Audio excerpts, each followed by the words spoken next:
Good morning, everyone, and welcome to the Lancaster County Board of Commissioners meeting for Tuesday, December 7th, 2021. I am Commissioner and Chair Rick Vest. To my left is Commissioner and Vice Chair Deb Shore. To her left is Commissioner Krista Yoakum. To my right is Commissioner Roma Amundsen, and to her right, Commissioner Sean Flowerday. Would you please stand with me and join in the saying of the Pledge of Allegiance? Pledge allegiance to the flag of the United States of America and to the republic for which it stands, one nation, under God, indivisible, with liberty and justice for all.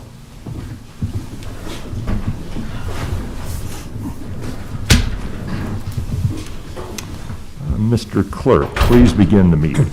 A copy of the Nebraska Open Meetings Act is located on the wall at the rear of the hearing room. Additionally, all written material to be discussed at today's open meeting is available for electronic viewing from the county clerk staff. Printing options are available upon request. The material can also be viewed on the county's website at lancaster.nd.gov. Agenda item 1 are minutes. Approve the minutes of the Board of Commissioners meeting held on Tuesday, November 30th, 2021. Move approval. Second. We have a motion and a second to approve the minutes for Tuesday, November 30th, 2021. Any questions or comments? Please call the roll. Shore, Yes. Amundsen, Yes. Yoakum, Abstain? Flowerday, Yes. Vest. Yes. Motion carries 4 yes, 1 abstention. Next is claims. Approval of all claims processed through December 7, 2021, and this needs to be amended to include payroll ending on December 1st, 2021. Move approval of the claims to be processed through December the 7th and to include also the pay period through December the 1st. Second? We have a motion and a second to approve the claims with the addition of payroll through December 1st. Please call the roll. Flowerday, Yes. Shore, Yes. Amundsen, Yes. Yoakum, Yes. Vest. Yes. Motion carries 5-0. Next is number 3, special resignation. This is for the recognition of Jamie Wentz, Public Information Specialist for Link TV City Communications for 8 years of service.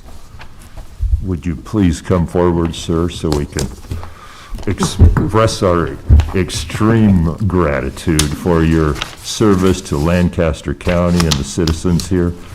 My grandfather had a saying he told me, and he said, everybody makes a place different. And I used to think, Grandpa, I'm not so sure about, everybody makes a place better. I said, I'm not so sure about that. He says, no, it's true, Rick. Some people make a place better when they come into it, and some people make a place better when they leave. I said, get it. Grandpa, you're right. Let me just say you're in the first category. We've been very blessed to have you working for us and getting us through all the events of the last few years. Thank you so much for your service, and I guess why don't you tell us where you go from here? Well, first of all, and for the audience, I put together about a 3-hour highlight video.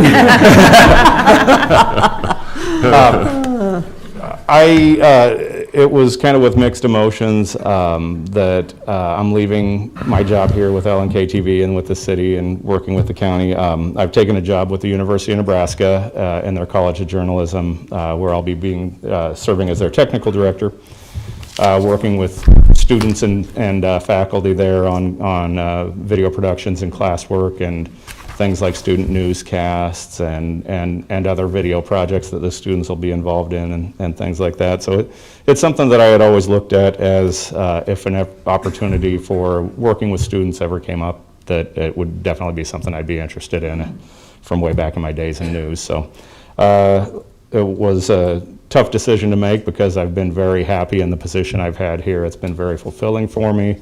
I work with great people, who are back there switching cameras, so if I go over here now, they'd have to fall.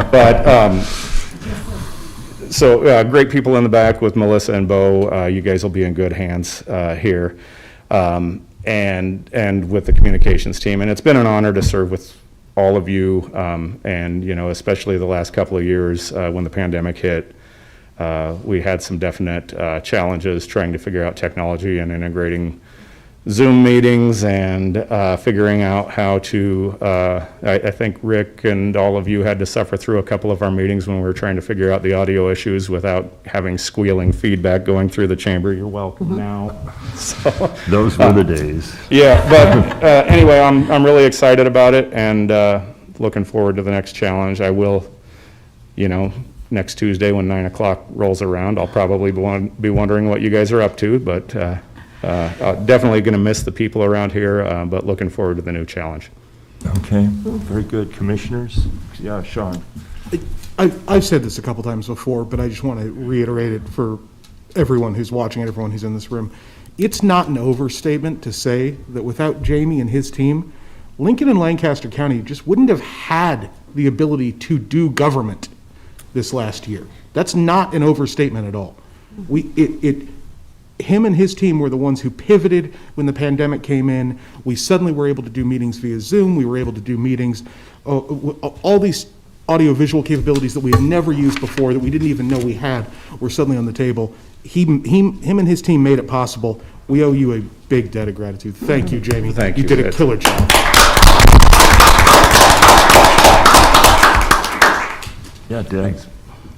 Well, since you're going into the teaching field, you had a lot of practice because we were all your students. The members of the city council and the members of the planning commission. You had to teach us all what button to push and how to get off mute and all of that. But when you talk about what you do, you're truly behind the scenes, behind the camera, behind the technology. And just thinking, well, today's an example, the number of hours of meetings you have sat through between the Lincoln City Council and the Planning Commission and the County Board and JPAs. I mean, we are probably thousands and thousands of hours over 8 years. And your ability to be up on all of our issues so you know who the players are and how things are going to roll and flow just takes a lot of talent. And I will miss you. I really will. Thank you. I feel like I'm probably one of the more informed citizens of Lancaster County, to be honest. Whether you want to be or not. It's true. Krista? Well, and that part about being an informed citizen, you have been such a link for us to make government accessible to the community throughout this time. For us, not only by putting our meetings on the air, but videos and things that you've helped do to promote the census and those sorts of things have just really opened up that accessibility and transparency, and that's very, very valuable. And again, we couldn't operate without that, and it makes us operate better, certainly. I also was a journalism major, and so the J School is pretty close to my heart, and it's a great place for you to be going. Thank you. Congratulations. Enrollment. Yeah, and really, I think everything's been said. I just really want to say you did a tremendous service for the constituents, and because they are able to see the meetings online, and we just really, really appreciate your service and wish you the best. Thank you. And you have a guest with you today? Not to... Yeah, my wife, Patty, happened to be off this morning, so I told her that there was something going on, so I told her to come on down. So she's headed out shopping after this, so she's probably checking her watch. But Very good. Well, thank you, Jamie. Thank you, Patty, and all the best in the future. And I really appreciate you made me look 5 years younger on TV, and I'm grateful. and that was no for- small task. All right, get out of here.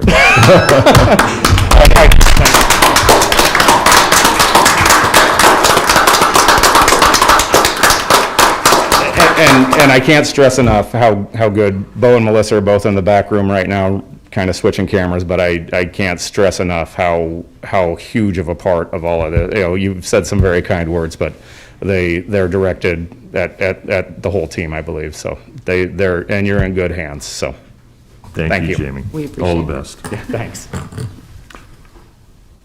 going to go back and work now. Next is number 4, consent items. These are routine business items that are expected to be adopted without dissent. Any individual item may be removed for special discussion and consideration by commissioner or by any member of the public without prior notice. Unless there is an exception, these items will be approved as one with a single vote of the Board of Commissioners. These items approval of Utility permits with Windsor, Nebraska LLC for the following replacement of temporary facilities on North 176th Street between Fletcher Avenue and Alville Road. Work 650 feet north of the intersection of Southwest 2nd Street and Whitsuck Road. Amendments to the following contracts, C-17-40 and C-17-85 with Brandt Excavating Company. C-19-846 with Catherine Sons Construction, Inc. for annual supply asphaltic concrete. C-19-847 with Pavers, Inc. for annual supply asphaltic concrete. C-21-686 with Cedars Youth Services for the Reporting Center Program. C-18-289 with Office Interior and Design, Inc. for annual supply office seating. Received and placed on file the November 2021 reports for the following: Clerk of the District Court and County Clerk. Move approval of the consent items. Second? We have a motion and a second to approve the consent items. Please call the roll. Amundson, Yes. Yocum, Yes. Flowerday, Yes. Shore, Yes. Vest. Yes. Motion carries 5-0. Next is number 5, new business. 5A is resolution in the matter of approving the redistricting of the county commissioners' districts for Lancaster County, Nebraska. Move approval. Second? We have a motion and a second to approve. Any discussion? Please call the roll. Shore, Yes. Amundson, Yes. Yocum, Yes. Flowerday, Yes. Vest. Yes. Motion carries 5-0. B is a resolution in the matter of a temporary closing of Bridge E38 located on Northwest 105th Street between West McKelvey Road and Malcolm Road in order to provide for the safety of the public. Pam Dingman, Lancaster County Engineer. I and my staff have determined that Bridge E38 is a clear and present danger to the public. I seem to be rotated on my view here there. E38 is located on northwest 105th Street, in between West McKelvey Road and Malcolm Road. You may recall that this is the bridge that is between the village of Malcolm and the ball fields. And in addition to that, their wastewater treatment plant. This particular bridge was built in 1954. It was critically damaged in the 2015 flood. Commissioner Shore, you may recall that we did visit this particular bridge with FEMA. At that time, I knew it was a matter of time for this bridge. I had discussed that previously with Malcolm. That time came here a few weeks ago, and so with some of the rains we had a couple weeks ago, this bridge had some definite sudden changes, and we determined that there are voids behind the abutment. In particular, on the north side,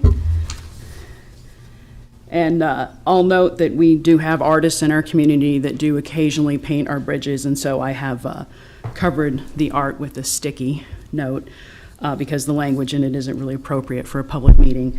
But this is the north abutment, and you can see that we've had a dramatic loss of material in front of the abutment, as well as we have determined that there are voids behind the abutment.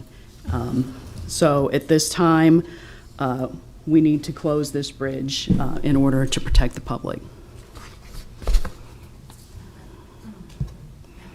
I move approval of the resolution. Second. Question? Yeah, we have a question. Will the closure have any impact on the use of the ball fields? The closure will mean that the public will have to go around through the village of Malcolm and around the section in order to get to the ball field. More importantly, Commissioner Shore, this also means that it will be a hardship for the village of Malcolm to get to their wastewater treatment plant. We have been coordinating with the village already because we have concerns in the winter. They visit this plant many times a day, including weekends, and so it will be imperative that we keep their road open so that they can get to the plant. Okay. We have a motion and a second to approve the resolution. Please call the roll. Flowerday, Yes. Shore, Yes. Amundson, Yes. Yocum, Yes. Vest. Yes. Motion carries 5-0. C is a resolution in matter of temporarily closing Bridge C-253 located on West Branch Oak Road between Northwest 27th Street and Northwest 12th Street in order to provide for the safety of the public. Pam Ding, Lancaster County Engineer. I have placed a map on the overhead. This particular map is Bridge C-253, located on West Branch Oak Road between Northwest 27th Street and Northwest 12th Street. This bridge was built in 1940.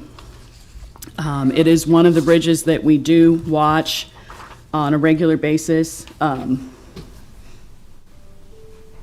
You can see from the water setting on the bridge that this bridge has a little bit of a sag in it, which is never optimal. In addition, this bridge is load posted, meaning it's structurally deficient. A couple weeks ago, on a routine inspection, we discovered this. It's never a good idea when you can see light through your bridge deck. And what we discovered is that a part of this bridge actually peeled off and fell through to below. On the surface, it may not seem like that big of a piece, but it is very important that our bridges remain solid.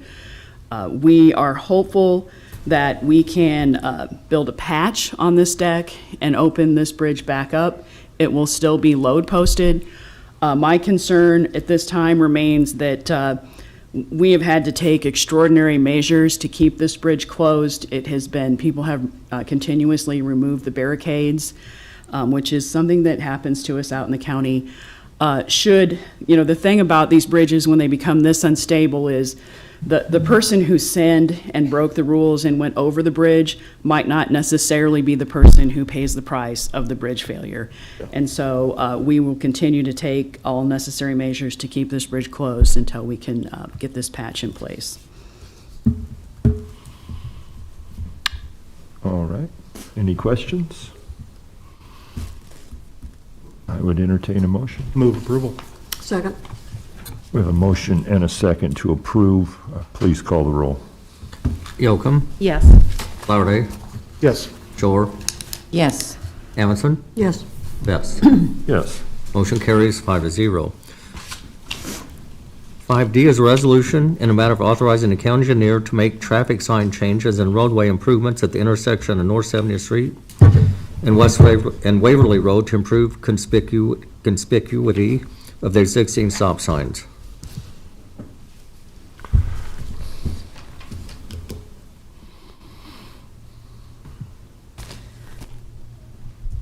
Hello, I'm Allison Cook, an Engineer 1 at Lancaster County Engineering. I am proposing the following sign changes at the intersection of Waverly Road and North 70th Street in order to increase conspicuity of the existing stop sign based on crash history. We are proposing that a cross traffic does not stop plaque be installed below the existing stop sign, as well as 2 red flags oriented at 45 degrees to vertical above the existing stop sign, as well as rumble bars in advance of the stop sign. Any questions? Move approval. Second. I have a motion and a second to approve item D. Please call the roll. Amundson, Yes. Yocum, Yes. Flowerday, Yes. Shore, Yes. Vest. Yes. Motion carries 5-0. 5E is a resolution in the matter of authorizing installation of watch for stop vehicle sign at South 70th Street and Pine Lake Road. At South 70th Street and Pine Lake Road, there are currently some existing vertical curves and the proximity of residential driveway accesses, and therefore we are proposing to install the following watch for stopped vehicles signs at both the beginning and end of the vertical curve. Good idea. Move approval. Second. We have a motion and a second to approve item E. Please call the roll. Shore, Yes. Amundson, Yes. Yocum, Yes. Flowerday, Yes. Vest. Yes. Motion carries 5-0. F is a recommendation from purchasing agent and county engineer to award and execute purchase orders for 2022 supplying and hauling crushed rock surface coarse material in the total amount of $562,150 to the following: RL Team and Construction and Westover Rock and Sand, Inc. Good morning, Ron Bohatti with Lancaster County Engineering, and this is actually our spring 2022 bid. And the reason we're putting it out earlier is we've had a lot of problems this year getting material. We are still waiting to receive some of the material from our fall bid, and we're hopefully going to complete that in the next 30 days. So we wanted to get this out now so we could secure the material that we need to replenish our stockpiles. Move approval. Second.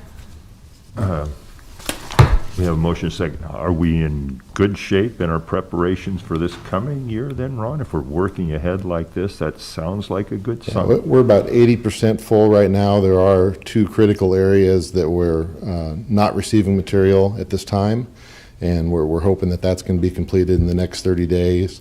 We communicate with the vendors weekly, several times a week, to make sure that we're going to get that material. Okay, great. So far, so good then. All right, we have a motion and a second to approve. Please call the roll. Flowerday, Yes. Shore, Yes. Hamilton, Yes. Yocum, Yes. Vest. Yes. Motion carries 5-0.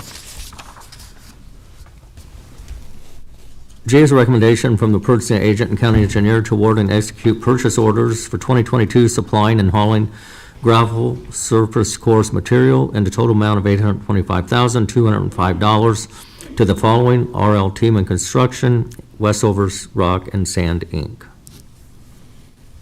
Ron Bohatti, Lancaster County Engineering. And this is, again, this is the other part of the bid, and this would be for all 10 locations.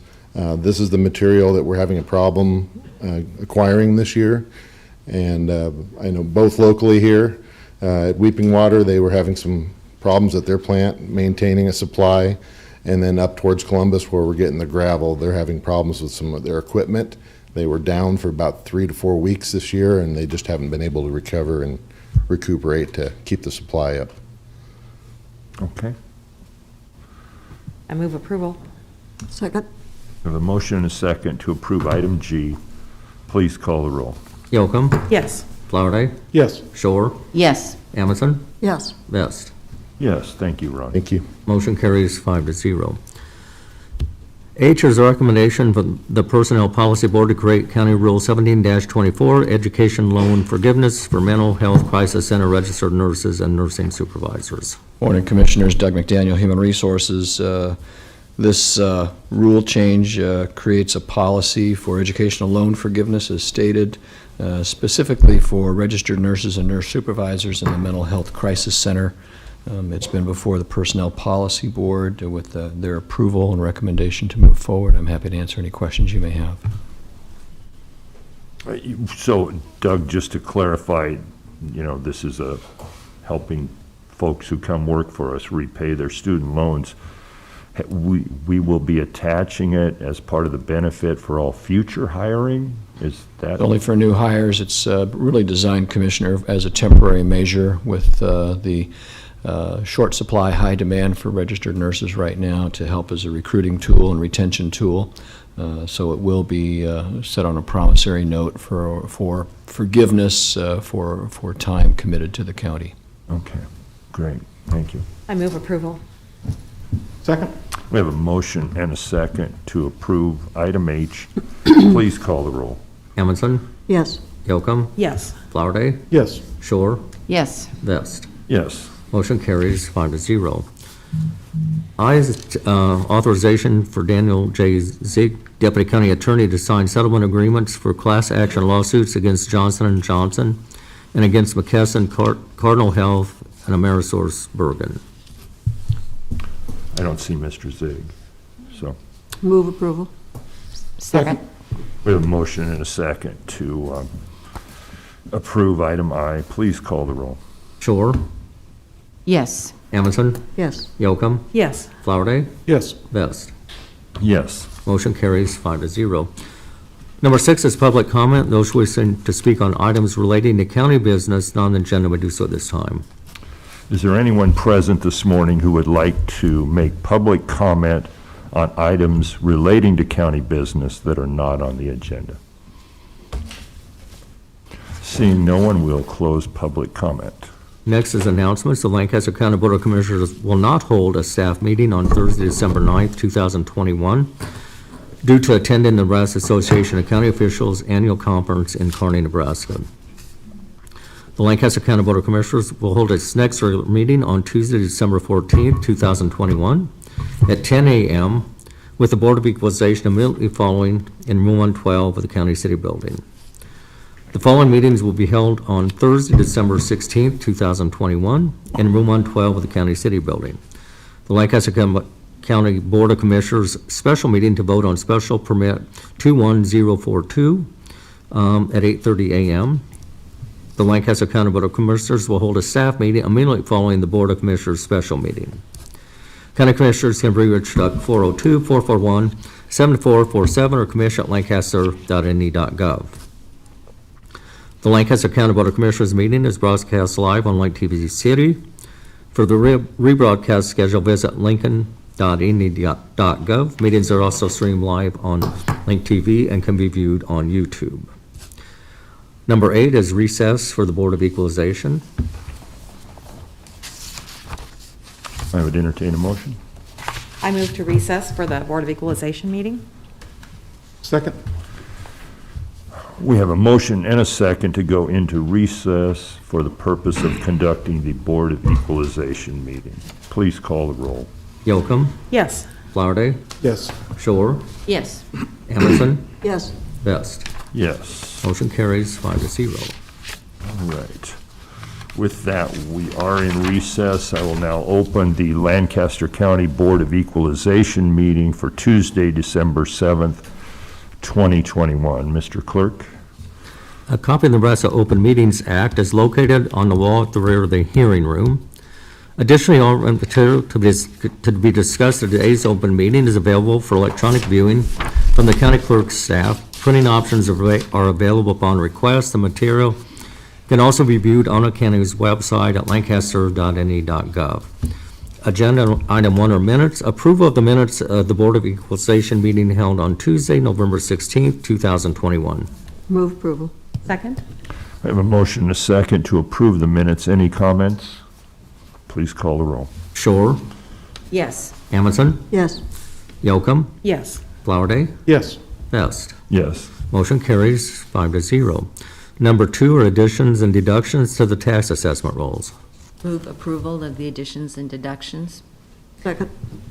We have a motion and a second to approve the additions and deductions. Please call the roll. Flowerday, Yes. Shore, Yes. Amundson, Yes. Yocum, Yes. Best. Yes. Motion carries 5-0. Number 3 is public hearings. First public hearing is 451 exemption applications. Do you solemnly swear or affirm that the testimony you're about to give is the truth and nothing but the truth? I do. Scott Gaines, Deputy County Assessor, recommending approval of this item. It is a previously owned by a church, had an exemption. We brought before you the disqualification due to the sale of that church. This is the purchasing church, and we're recommending approval so the exemption will continue with the new ownership. All right. Any questions for Scott? All right. Is there anyone here to testify about this 451 exemption application? All right. Very good, sir. Next is... We have sorry. someone coming forward. Just here to answer any questions, I guess. Okay. You'll have to be sworn in. Okay. Do you solemnly swear or affirm that the testimony you're about to give is the truth and nothing but the truth? Yes. And could you identify yourself, please? Todd Bumgarner, pastor of Two Pillars Church.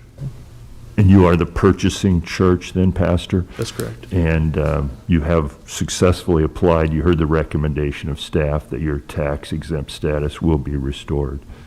Yep. So, any questions for the pastor? We appreciate you being here this morning. All the best in this endeavor. Thank you. Thank you. We will close the public hearing on that. Do we want to take action on that one, or do we want to move on?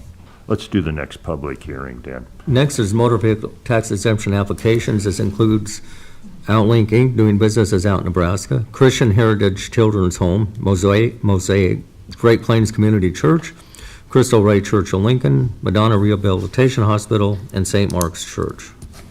Is there anyone here to speak on any of these motor vehicle tax exemption applications? Seeing none, we will close the public hearing. Next is number 4, action items. 4A is 451 exemption application for Two Pillars Church. Move approval. Second? We have a motion and a second to approve item 4A. Please call the roll. Yocum, Yes. Flowerday, Yes. Shore, Yes. Amundson, Yes. Vest. Yes. Motion carries 5-0. 4B is motor vehicle tax exemption applications. Move approval of the motor, the vehicle tax exemption applications? Second? We have a motion and a second to approve item 4B. Please call the roll. Amundson, Yes. Yocum, Yes. Flowerday, Yes. Shore, Yes. Vest. Yes. Motion carries 5-0. Number 5 is public comment. Those wishing to speak on items relating to County Board of Equalization business not on the agenda may do so at this time. Is there anyone present who would like to speak on anything relating to the County Board of Equalization? Seeing none, we'll close public comment. I move we adjourn the Board of Equalization. Second? We have a motion and a second to adjourn. Please call the roll. Shore, Yes. Amundson, Yes. Yocum, Yes. Flowerday, Yes. Vest. Yes. Motion carries 5-0. We are adjourned. I guess the question I have, and we didn't talk about this in advance, are we signing now or waiting till the end of our public hearing? Do we have a? All right. Oh, here we go.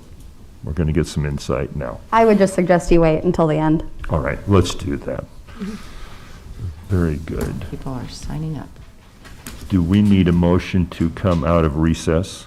I move that we come out of recess. Second? We have a motion and a second to come out of recess. Please call the roll. Amundson, Yes. Yocum, Yes. Flowerday, Yes. Shore, Yes. Vest. Yes. Motion carries 5-0. Next is public hearing. This is on special permit 21042 to allow for the construction of a large solar energy conversion system in compliance with section 13-51 of the Lancaster County zoning regulations on property generally located from West 148th to 190th Streets and from Holdridge Street north to Havelock Avenue. All right. With that, we have some ground to cover before we begin testimony. A lot of you have been through this process before. We want to make sure that the groundwork is clear to everyone possible. I want to begin by reading a statement that has been put together. I'm going to take my mask off. Our staff are committed, community-minded professionals who are making their best efforts to serve the many varied interests of Lincoln and Lancaster County, and they deserve our appreciation and respect. We would also note that the 5 of us are the elected officials, and decisions ultimately lay with us. The staff are here to support and assist with that process. It's understandable that emotions can run high at times during public hearings, but the county board and I are counting on everyone here to conduct themselves in appropriate and a civil manner, and especially towards our staff. I've found them, in my years as a commissioner, I found them to be nothing but helpful and cooperative, attempting to do their best to fulfill the responsibility they were hired to do. Next step is ex parte yes? Okay, sorry. Next step is ex parte communication. I'm going to read a paragraph here before I ask the commissioners to declare theirs.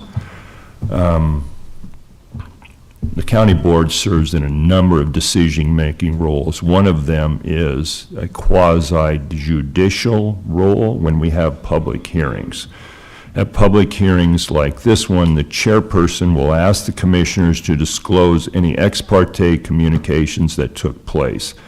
The commissioner shall disclose the content and context of any written or oral communications and the identity of the person or persons with whom the communication occurred, orally or in writing. Copies of all such written communications shall be provided to the county clerk at or before the public hearing. And if you would, Commissioner Flowerday, if you would start. Sure. I have two conversations to disclose. One with Attorney David Levy, who we discussed increased setbacks for property, for dwellings living in the CUP area.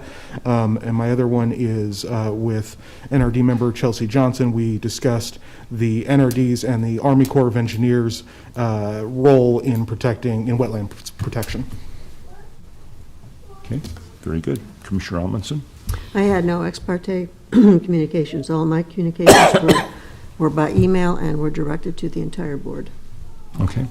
I had one conversation, and I'm going to have to listen to the voicemail again to pull the gentleman's name up.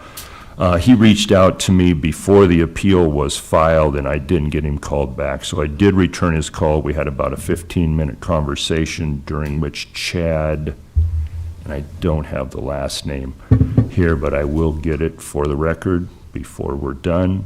Chad and I discussed the issue. Well, he discussed it mostly and shared his concerns about proceeding with a solar farm in our area.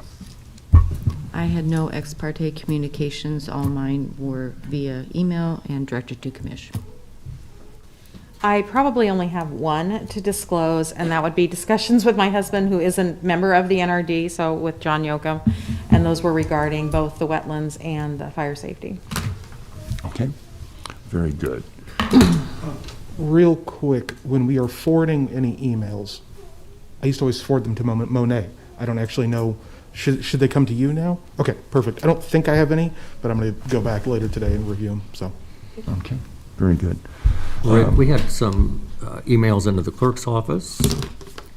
In support, we received emails from Brian Hermson, Rebecca Seth, Rachel Herper, and Marjorie Wilkie, Joseph Starada, Dan Griffith, and Martha Scholsky. In opposition, we heard from Mike Bynes, Bill White, Mary Jo, and Merle Schlotfeld, Andy Poole, Kent Asher, Rick and Tam Rasby, and neutral, Paul Zillig. Okay, thank you, Dan. All right, with that, we will begin testimony, and we will follow the pattern that's been established in that the staff is here. I don't know that they have any testimony, but we'll hear from staff. We will hear from the applicant. We will then hear from those in favor, and here, the way it's going to work is we have a special permit that's been forwarded to us from the Planning Commission. Those in favor of permitting the special permit will be testifying first in favor, then there will be testimony in opposition, then there will be testimony in neutral capacity, and then the applicant does get the opportunity to return if they would like to speak again. How many, when you come up, please feel free to remove your mask, and we would actually prefer it so we can make sure we hear you accurately. You will be sworn in. Raise your hand, and Dan will swear you in. And I would ask that you give your first and last name, and please spell your last name for us if you would. And I guess before we go forward, how many folks do we have lined up to testify? Looks like it's about 31.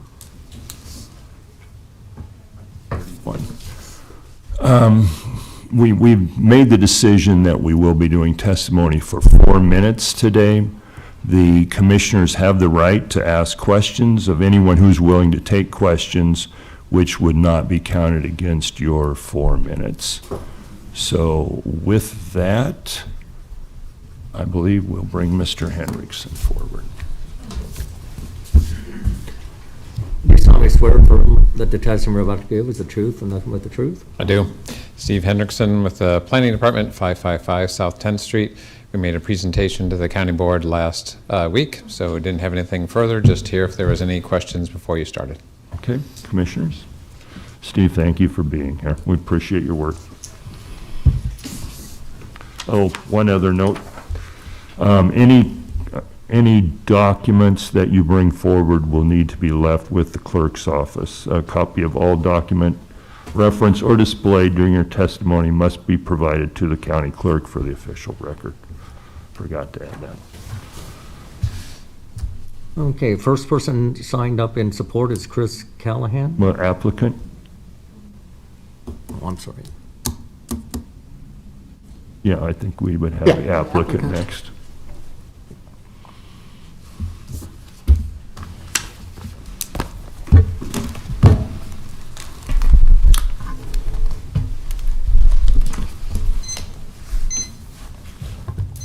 Is he, yes, he? Yep. Sean? Do you solemnly swear for affirm that the testimony you're about to give is the truth and nothing but the truth? I do. I do. All right, just give me a moment. Oh, is it other user? I should select. We need Jamie to come back. Yeah. Out of Oh, retirement. really? We're going to feel that way frequently. It appears there's a password. I don't know if anyone knows what the password is to log into this. Okay. I mean, literally, give it 5 seconds, here he Jamie's comes. coming. Thank you. Magically, he appears. Retirement was short-lived. No kidding, this is the last 2 years of our existence, just Jamie coming in and figuring it out for us. Make sure it comes up.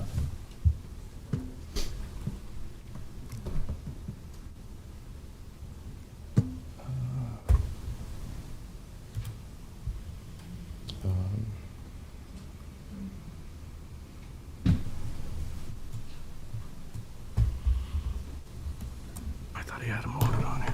He may have. I had You have it on a flash drive? I do. Do you know how I can find that? Can I drive? Yep. Hey, Rick, while they're doing this real quick, can we, can I ask that we do a 3-minute recess? 3-minute recess? Yes. We will take a 3-minute recess while technical corrections. Okay. Thank you. We're up. Are you gonna be recessing? Yeah, just while you guys figure this out. Okay. It's up and ready. Thank you. Oh, it's up and running? Yep. Okay. Krista, a chance to stand up. Yeah, that's, I appreciate that. Nope, I'm good, thank you, though. But you may see me stand up and stretch at other points. Yeah. Thanks, I appreciate it.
Introduction one more time. Yeah, absolutely.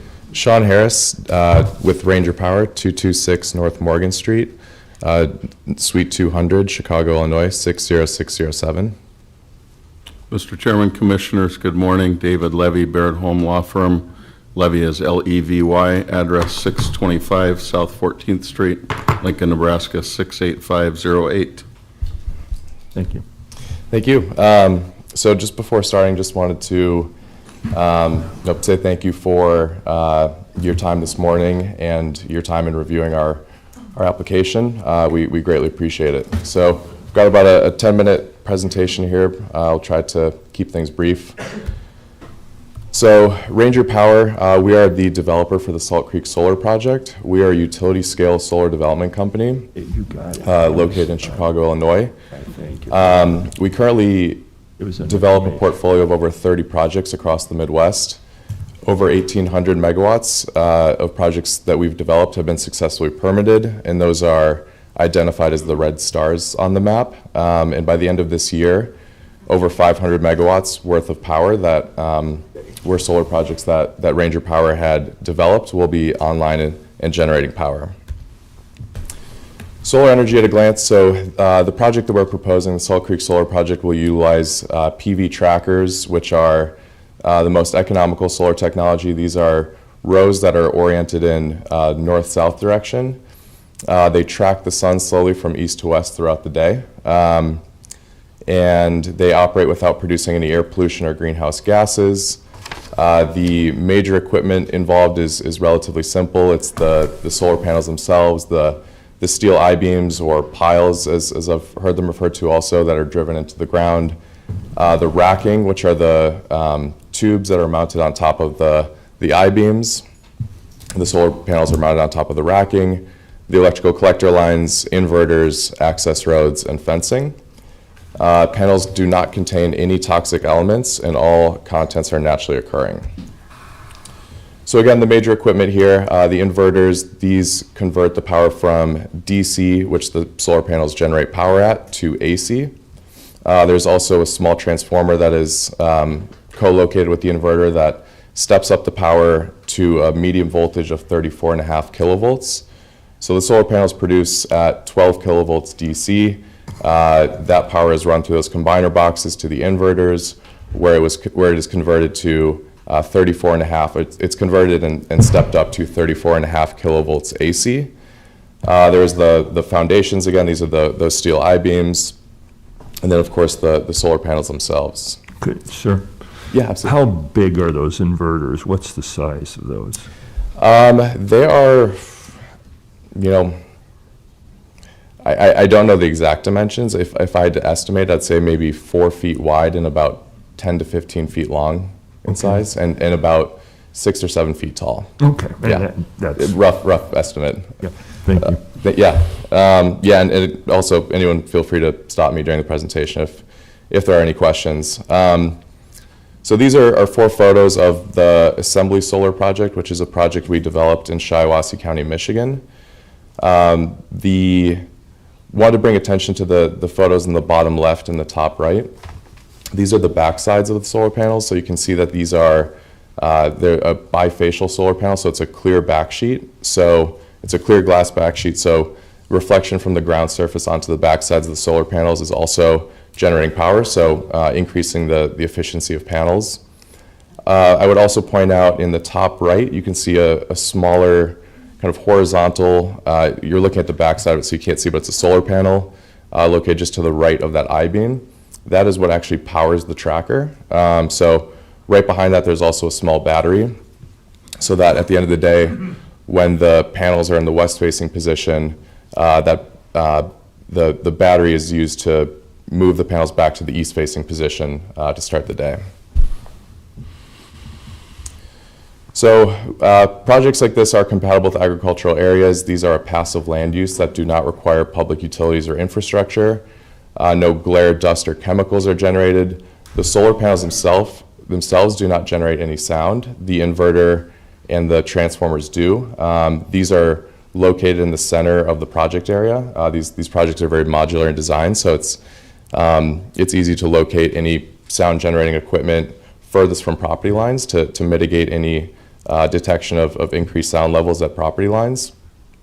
A study that we had prepared, or had a consultant prepare, called Cohn-Resnick, confirmed that solar projects do not impact neighboring home values. The project will utilize, or will be required to, and also have a perennial cover crop that will be planted throughout the entire project area below the panels, utilizing pollinator species in that cover crop. So this limits water runoff. It improves water quality with reduced fertilizer and pesticide use, and having that perennial cover crop, so there's no fallow soil or fallow ground for a period of the year. And the nature of these projects also, both in construction and operations, limits soil disturbance, and I'll discuss on the next slide project growth and how, you know, we are working with the contours and the topography more out here with additional land, so that allows us to further limit soil disturbance. So you're not going to be like reforming, taking topsoil off one area and filling in others? There will be some amount of grading, but we think with this large area of land that is available for use, we're really able to optimize civil work and reduce it to the degree that we can, and utilizing those flattest areas. Okay. Mm-hmm. I know you had, and I'm sorry if I don't want to get you off track. Yeah, but, no problem. the proposal is for rather large, 2,800 acres, but how many, and maybe you said this, I apologize if I missed it, sir, but how many acres would actually have solar panels on them? Yeah, it's a great question. I hadn't covered it yet, but it's, Oh, it's, okay. it's, Well, it's then, no. please. This is a good opportunity too. It's about, a rule of thumb is about 5 to 6 acres per megawatt. So in total for a 250 megawatt project, both within the whole 2,800 acres, so within the city of Lincoln jurisdiction and within the county jurisdiction, we'd expect around 1,250 to 1,500 acres to actually be kind of fenced in project area. Okay. Yeah. So with the, I'm going to follow up with this, since Sure. Mr. Harris, since I'm taking you down this road, I'm going to follow it. With the 2,800 acres, just using that figure, 1,250 to 1,500, I'm assuming that gives you some flexibility about placement within that 2,800 acres then? It does. I mean, we do have constraints that we need to comply with, setbacks, if there's any kind of natural features like wetlands, floodplains, the minimum flood corridors, shading setbacks from trees, avoiding areas of the worst slope. So that, so that you're absolutely right. That the 1,200 to 1,500 acres will be identified, once we have kind of all of that information to identify where the most optimal site location will be. Okay, and those probably, at this stage of the project, is it safe to say you haven't identified the exact location yet, or? That's correct, yeah. More about getting the permit with and you've been signing contracts for some time now. Do you have 2,800 acres worth of contracts signed? We do, yep. Okay. Yep. Well, I apologize, sir, Yeah. because I'm kind of, I Yeah, know you had a no. presentation, I jumped ahead, and No, I will wait, I will No, make feel notes. free to and- interrupt. Thank you, Mr. Harris. Please proceed. Yeah, so we covered a little bit of this already, but the total project capacity is 250 megawatts. The acreage is pretty split between the city of Lincoln's jurisdiction and Lancaster County, so we're anticipating about 125 megawatts to be located in Lancaster County, so approximately half of the project's generating capacity. And again, of that 2,800 acres, about 1,430 are located within Lancaster County's jurisdiction. I think we covered, at this point, I also wanted to take some time to address, some questions have been raised about project growth. So want to discuss that on this slide, but the project was originally 228 megawatts.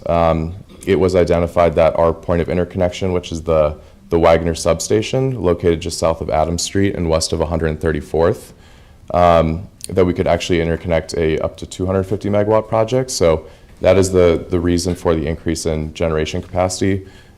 We do not expect there to be any increase beyond that. We are capped at 250 megawatts. That is the capacity that we are having the project studied at.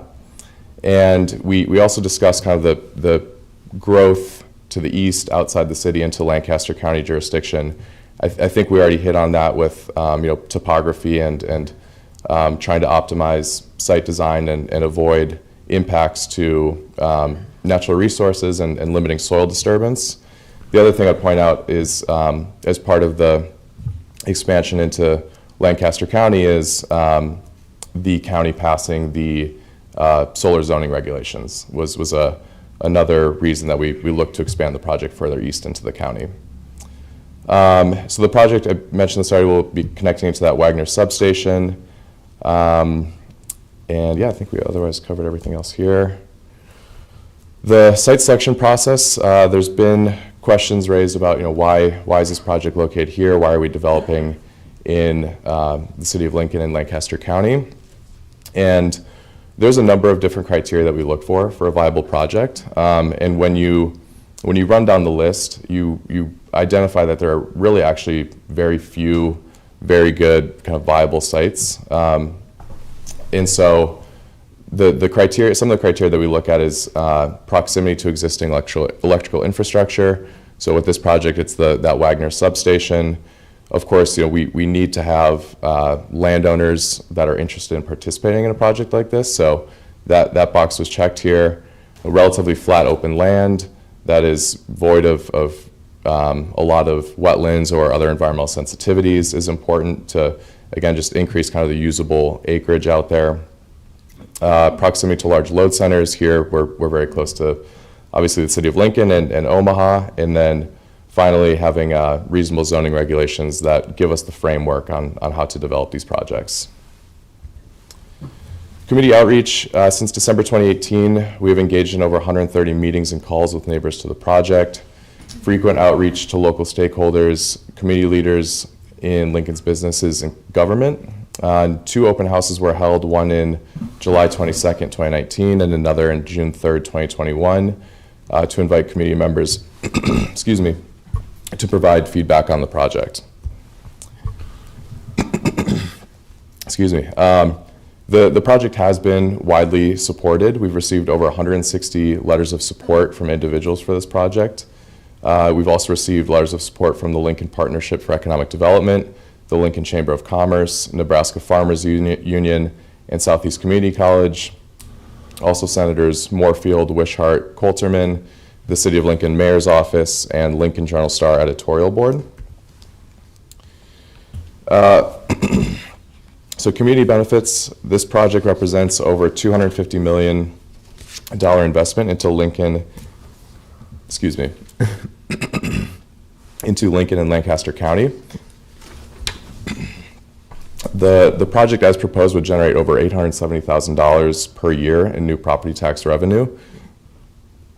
That would be generated with the thank you. The nameplate capacity tax, which is, David, correct me if I'm wrong, it's $3,518 per megawatt AC. That's correct. And then there's a little bit of real property tax as well that's paid on things like roads, buildings, leasehold interests. So the kind of rule of thumb actually is about $4,000 per megawatt.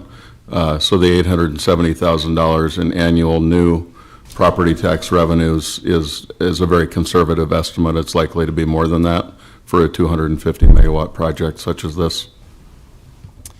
Yeah, and the project also represents stable, diversified income for local landowners while preserving agricultural land for future generations.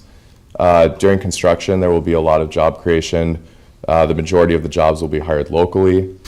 And then at the end of the project life, the project will be restored for agricultural use. One additional thing I wanted to mention on community benefits related to fire safety is that we will fully comply with condition 3.5 from the Planning Commission, which states that the developer shall provide the Waverly, Eagle, and Southeast Rural Fire Departments all pertinent information in case of a fire or other emergency on site, including but not limited to 24-hour contact information, access points, the location of shutoffs, and circulation patterns. So this condition will be fully complied with. We think it's a great condition that was approved by the Planning Commission. And in addition to that, we will also be making a donation of $5,000 to each of those 3 rural fire districts. Then decommissioning, the project included an outline for how decommissioning will be handled in accordance with Article 13.051A5 of the zoning ordinance. All of the requirements of decommissioning, the equipment, the depth will be met, and every 5 years that decommissioning security will be updated to per the zoning regulations to reflect current costs of decommissioning. All right, so I'll pick it up here. One of the questions that's come up at one of the hearings along the way in this process, or some of the testimony, has been about environmental impacts and environmental compliance, and there was a request from opponents of the project's text amendment to prepare and submit some kind of an environmental impact study. The purpose of this slide is to demonstrate that, in fact, there are significant environmental reviews, significant environmental permitting requirements that go with a project like this. I represented at one of these hearings that there are about 40 such permits or approvals associated with this type of project. We went back and made a list as best we could, and we came up with at least 42 permits or approvals that are required for a project like this. You can see some of them listed on this slide, although that's not all of them. The total list is about 42 that we could tick off, but you can see there: United States Army Corps of Engineers, United States Environmental Protection Agency, Fish and Wildlife Service, Department of Agriculture, Nebraska Public Service Commission, Power Review Board, Department of Environment and Energy. I won't read through them, but you can see there is a significant permitting regime at the federal, state, and local level that goes along with any project like this, that, among many other things, covers in great depth review and mitigation of the environmental impacts or potential environmental impacts of a project like this. So renewable energy and the comprehensive plan, again, I won't read the whole slide, but this is just a few of the policies in Lancaster County's current comprehensive plan that supports a project like this. This project, in our view, clearly is consistent with and furthers the policies of Lancaster County's current comprehensive plan. I would also note that the areas where the project will be, the comprehensive plan doesn't show those areas as having urban residential development for 3 or 4 or 5 decades. So these are areas quite far outside of what the city and the county's comprehensive plans anticipate for urban residential development. The project also complies with the county's solar regulations. Sean mentioned the county adopting those last year. The project complies with those in all respects, and really, with all respect, Commissioners, that to me is the fundamental question before you.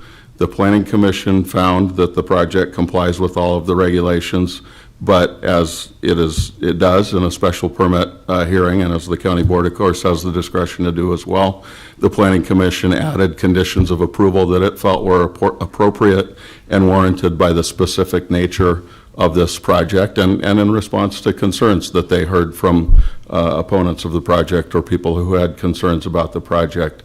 The developer, as you heard, is comfortable with those conditions, with one exception, which I'll describe, but does plan to comply with those. And again, most fundamentally, this project does meet and will meet all of the regulations in the county zoning regulations, setbacks, sound, all of those kinds of things. The one exception, and I would actually call this a clarification, but you could call it a modification as well. The Planning Commission included a requirement, a condition of approval, to provide 6 evergreen trees for every 100 feet. The county zoning regulations require 4 trees per every 100 feet, and that's a mix of evergreen and deciduous and ornamental. It was our view in listening to the Planning Commission that their intent was that the 6 evergreen trees per 100 feet was intended for the boundaries of the project with CUP outlots. That's the biggest point of contention in this process, as I'm sure you'll hear after we're done here. And our understanding, our view was that that was what the Planning Commission was really aiming for. So whether it's a modification or a clarification, we would ask that the board approve the special use, the special permit with the Planning Commission conditions of approval, with that one modification, that it clarify or specify that the 6 evergreen trees per 100 feet is only required where there's a boundary between the project and people who live on a CUP outlet, not on the rest of the project. The rest of the project would be subject to the standard tree planting and screening conditions in the zoning regulations. So with that, I would just like to make the point that this project and this application do comply with the law. As I said, they comply with the county zoning regulations, and the evidence in the record before you supports making each of the findings that sections 13.002 and 13.051 of the Lancaster County zoning regulations require this board to make in approving a special permit. Again, we respectfully request that the board approve this permit, adopt the Planning Commission conditions of approval with the one change that I mentioned in limiting the additional screening to the boundaries that involve properties on CUP outlots. With that, thank you for your time. We're happy to answer any questions now, and certainly we'll be around for rebuttal. Very good, yeah, Krista. I have one question, and I'm sorry, Mr. Harris, this goes back to the very beginning of your presentation here. You talked about the toxic materials, that there are no toxic materials in the panels. And we've received a lot of concern from community members that this could be potentially toxic if there were fire, but also leaching into the ground, rain runoff, whatever. And I know that some of the materials that we were presented with just to read and study from community members were older. And I know the industry has changed. I read articles that were as old as 1985, many from the 1990s. We are in 2021. Could you tell us what those materials are? Sure. The solar panels that you're using? Yeah, absolutely. And you're exactly right. A lot of those toxicity and contaminant concerns were in a older solar panel technology. One is, people have pointed to cadmium telluride. This was utilized in thin film solar panels, which is not the crystalline silicone panels that we are proposing for use on this project. The other thing is in trace amounts, the back sheets on panels used to use Teflon, and Teflon had trace amounts of PFAS, which similar to Tupperware and nonstick pans, a lot of technologies and just materials in general have done away with PFAS containing materials. So that has been another concern raised, and that was a product. Teflon is a product by I believe it's Dow DuPont. They actually did away with the Teflon for back sheets and started to use Tedlar, which does not contain PFAS, but the panels that we'll be using are that bifacial, so there'll actually be no back sheet. Well, it will be a glass back sheet, so it won't be Teflon or Tedlar. I think that's, excuse me, I think that's where a lot of those concerns have risen. Commissioner, I would also say in response to your question, we did provide a spec sheet for a typical solar panel, typical of the type that would be used in a project like this, a modern solar panel. I was just looking at the particular spec sheet, and it really talks more about the strength of the panels, the output of the panels, those types of things. But you do have this, and if you wanted to do research, this would be, if you wanted to look at the actual type of solar panel that would go into this project, this is an example of that. Thank you. And I would also just add, everything is fully encased. The silicon wafer is fully encased in glass and aluminum. And rather than shattering, if the glass is to ever be impacted by an event that would do that kind of damage, it's similar to a windshield where it would crack, but the glass would be retained. So there would continue to be a seal, but also we're in the business of generating solar power. So if there's, a storm that destroys solar panels, it is in our best interest to repair them, replace them, whatever is needed. Yeah. Deb?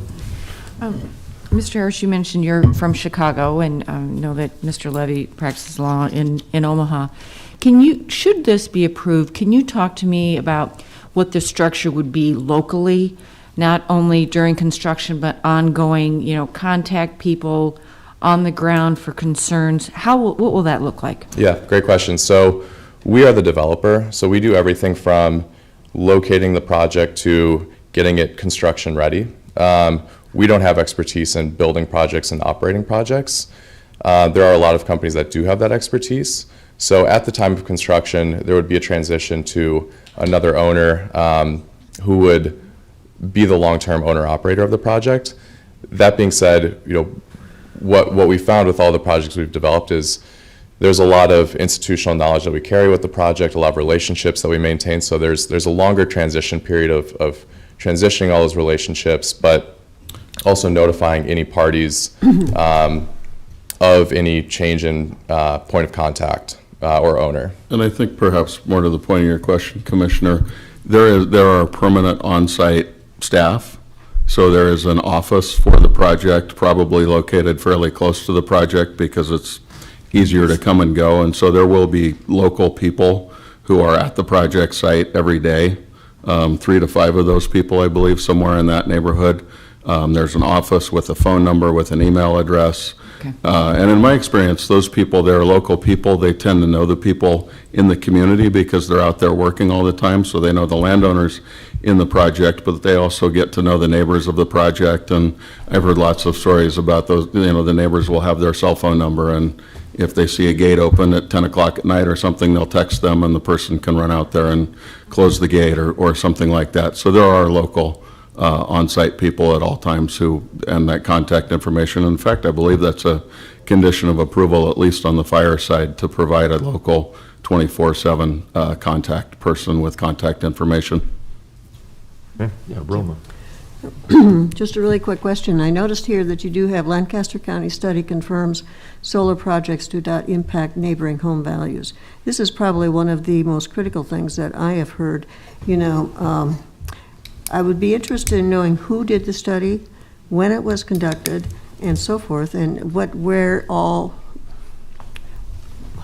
the extent of it. And Sure, I could talk about that a little bit. I don't have it in front of me. We have provided it to the county. Cohn Resnick is the firm that did the study. They're COHN Resnick, REZNICK or NIK. Large, well-regarded economics and consulting firm headquartered in Chicago. They do a lot of this kind of work and lots of other kinds of work. We run across them also in property tax valuation work. So they're expert in this area.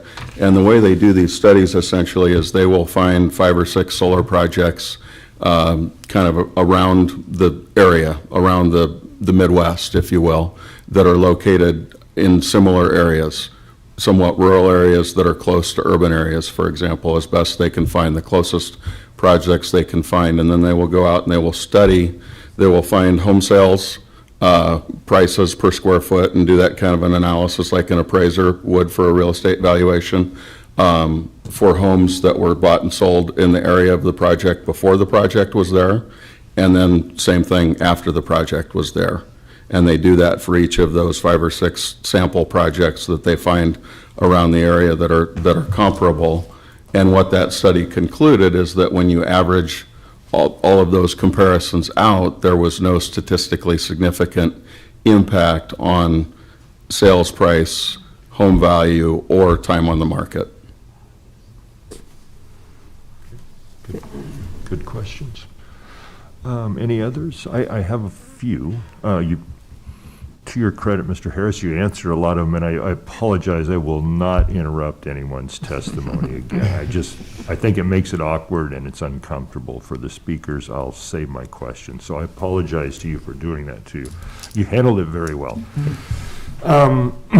You talked about why here you look at 4 variables to make those decisions, and the size change was due to the capacity opportunities that you saw when you examined this. I am curious how many projects you've got a lot in the works. It sounds like this is a growing industry. How many have you completed so far, if you don't mind my asking? That are currently operational? Yeah, great. There are, let me think, there are 4 that are currently operational. By the end of this year, there will be 6. Okay. Yeah. And the 4 are located just roughly, again, I'm not going to pin you down to Yeah, zip codes. they're the 4 that are currently built are located in Illinois and Michigan. In addition to that, we have 2 projects that are starting construction in Wisconsin this year. So, yeah, to date, Wisconsin, Michigan, and Illinois have been some of our more active states, and have had some earlier projects move into construction and start operations there. Okay, great. I'm going to jump around a little bit, but please, if none of this, if you have any problems with the questions, please ask me and I'll repeat. The fire plan, you're taking an active approach to the fire plan here and making a $5,000 donation to East District. Will there be meeting, once the project is assembled and in place, if that happens, will you be meeting with those fire departments to allow them an on-site visit so they have an idea of what they're facing? We absolutely will. And I think, this is something that we do as standard practice, but I think, furthering that is that condition 3.5 that the Planning Commission passed that requires that as a condition of approval of the permit. But yes, we absolutely will be meeting with them, providing them with all the pertinent information that they require. Okay. And Commissioner Vest, just to add one point on that too, the condition also requires, and it's typical, and I know this company has committed to provide the fire departments with any specialized equipment that the project might cause them to need.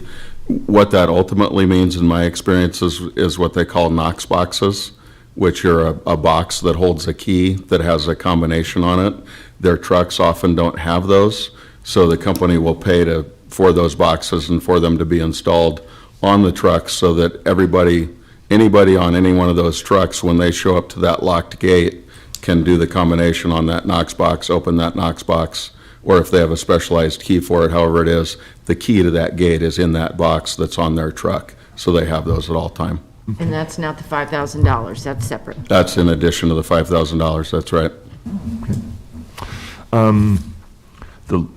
It sounds like there's going to be 3 to 5 full-time employees on site at any given time. Is this round the clock, 24/7, 365, or is this a 8 to 5 Monday through Friday? Yeah, it's generally, so the system will be monitored 24/7. It doesn't need to be monitored on site. So the 3 to 5 permanent jobs during operations would not be 24/7. They would be, as needed for kind of maintenance, inspecting the project. But if there was an issue, that is all monitored remotely, and can, folks remotely who can, if there's an issue detected, can notify those local people who are those 3 to 5 permanent employees to address the issue. Okay. But then the vegetation plan that you proposed with the grasses and I forget the terminology, but I think it's bee-friendly is what I took away. Let me focus more specifically. We've got proposals on barriers using evergreen trees at this point in time. How are those going to be monitored and maintained once construction is completed? Sure.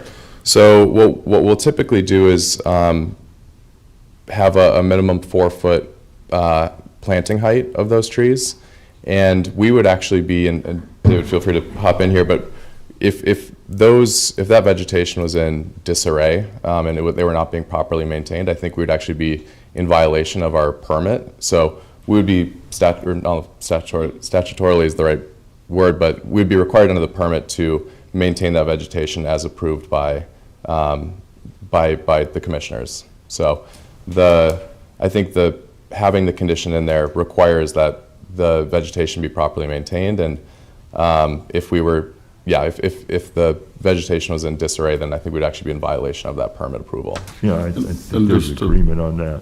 Right, just to follow up on that a little bit, so a couple of things. I had provided to Steve Henriksen language that Saunders County's Board of Supervisors had included in a permit there for a solar project, which basically makes it very clear that it's the developer, owner, operator's requirement, obligation to maintain the vegetation and any fencing in good health and good care and good repair. As Sean alluded to, if they were to fail to do that, they would be in violation of the terms of their special permit. They would be subject to the county's police power enforcement jurisdiction, which would probably, start out as perhaps something like this, and me standing here answering your questions as to why they aren't doing that. But in all seriousness, could lead, if they didn't comply, to them losing their special permit. They will, any developer will finance these projects. There will be tax equity investors, there will be lenders, there will be covenants in those loans and tax equity documents that require compliance with all permits and all applicable law. So not only would they have a problem with Lancaster County, but they would be in breach of their financing covenants as well. So, losing the special permit is the absolute last thing that somebody who's invested hundreds of millions of dollars in a project based on that special permit wants to do. So they are highly motivated to maintain all of those things. I'm sure there'll be lots of eyes on them, and we'll all hear if there's a dead tree or fences or whatever, and that's appropriate. But I wanted to elaborate a little bit more on the enforcement mechanism, and certainly if this board should see fit to approve the special permit and wanted to include language that Saunders County included or something like it, we would have no objection to that. Okay.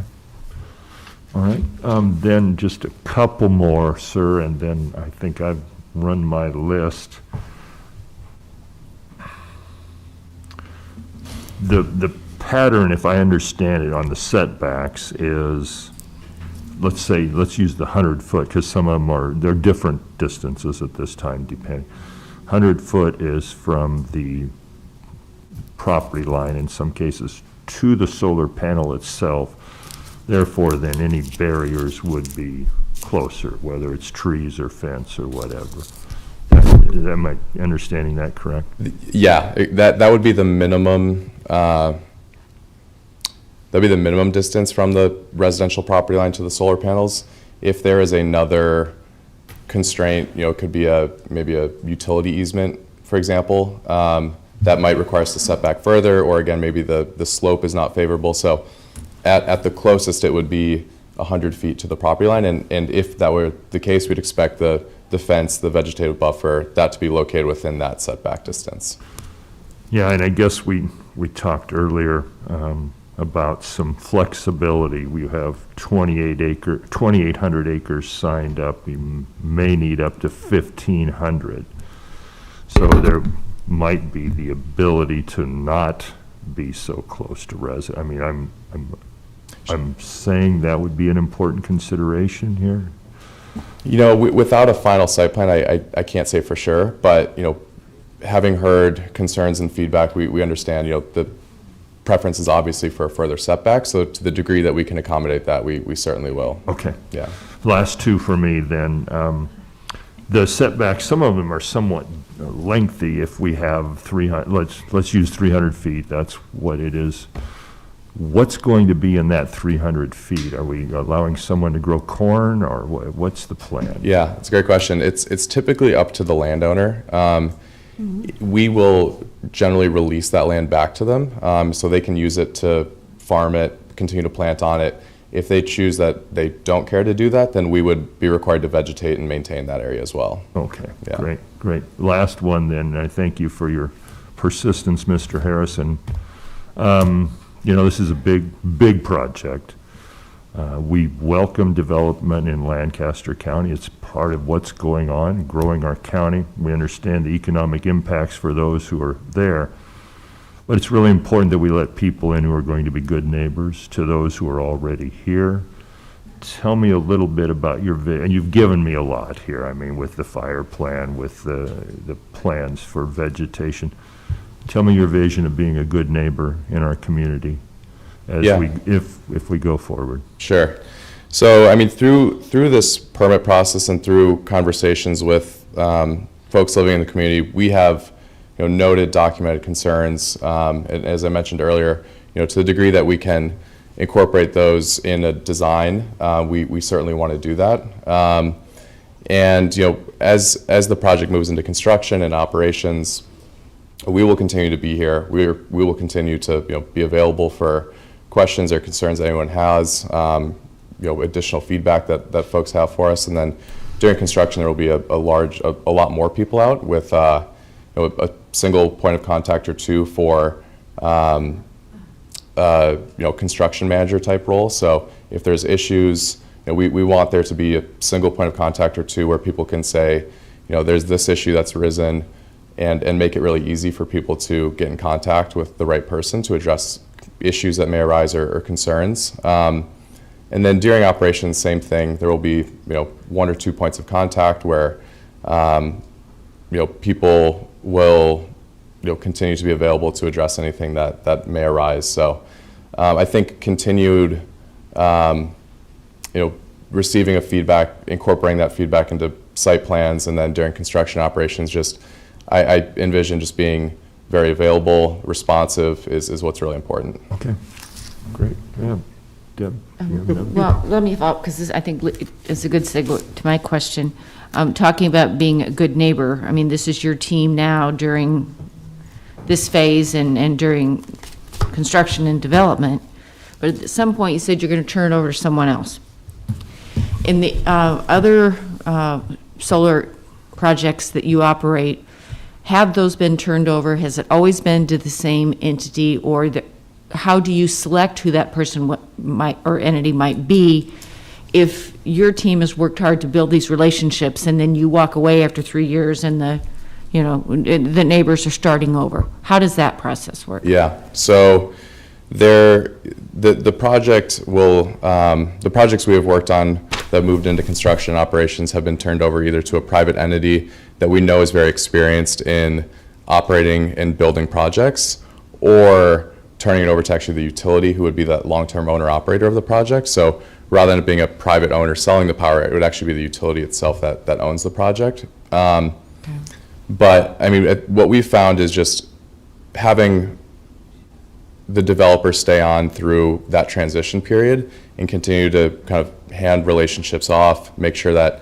anyone who is a stakeholder, anyone who might have any interest in the project is aware of who the point of contact is moving forward, should any questions or issues arise.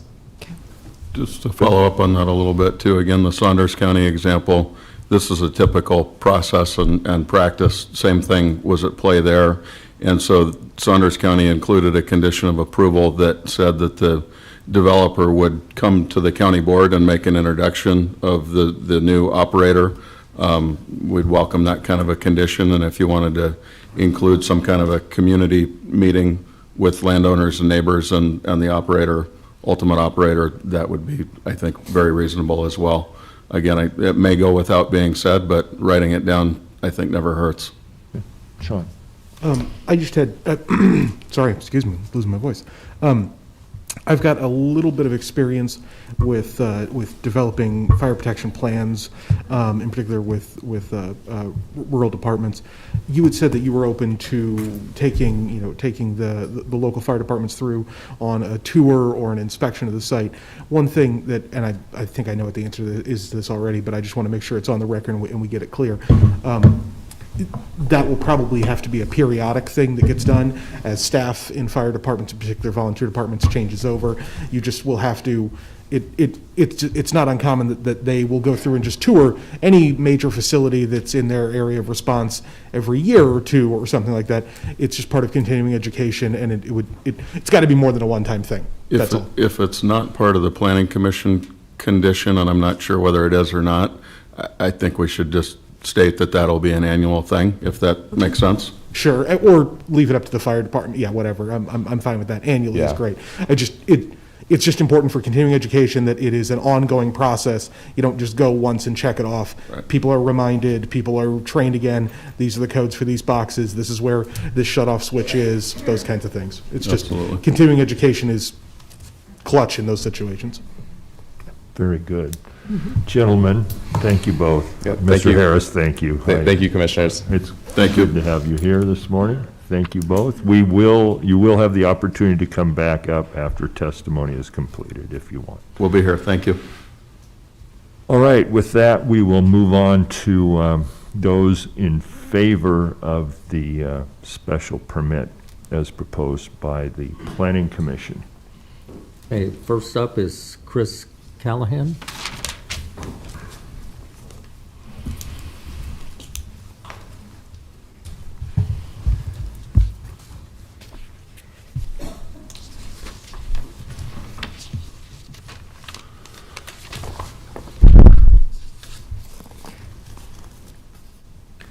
Hi. Sorry. Do you solemnly swear or affirm that the testimony you're about to give is the truth and nothing but the truth? It is, yes, sir. And I've got extra copies if you guys want to see these. I was going to put up on the display. I think I got enough. You can hand them to Sean and he'll pass them down. Or Dan will pass them. Sir, would you introduce yourself and spell your last name? Sorry. Chris Callahan, Callihan, 819 South 45th, Lincoln, Nebraska. I live in Lincoln. I am the business manager at International Brotherhood of Electrical Workers Local 265 here in Lincoln. I'm here today on behalf of myself and my membership to stand in support of this resolution and approve this special permit for this project 21042. And I know it's been mentioned a couple times, but I wanted to show this if I can get it right. First time. But I don't know how to adjust that to get that screen. But right now, from what I've seen on the reports I get for construction projects as they are proposed and go through the process of construction and whatnot, there are over 20 projects in the state of Nebraska on the books right now, either being proposed, permitted, or actually in construction, ranging from about 0.5 megawatt all the way up to over 400 megawatts. So even this one there we're talking about today isn't even the largest one that's being proposed in the state of Nebraska, and I'm sure there's more to come. A lot of that has to do with, like was talked earlier, is the evolution in the technology and the cost to actually put in solar has changed so much since it's been around, even way back in the 40s and 30s to even like it's more penitent time about the 80s and 90s. It's changed so much just in the last 10 years. So, and it's become a very viable and appropriate energy source, I think, in the state of Nebraska and outside in other states too as well. Our position that Nebraska, Lancaster County, and the state of Lincoln are heading in the right direction when it comes to diversified portfolio of power sources that includes renewables, both wind and solar. Specifically, solar offers a clean energy source that will power approximately 400 to 600 houses per megawatt. So if you take that into context, 250, we're talking 120-some thousand houses. That's quite a bit. The three biggest power districts in Nebraska, Omaha Public Power District, Nebraska Public Power District, Lincoln Electrical Systems, have all made commitments to decrease their carbon emissions. Two of them have set goals by 2040 or 2050. This is the direction that things are going. It's a good thing. And I think Lincoln and Lancaster County both being part of this is getting on board and being part of it.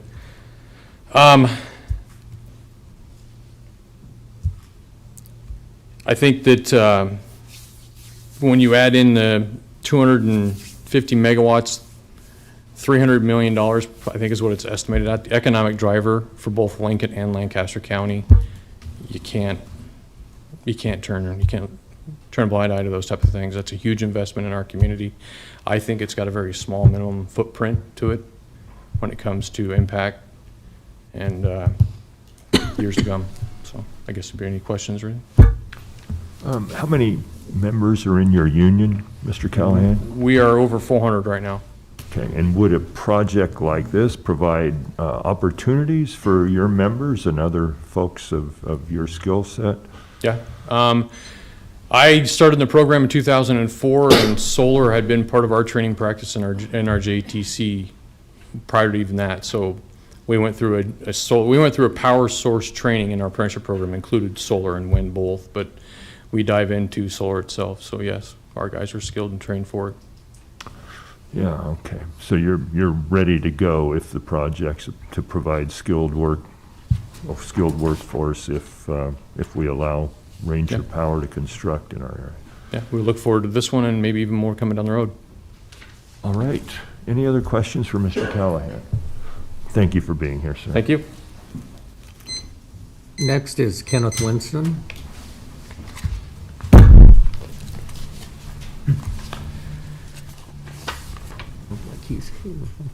Sam. Ruth Thompson.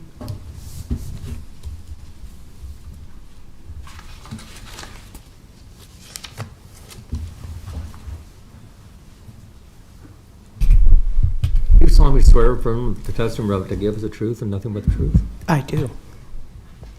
My name is Ruth Thompson, THOMPSON, 2400 North 134th Street. I am a 6.5-year willing participant in this solar project. This has been in the planning stages for at least that period of time and has not been rushed through by any means, as some have claimed. It is located here for good reason. As I understand it, Wagner's substation was put in during the 1960s to connect the high-tension line from Fort Calhoun Nuclear Power Plant to Lincoln. That nuclear power plant was decommissioned in 2016. 2 coal-fired plants are going to be decommissioned by OPPD. This proposed solar facility is intended to provide electricity to Omaha and the Southwest Power Grid via the same high-tension power line, which is now an underutilized infrastructure. I cannot see any other homes from mine. I am surrounded by fields and live on a gravel road, so it is certainly rural. It is in the 40-50-year utilization plan for the city of Lincoln. While Waterford Estates is a couple of miles away, it is on the other side of Stevens Creek, and sewer service will be many years away from our immediate area. Agriculture, as practiced here, does not feed people. GMO crops and accompanied inputs put environmental stresses on all living creatures and the soil. This solar project would mitigate those damages and improve soils for future agricultural endeavors. Not all of the permitted land will have solar panels, as stated by the project developers. Drainage and topographical issues will determine the optimal spaces for the energy production of the panels. In terms of fire danger, how many of these protesting homeowners have driveways that now allow a fire truck to pull in and turn around, which is required in most fire-prone areas? I'm just wondering how many people have ever seen a ripe cornfield or soybean field burn. It is horrifying. Would the property owners who are opposed to this project welcome a hog or chicken confinement project instead? Those could be the options for landowners. That would impact future home values far more than the silent, environmentally benign solar panels will. I have had 100 solar panels next to my home for at least 5 years, and I can attest to that claim.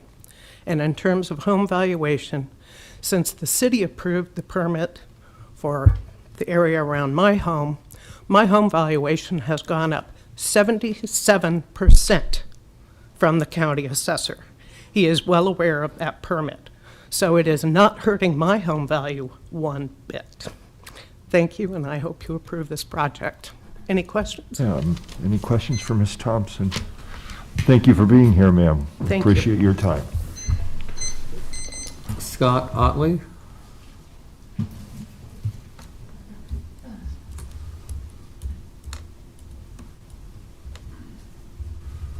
Yes, Do you solemnly swear or affirm that the testimony about to give is the truth and nothing but the truth? I do.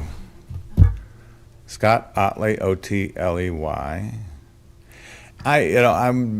She's pretty much covered everything I wanted to, but I did want to say that this fire business, the taxes that are going to be provided by this project are also going to be supplying the local fire districts with money as well, and not just the county and the city, you know. So there may be $5,000, but there's also going to be that annual increase in whatever the taxes generate. And, you know, like she said, I'm a long-time farmer. I've been retired, but, you know, we have something called conservation reserve programs, and they plant, you know, tall grass prairie. Tall grass prairie burns at 3 times its height, you know, if it's 5-6 feet tall, 7 feet in some cases.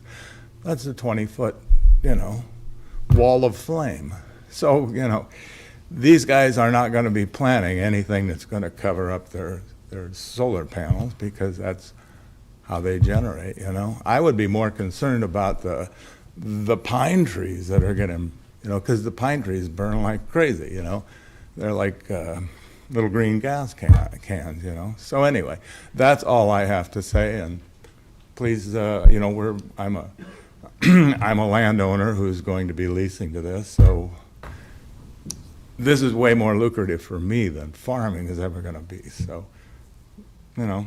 So it will have an economic impact on you, Mr. Ott. Yeah. And you, I mean, a It's gonna be pretty beneficial positive in economic. that regard, you know. All right. Okay. Any other questions for Mr. Otley? Thank you, sir. Barb Hoppe?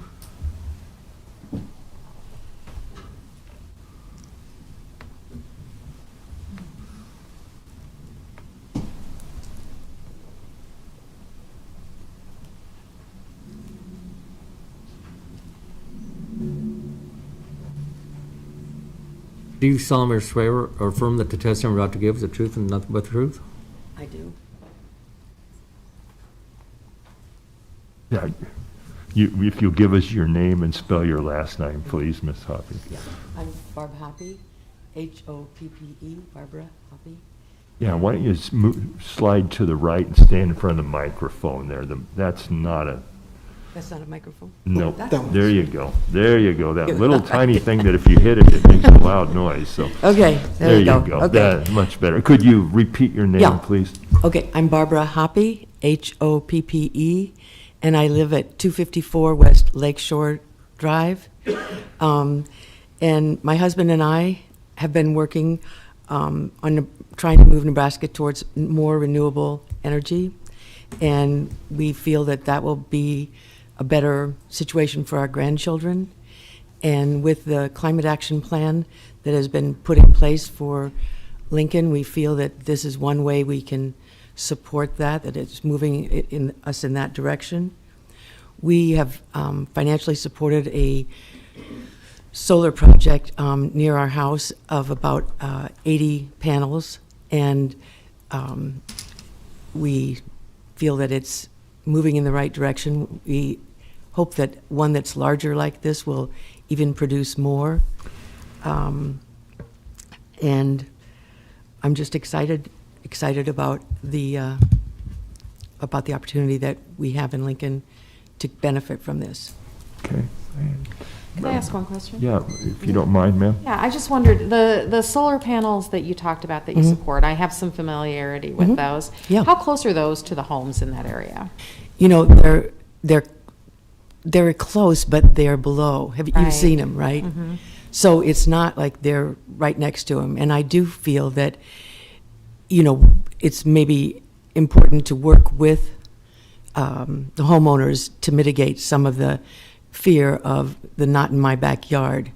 The ones there at Capitol Beach are not right next to the homes. And in reading the material, it sounded like some of these would be within 100 or 300 feet of some of the homes, depending on the way that the homes are organized. Is that right?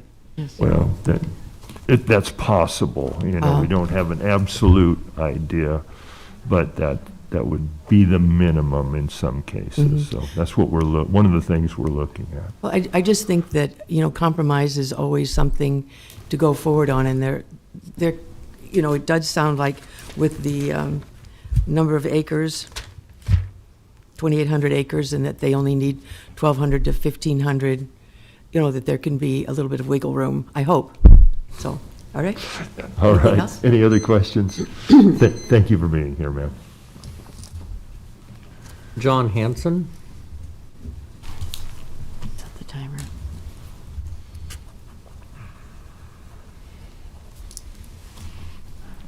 Do you solemnly swear or affirm that the testimony you're about to give is the truth and nothing but the truth? I do. John Hansen, Hansen. I'm the president of Nebraska Farmers Union.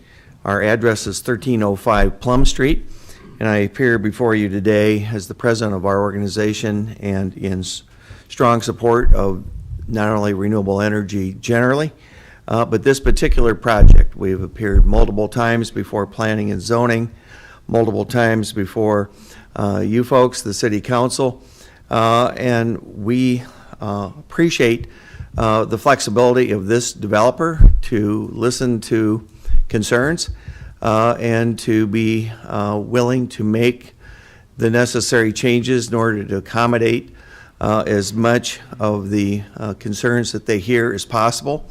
But at the end of the day, we still have to be able to have the things in place in order to be able to make a project go forward. And so it's always a matter of trying to balance the interests of all the different parties. So I represent a lot of landowners across the state of Nebraska, and so I've been involved in the before, the early stages, the during, and the after of a lot of renewable energy projects. And so there is a sort of a rhythm to how all of these things go. And so in the early stages, there's always a lot of concerns because things are going to be dramatically different. There's going to be a different viewscape. There's going to be all these, change comes more or less easily to us human beings.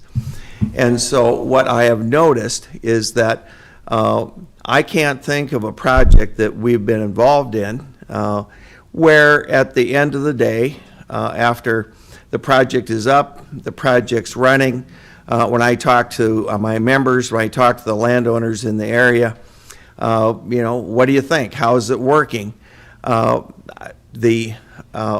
Most of the concerns melt away. Most of the concerns, it gets to be a part of the landscape. It gets to be a part of, just the course of normal business. And we accommodate that change, and then we move on. And so the difference is that these kinds of projects for landowners, both wind and solar projects, bring substantial amounts of new additional farm income to landowners.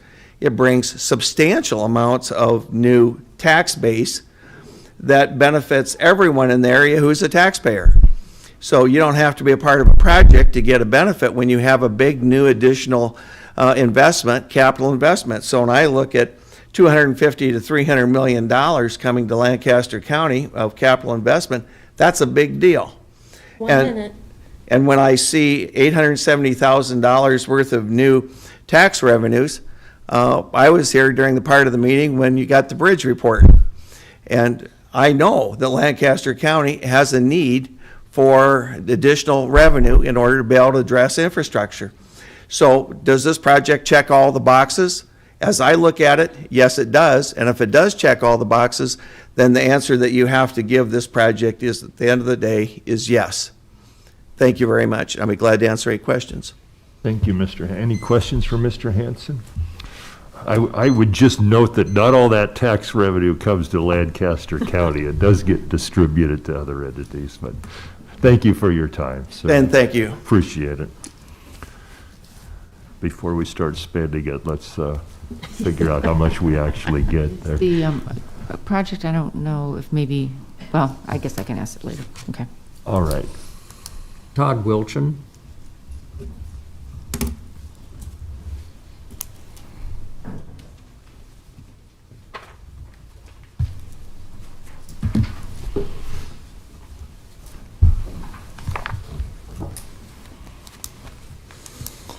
Do you solemnly swear or affirm that the testimony you're about to give is the truth and nothing but the truth?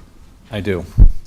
Good morning, Commissioners. I'm Todd Wilchin, Wiltgen. I'm here testifying on behalf of the Lincoln Chamber of Commerce.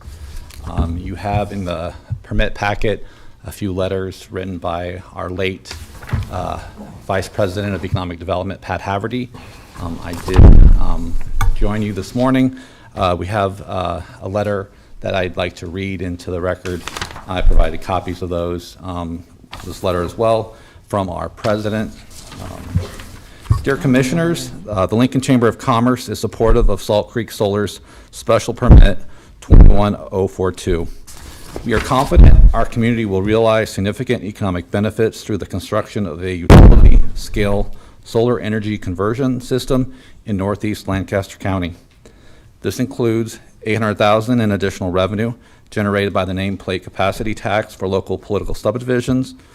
We will also benefit from the direct capital investment of $230 million in creation of high-value jobs during both the construction phase of this project as well as its ongoing maintenance. Participating landowners will also benefit from the new and steady source of income. We appreciate your efforts to adopt reasonable siting criteria for renewable energy sources, such as solar, that make this project possible. As we work to attract investments in our community, we believe it's important for the City of Lincoln and Lancaster County support building the durable, resilient, low-carbon infrastructure of the future. It will send the right market signal to the energy consumers. We urge the Board of Commissioners to support the proposed Salt Creek Solar Project. Sincerely, Wendy Birdsall, President. With that, I would be happy to answer any questions you may have. Commissioners? Mr. Wilgen, thank you, and thank you for all that the Chamber does on behalf of our community. Absolutely. Thank you. Have a good day.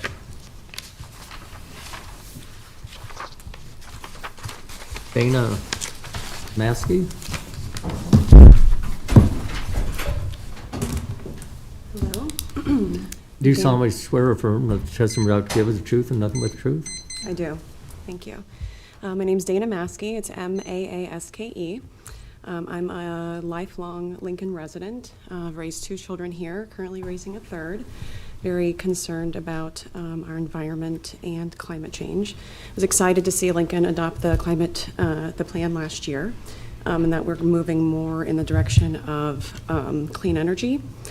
So I would just wanted to come and offer my support for this and for the project that they're building for the Salt Creek project.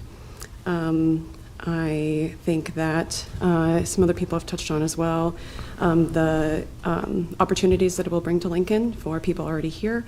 It will attract businesses, people that are wanting to offset their carbon footprint. It'll be an attractive element for them to want to perhaps come have their business here. But ultimately, I want a clean, healthy future for my children, potential grandchildren, future generations. So it's just important to me that we support these kind of projects in our community. Very good. Any questions for Ms. Maskey? Thank you for being here, ma'am. Chelsea Johnson?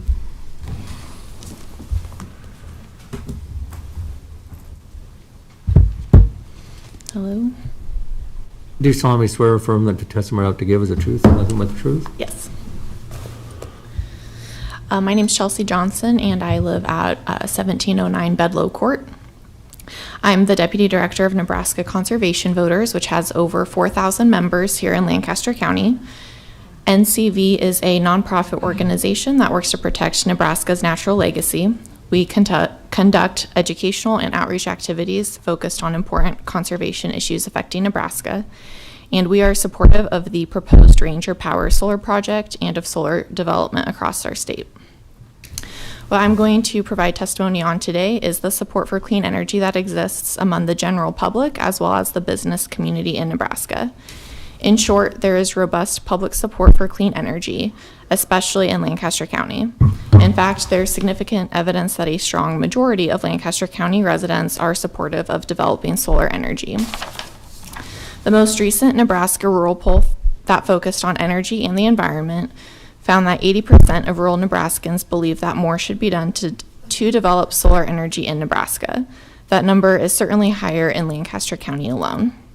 In 2019, Nebraska conservation voters completed a poll of just Lancaster County, and nearly 60% of respondents took their support of clean energy a step further and said that they think Nebraska should get 100% of its electricity from clean, renewable sources. These are hard numbers from reputable scientific polling firms. It's clear that the public supports solar energy, and there are many reasons why. It creates jobs, it generates tax revenue, and it's good for the environment. In addition to serving as Deputy Director of Nebraska Conservation Voters, I'm a member of the Lincoln Electric System Board of Directors. However, what I say today does not reflect the position of the organization. LES has seen demand for greater investment in renewable energy. Last year, LES ratepayers advocated for LES to set a decarbonization goal, which led LES to commit to net zero carbon by 2040. Personally, I would like to see LES meet that goal with as much local renewable energy as possible. Electricity generation across the state and the nation has shifted from fossil fuels toward clean energy. This growth in clean energy is driven by market demand. Large companies like Facebook and Google are making 100% clean energy commitments and are choosing to locate their operations in Nebraska. These are jobs that would not come to our community without our commitment to provide renewable energy in our local energy systems. Monolith Materials is building a facility in Lancaster County, which will require approximately 2 million megawatt hours of annual energy. When their project is complete, they will be the largest user of electricity in the state. This Nebraska-based company has already entered into an MOU with Nebraska Public Power District to provide that this power will be 100% renewable energy. 1 minute remaining. There's market demand for clean energy, and companies know that we have the potential in Nebraska to be a clean energy leader. We should strive to harness this potential to provide economic development and tax revenue to our own local communities. By investing in local solar, we are saying that we welcome these companies and their workers into our community, continuing to make Lancaster County an ever more vibrant place to live.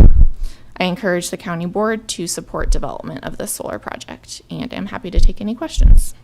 Very good, commissioners. I have one, Ms. Johnson. You said you're on the NRD, Natural Resources Board as well?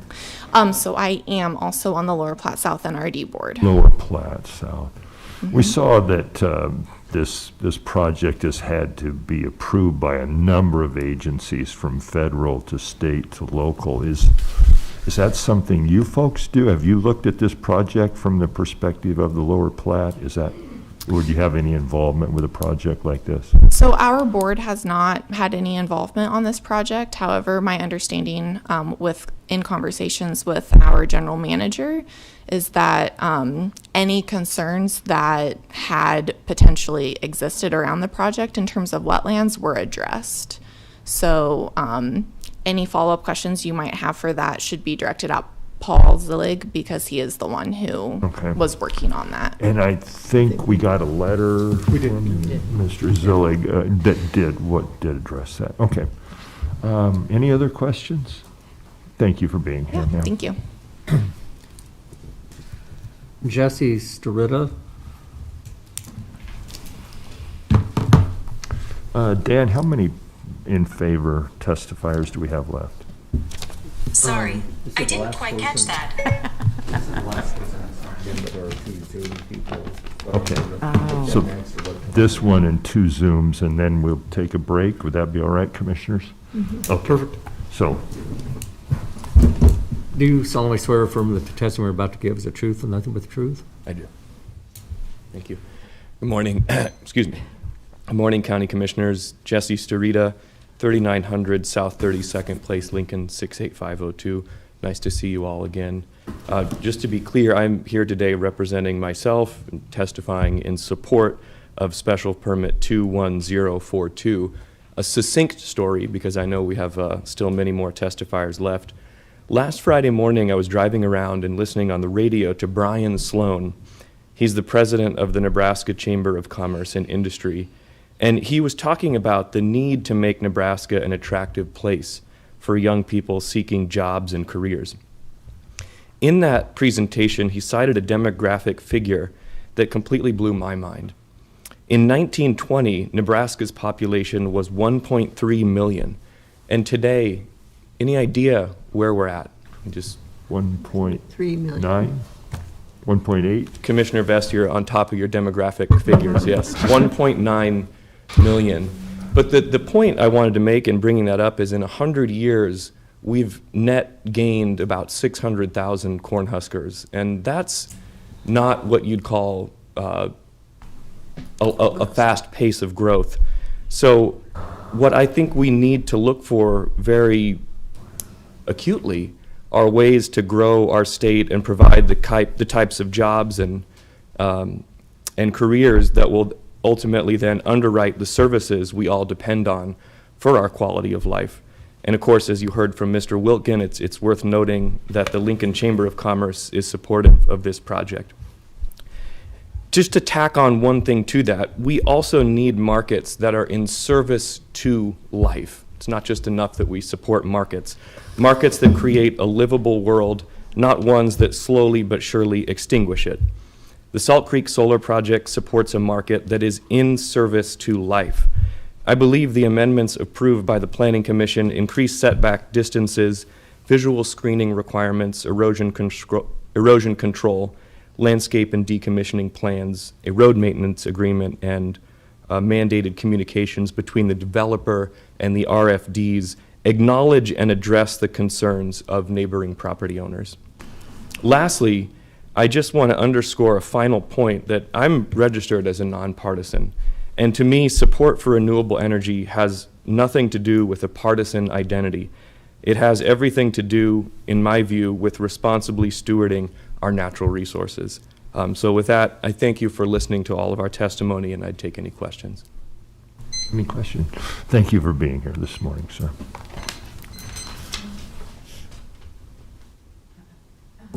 Okay, we have 2 Zoom testifiers, and we will call upon the technical expertise of our friends in the back room. We are ready for the 2 Zoom testifiers.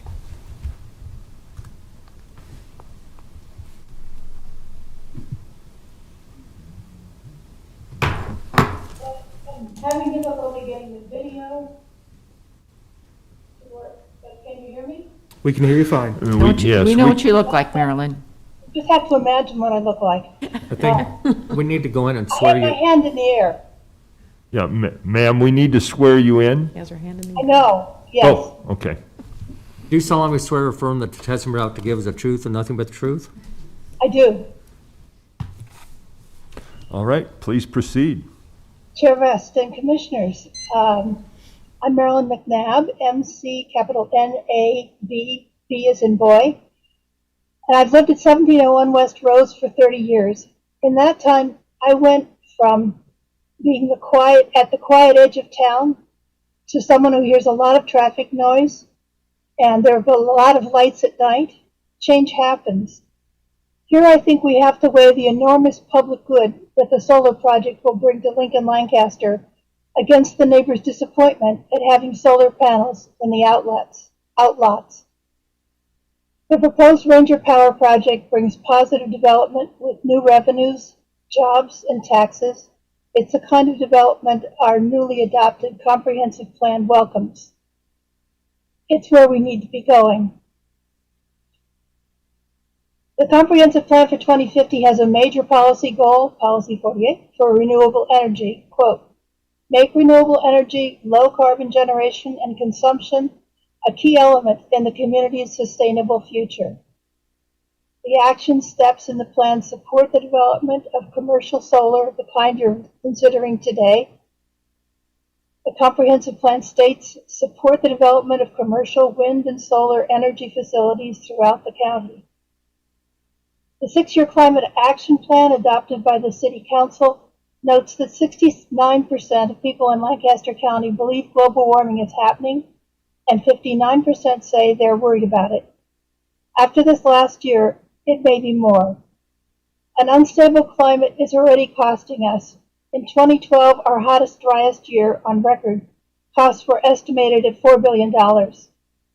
As a result of the blizzard and flooding in March 2019, the losses were more than $3.4 billion.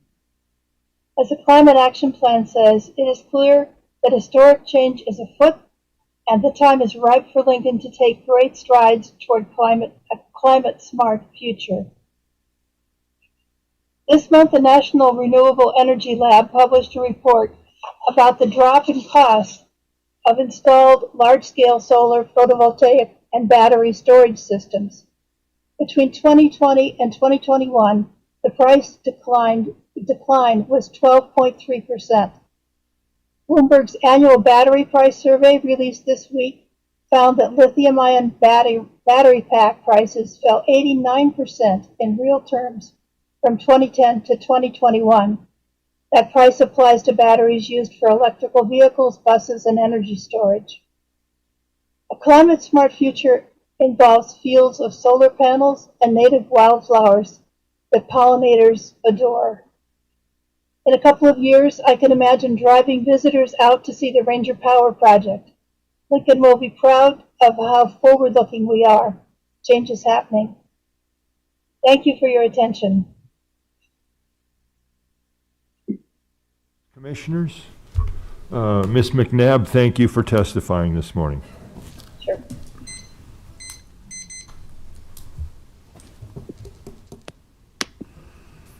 And Gene Hanlon is up. Good morning, sir.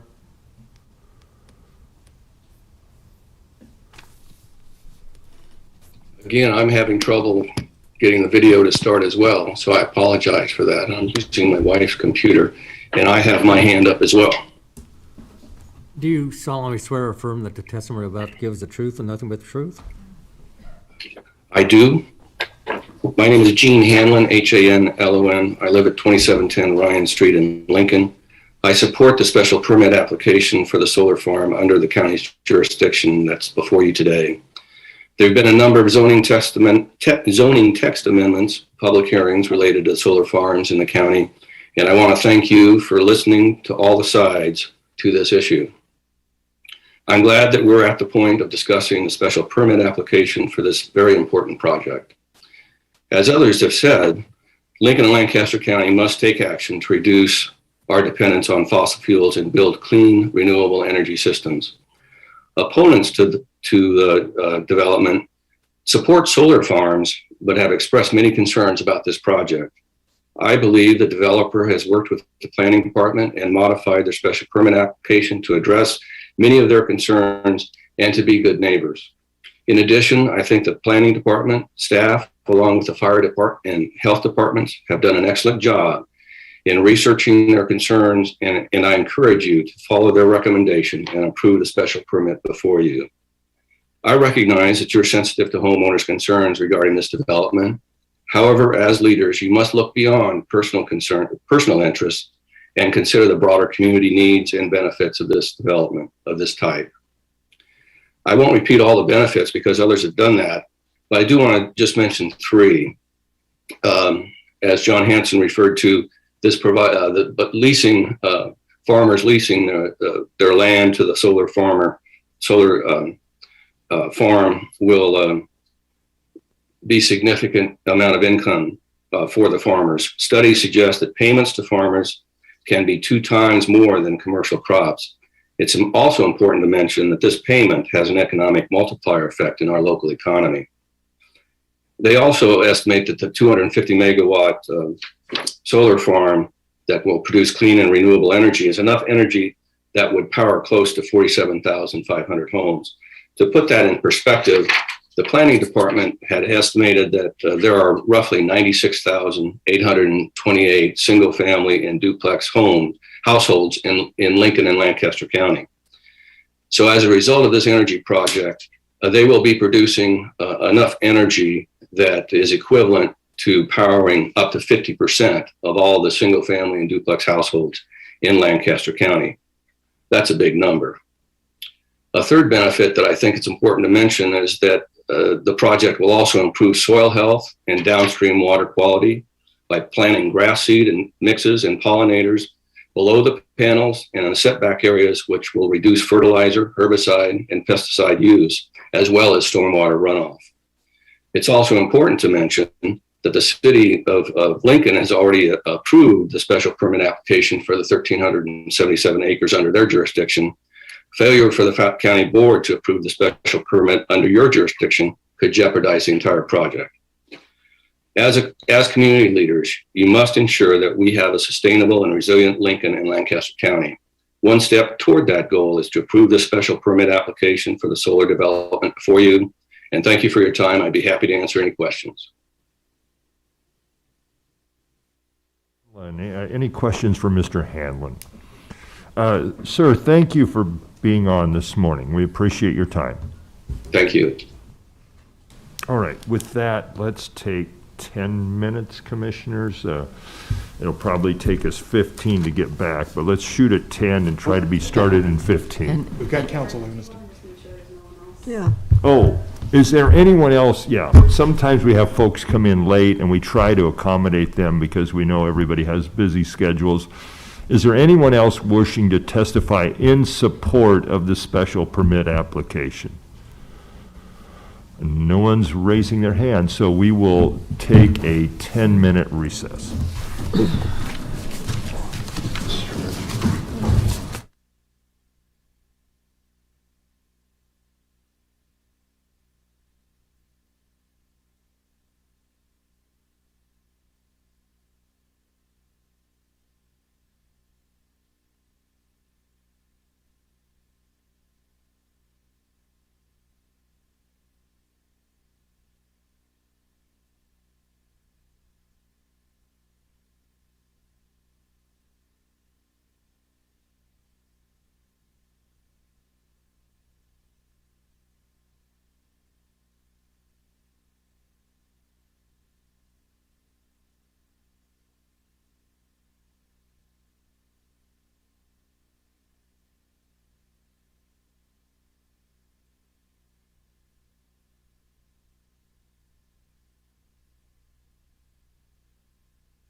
Okay. Dennis, I'll go ahead and swear you in. Do you solemnly swear or affirm that the testimony you're about to give is the truth and nothing but the truth? I do.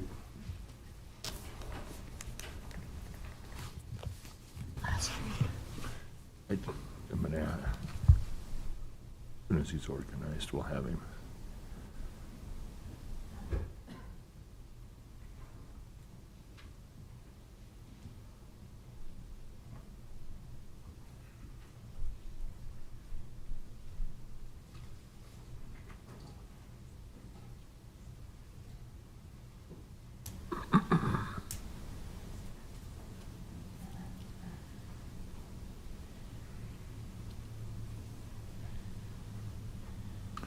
Sir, I'd ask you to introduce yourself before you start. Good morning. My name is Dennis Tegmeyer, 140 North 8th Street, Suite 250, Lincoln, Nebraska, 68508. In all due respect, as a matter of due process and fairness to my clients, I ask that I be allowed more than 4 minutes to testify on behalf of my clients in their appeal today. How much time are you asking for, sir? At least 6 minutes. 6 minutes it is, my friend. I tell you what, we have to go with 4. I've been duly scolded by people in your profession about this. At the 4-minute mark, you'll be asked to stop, and I will say, sir, do you have some thoughts to wrap up? And we'll do that.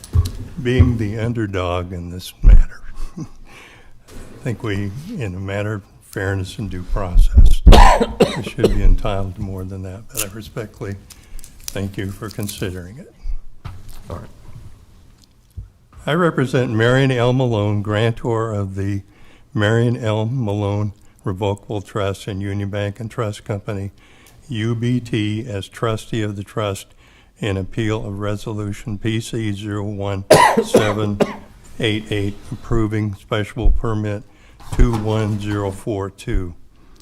At this time, I offer exhibits 1 through 11, which I have handed to Megan. The trust holds title to approximately 78.97 acres, which will be affected by the proposed solar project. Trust owns Lot 2 Southwest, located in Section 14, Township 10, North Range 8, 6th Principal Median in Lancaster County, Nebraska. The trust property will be boxed in by possible location of the solar panels on 3 sides. Exhibit number 7. There are many reasons why the resolution should be overturned and the application for special permit denied by the board. For more, please see Exhibit 11, a letter that I've hand-delivered to the board today.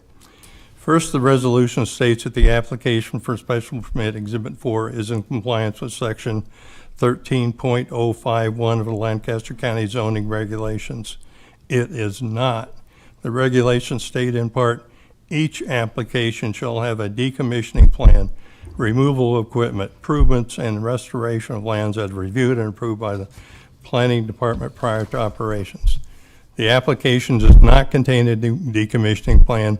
The intent of the regulation is for the planning commission to review the decommissioning plan and have a public hearing on the entire application, including the decommissioning plan.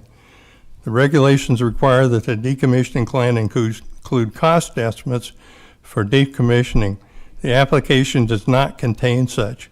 A surety bond, letter of credit, or the establishment of an escrow account should be required to ensure proper decommissioning in case the applicant defaults on decommissioning or fails to complete the project. Commissioner Shore alluded to what I have heard a phrase several times, here today, gone tomorrow. What assurance do you have without any bond, a letter of credit? What if this project is started and it's not completed? Second, the Commissioner's resolution states in part the proposed vegetative buffer and setback from the property lines to the solar panels should help mitigate any impact to non-participating properties. My clients disagree. Should help does not assure my clients that such will be sufficiently mitigate any impact. My client's trust property and others owned by others will be devalued by the special permit is allowed and a large solar conversion system is constructed. Trust property has a current use as agricultural land and current and highest best use as rural residential acreage land. After the projects are completed, the current highest and best use of the trust property will be limited to the current agricultural use due to a projected lack of demand for rural development land surrounded on three sides by industrial use. My clients project loss in value to the trust property, $400,000 to $800,000, having consulted with a real estate appraiser. Lincoln is growing at a fast pace. If the proposed solar project is allowed, it may limit growth to the east of Lincoln, may affect the location and construction of East Beltway. Third, approval of the special permit will result in inverse condemnation by the board. Sir. The approval of a special permit for the construction of a solar conversion system to produce renewable energy for public use at the proposed location will be an invasion of my client's property rights that was clearly foreseeable by the record before the Lincoln-Lancaster County Commission and now before the Lancaster County Board of Commissioners. Fourth, the Lincoln-Lancaster County Planning Commissioners were improperly influenced in the approval of the application for special permit number 21042. They were improperly influenced during a meeting by the unsolicited statements by Deputy Lancaster County, which was contained in the video record. See also Exhibit 10, a copy of the minutes of the Lancaster County Planning Commission meeting held on November 17th, 2021. Commissioner Dick Campbell made a motion to deny the application for special permit. Commissioner Campbell, along with Commissioners Rich Rodenberg, Maribel Cruz, and Lorenzo Bell Jr., voted to deny the permit. Following the Deputy Lancaster County Attorney's remark, 3 commissioners, Campbell, Cruz, and Bell, changed their votes from denying to approving the special permit. My clients ask you to reverse the approval by the Lincoln-Lancaster County Planning Commission of the special permit and deny the application for special permit. Thank you for your opportunity for my clients to be heard and for your time and consideration. All right, very good, sir. Any questions for Mr. Tegmeyer? All right, thank you, sir. You're welcome. Melanie Friend?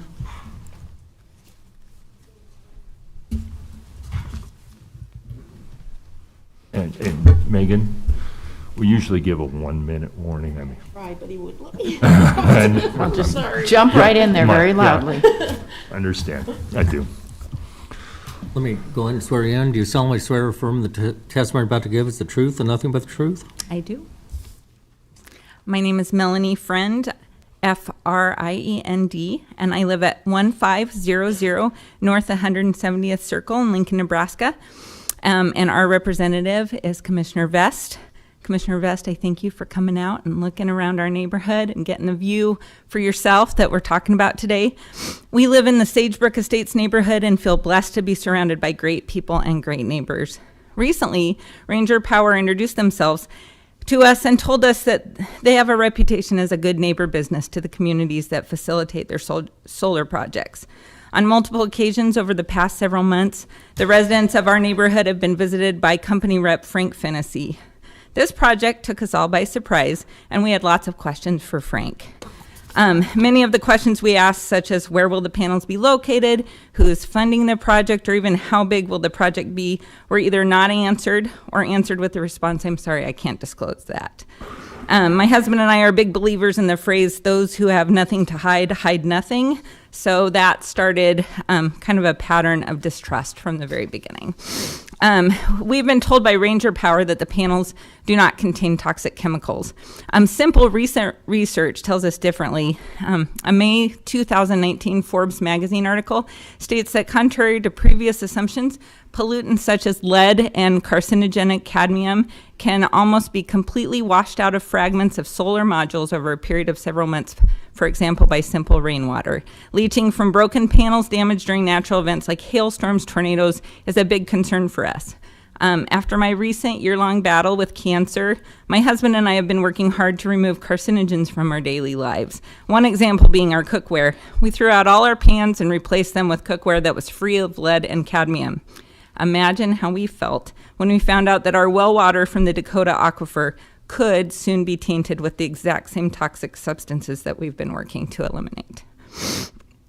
We as a neighborhood do not oppose solar power. Many of us are in support of it when it is done right and does not impede the quality of life for those that live nearby.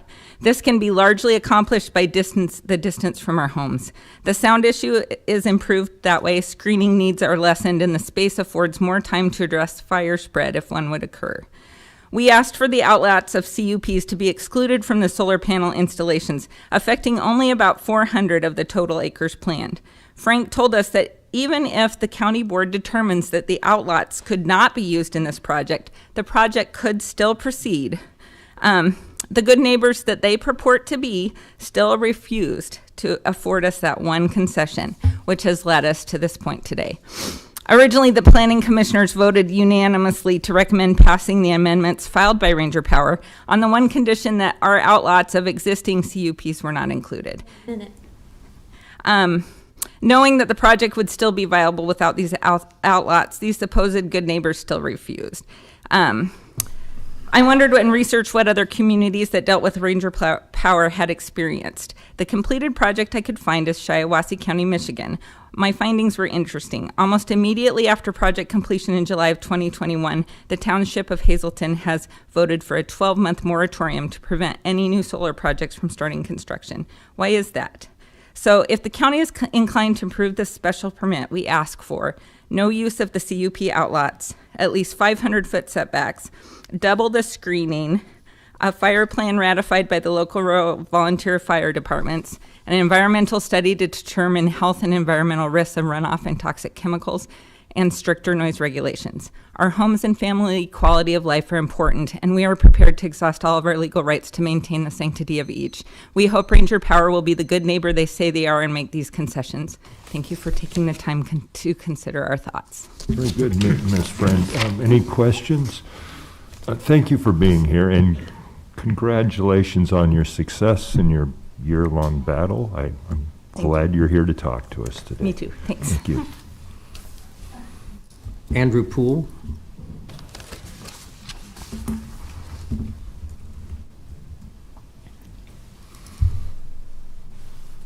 Do you solemnly swear or affirm that the testimony about to give is the truth and nothing but the truth? I do.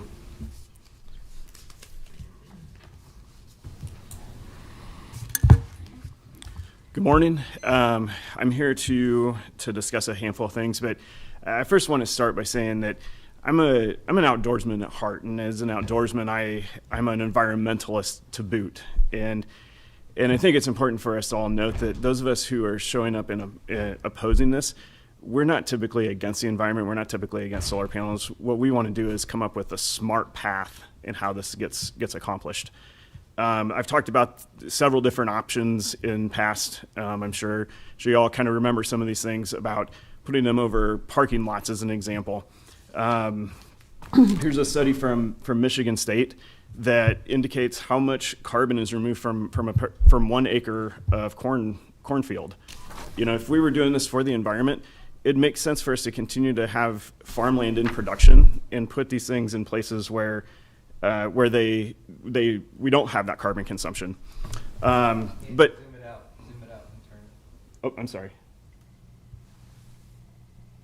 You may want to turn it, sir. There you go. And apologize for that. I did not realize that was under the control of this. With respect to some of the provisions that we asked for, though, knowing that looking as though this is coming our path, some of the things that I really want the board to consider is how is this impacting the general grid? How is this impacting the local grid for LES? The last time I talked to LES, they have approximately 700 megawatts on peak power, which means typically we use less than that. This could, according to the last proponent testimony, this could power 50% of the homes in Lincoln. What happens on a good summer day when we have a thunderstorm roll through? How does LES backfill that? I've read all the staff reports, and I have yet to see anything that discusses what the possible impact of the interruption of this power production happens in the middle of the day, especially when we all need it. In our previous text amendment that was filed under Mick Von Bush's name, we asked for certain provisions, and one of them happened to be a setback. I'm going to respectfully disagree with the attorney from Ranger Power. I do believe that the Planning Commission was looking for a setback on all non-participating properties, not just CUP outlots. A great example of that happens to be this particular property right here. This is not my property, but it is one of them that's subject to this. I have a notebook that I'll turn in for the record, which includes this. This happens to be the CUP outlot, which is subject to the 300-foot setback. This is not on the CUP outlot, which is only subject to a 100-foot setback. And the lines drawn here is the blue line happens to be what happens if we match that 300-foot setback, and the green line happens to be on the 500-foot setback all across the board. This isn't equitable when we're talking about the setbacks between the different properties. I've mentioned on many occasions screening. Screening is really important to me. The main reason for screening that's important to me is this is my view of this project. The last time that I brought screening forwards, the argument against increasing screening happened to be that most of us had obstructed views of the solar panel project. This is my obstructed view. This is another landowner's obstructed view. Another obstructed view. The point being that the way these things are created is most of these landowners decided they wanted to pull capital out of these farm fields, and so they created CUP lots. They sold acreages for far more than what the value of the property was as farmland. But farmers don't have, or landowners don't have, groves of trees in the middle of cornfields. And so when they develop these things, this is the obstructed view that we have. There is no obstructed view. When we're looking at people that aren't on CUP outlots, this was sent to me from a resident that is across the street from one. This is another resident that's across the street from one. Is that 4 minutes, Megan? Wait, are you close? Yes, I have two more things. Sure. I know you all have seen this before, but this is an example of what 4 trees per 60 feet looks like. And this is on my property. This is 6 trees over 95 feet. These are much smaller than what will be planted. I'm asking for the opportunity to have a minimum of 8 trees planted in 2 rows to provide sufficient screening. Those are things that provide us with being good neighbors. If it's going to be a good neighbor to us, sufficient screening is going to be necessary, and this 6 trees over 95 feet still is going to lack the sufficient nature of that. Okay. Thank you, Mr. Poole. I do have one follow-up question. Oh, Deb, why don't you go? Could you go back to the one with the colored lines? Yes. And you said it was inequitable.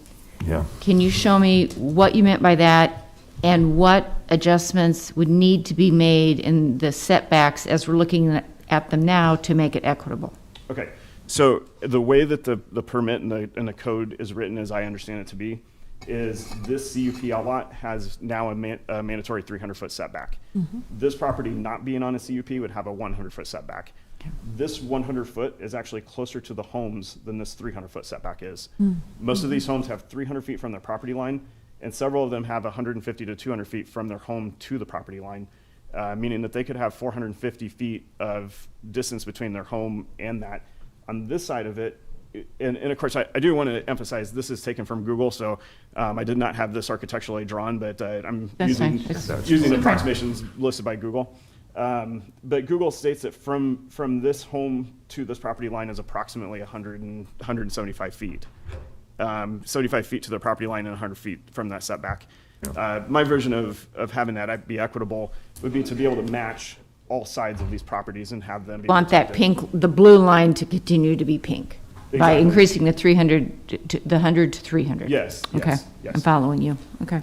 Yeah, I mean, Mr. Poole, I appreciate your testimony a great deal, and I'm mulling that over, and sometimes when I'm mulling, questions don't come out quite right. I just, the CUPs have been at the center of this controversy. I think and that's on us. They were invited to the party by the Ranger Power, and we approved that with the additional setback, the 300 feet, as opposed to what was standard on the rest of the county. And you're saying, you know, take the extended 300 feet all the way around onto property that's actually not part of the CUP, then. That's what, in effect, your standard would do, correct? In that particular map, yes. Yeah. I would be a proponent for having that setback across all residences in the county. There are many residences that aren't on CUPs on these roads. And Mr. Vest, I know that you've been out that way, so I know that you've seen those residences along the path. There's several residences that this is going to impact, not having that extra setback because it's not on a CUP. Yeah, very good. Mr. Poole, thank you. Any other questions? Mr. Poole, thank you for being here, and thank you for photos. I like photographs. Did you? Next is David Bargan.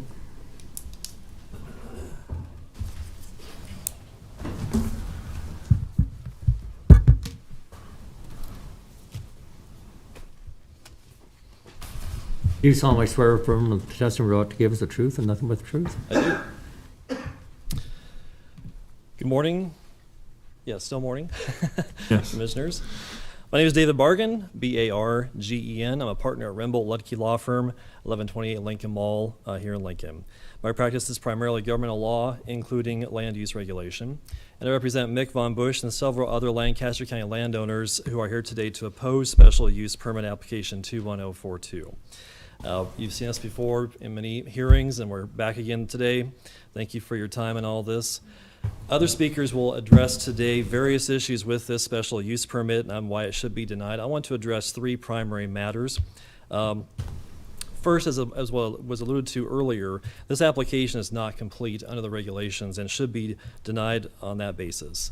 The regulations require, zoning regulations section 13.051A5 requires that, quote, each application shall have a decommissioning plan that is reviewed and approved by the planning department prior to beginning operations. There's two things there. First, an application must have a decommissioning plan. Second, the planning department must review that before operations begin. I think the reasoning for that is that this body and the planning commission can have a chance to look at that decommissioning plan as well as that planning department. And as this application admits, there is no decommissioning plan for this permit with this application. They have included what is a standard form of a decommissioning plan, but actually a typical program for decommissioning is how they describe it, but it does not meet the requirements of your zoning regulations. So we believe that the permit application is not complete and should be denied. Second, if the board proceeds to approve special permit 21042, it should require a number of conditions. As you know, my clients filed an application for text amendment 21009 on September 15th, 2021.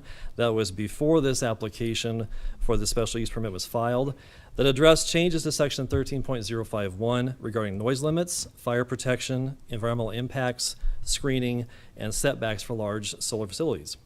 The county board ultimately denied that text amendment in part because board members stated that the issues raised in it could be dealt with on a case-by-case basis as large facilities are proposed, and in particular could be addressed for conditions for special permit 21042.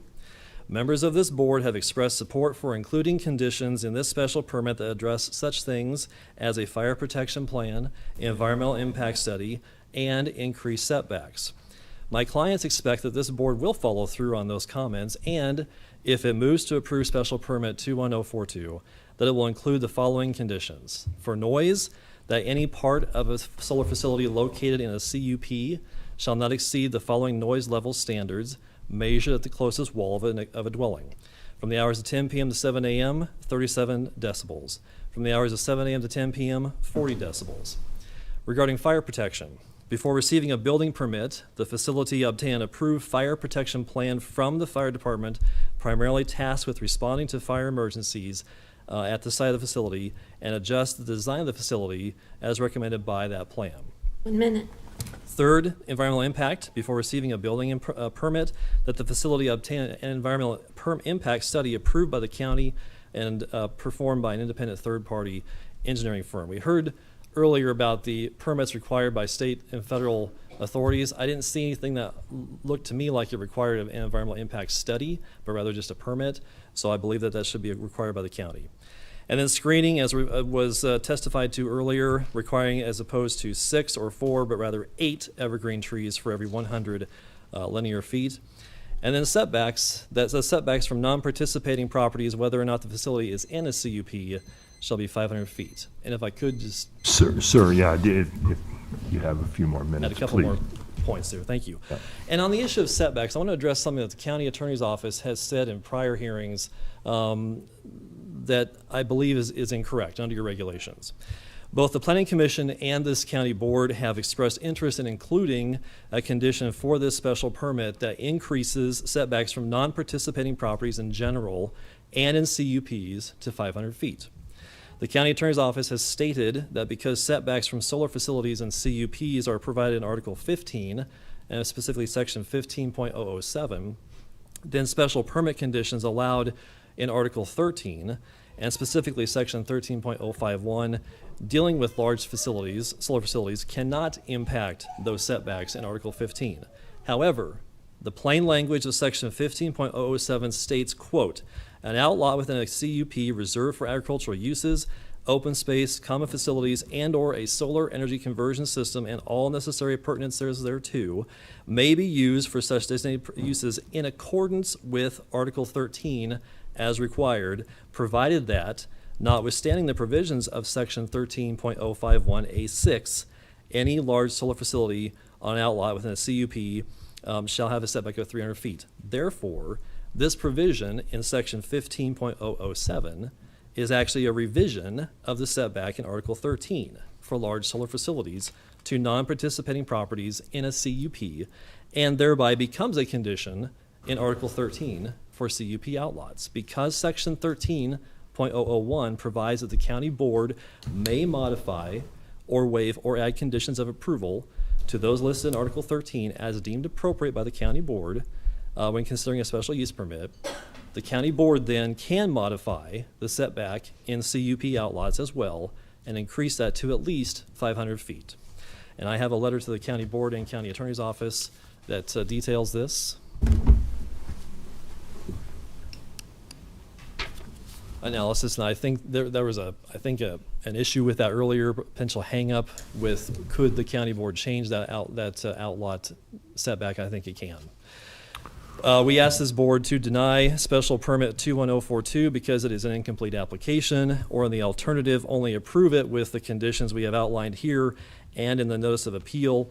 I'd also ask that all the materials submitted by opponents of this special permit be made part of the record of the proceeding. And just a couple other points. We heard this earlier that the applicant is only the developer of this project, and they're going to be here for a year or so to build the project, and thereafter we get a new party, which is the operator.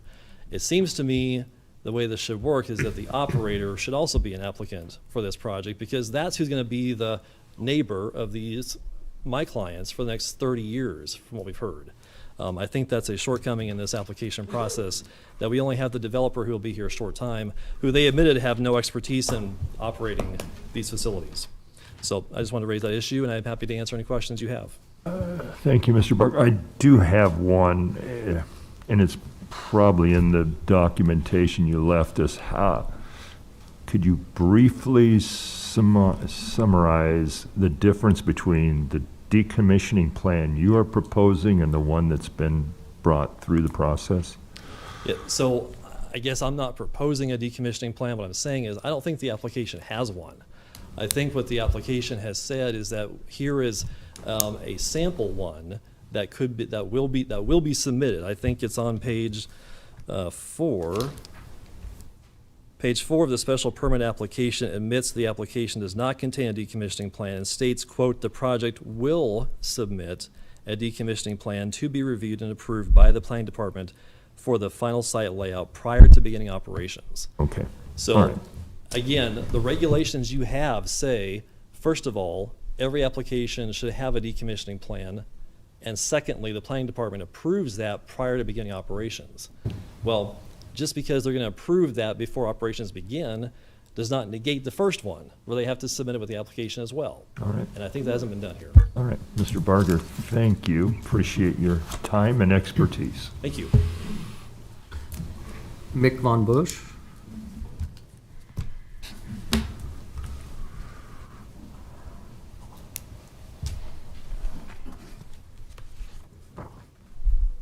Do you solemnly swear or affirm that the testimony we're about to give is the truth and nothing but the truth?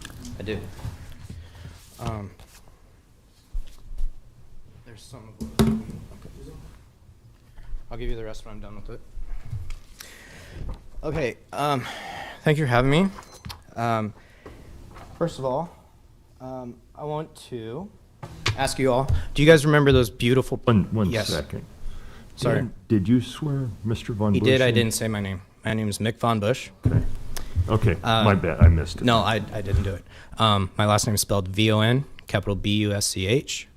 I live at 1633 North 173rd Street, Lincoln. In the slideshow we were showing earlier, those beautiful solar panels, the flowers and all of that, in reality, is this upside down? There you go. This is a solar farm in Hazleton, Michigan. I don't see any flowers. I see flooding. I see disarray. I see maintenance issues. Here's screening. 4-foot little arborvitaes aren't going to get any wider. Notice all the tall grasses around electrical components. This one here, this shows solar panels close to a home. They've got mud fence around that. I don't know if you can see that. I don't know how to run this. That black plastic fencing, that's mud fencing for construction. Why is it still up? Thing's running. So that's what you want around your home. Here's another example. That gate is galvanized pipe. Once again, I have a machine shop. I understand what some of this stuff is. It's been welded together. Note the dark sections at the intersections. That's rust. It's because they welded galvanized pipe and it got rid of the galvanized. It's actually bad to weld that because it lets off toxic fumes while you're doing it. This gate will rust and fall apart in less than 10 years. And these panels are supposed to last 20 to 30. Nice mud puddle too. That big box there in the middle, that's an inverter. As they've been described as little boxes that make no noise. My biggest problem with this is we don't know what we're getting. We have the planning department asking for information on the equipment. Those papers they showed you, Mr. Levy showed you the nice little PDF. That's a sales brochure off the internet. I found it yesterday. It shows you no information. It doesn't give you the materials the panels are made out of, which it should. It doesn't give you decibel levels that the inverters operate at. If they would have provided the manuals to the product instead of a sales flyer, you would have gotten that information. If they're going to spend millions of dollars on equipment, you know darn sure well they're going to get those manuals. They want the specs. Why aren't they giving us the specs? 1 minute. So that's just it. Once again, if you have nothing to hide, why not show it all? My other thing is the decommissioning is a huge deal to me. We are going to be stuck with a lot of money to be paid out. Basically because what if they go bankrupt? Who's going to want to buy used solar panels? I mean, honestly. Also, you have, I don't remember the exact number, it's like 70 million or 700,000 tons of waste off of these things up to this year. By 2050, there's going to be over 700 million metric tons of waste. We should be recycling these. With all of the stuff in them, they need to be properly disposed of. I read an article, there's a 6,300 acre solar farm going in. There's 100,000 pounds of cadmium in these panels. We should end up with about a third of that. But we don't know because they won't give us the information. I mean, We really should have that information. Recycling should be a requirement because when this is done, it will be on us. I've seen upwards of $30 a panel for residential panels to be recycled. If it's $30 a panel times however many hundreds of thousands or million panels in this thing, it's $300 or $30 million we're stuck with at the end of this project. That's far more than the taxes. Thank you, Mr. Von Busch. I appreciate it. Any questions for me, please? Any questions, commissioners? No, thank you. Jim Bob? Do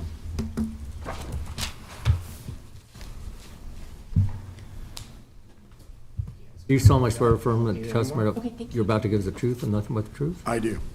Jim Bopp, 1855 North 173rd Street in Lincoln. I do live in a CUP, so obviously it'll affect us directly. It will semi-surround us if it goes through as proposed. Mainly, I want to talk about the fire protection plan. I appreciate what Mr. Flowerday said earlier, and some of you have taken that seriously.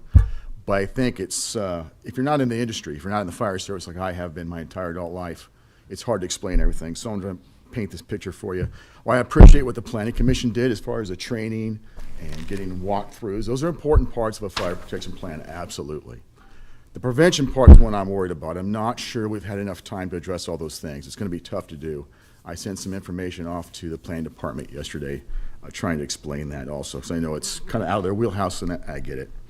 I have another fire protection plan here that's been turned in, that I want to turn in. It's this was from Australia. We've turned another one in now from California. They address the same thing, some of the things you have to look at. Because understand this, a fire protection plan done correctly is much like a financial planner would look at your finances or your finances. It's not going to be exactly the same. It's tailored to the investor. Very similar to fire protection plans, especially for a facility this large. What's the topography? What kind of grasses grow there naturally? What's the history of wildfires in that area? The other things they look at are each individual fire district. What are their median response times? How long does it take them to get resources there? How long does it take to get an effective fire force there? And I could bore you with all the details on that, but that's what a fire protection engineer will look at. They'll tell you those things. And based on those things, like how far away is the water supply? What kind of water supply will I need given the type of grasses I should plant here, right? Because we do want to have pollinators and kinds of things, but you have to balance that with the fire protection plan. And what does the surrounding topography do to that fire protection plan? Based on all that, that's how you decide proper setbacks in particular. The proper way to have access. Access roads are huge also. I appreciate the fact that the applicant is willing to work with the fire protection districts on this, but the design needs to be such that they can get in there. I know of some of these facilities that have been built, and I've spoken with some of the people who protect them. After they weren't contacted on the front side, on the back side, they couldn't get their grass rig, which is essentially a large 3/4 1-ton pickup, between where they needed to. They had to go out and buy little ATVs to do it now, and that's much less effective. If you can imagine, you can't carry as many resources on them. So my point to you is this, I really hope you consider this seriously. It seems to me this is going through very quickly from our perspective. It may not be from your perspective, but it seems that to me as a professional that we need to talk about these things. The ideal thing to do, since we're not going to be able to look at this that way with a fire protection engineer, unless you can put that in there somehow, is to not include, in particular, outlots and CUPs, or at the very least provide enough of a setback, 500 feet, say, or maybe even more, that without a professional fire protection engineer, which I am not, of course, that individual's going to look at things like flame height and width of the grasses that should be planted, how fast that travels. And just to understand, the reason this is all so important is because it's the radiant heat. It's the convected heat, not just direct flame contact. Yes, of course, embers come down, but just that radiant heat will start fires, and that's a huge ordeal. I know I mentioned before to you when we had our text amendment in front of you, and I'll mention it again. I think in 2017, there was a huge grass fire that affected much of the lower plain states, almost 2 million acres. I am for green power. I understand the need. I understand when you get away from fossil fuels, that's a perfect example of how the climate has changed. It's going to affect things. But that's one of those that's going to affect things. We've had grass fires in western Nebraska, and it's going to get worse here too. So please consider this seriously and understand what it takes to get a proper fire protection plan. So I thank you for your time. Yeah, we have a question. Certainly. Yeah. And Mr. Bob, the last time you were here, you talked about the solar panels when they're put up, that there's, it's a heat area that actually creates dry grasses. Could you just expound on that a little bit? And- So some of the studies show that they attract a lot of heat, of course, right? And so you're changing that environment. I could stand in my front yard and say it's 90 degrees outside. You get next to the panels, all the heat they're attracting. It could be, some of the studies I've read, as much as 20 degrees more.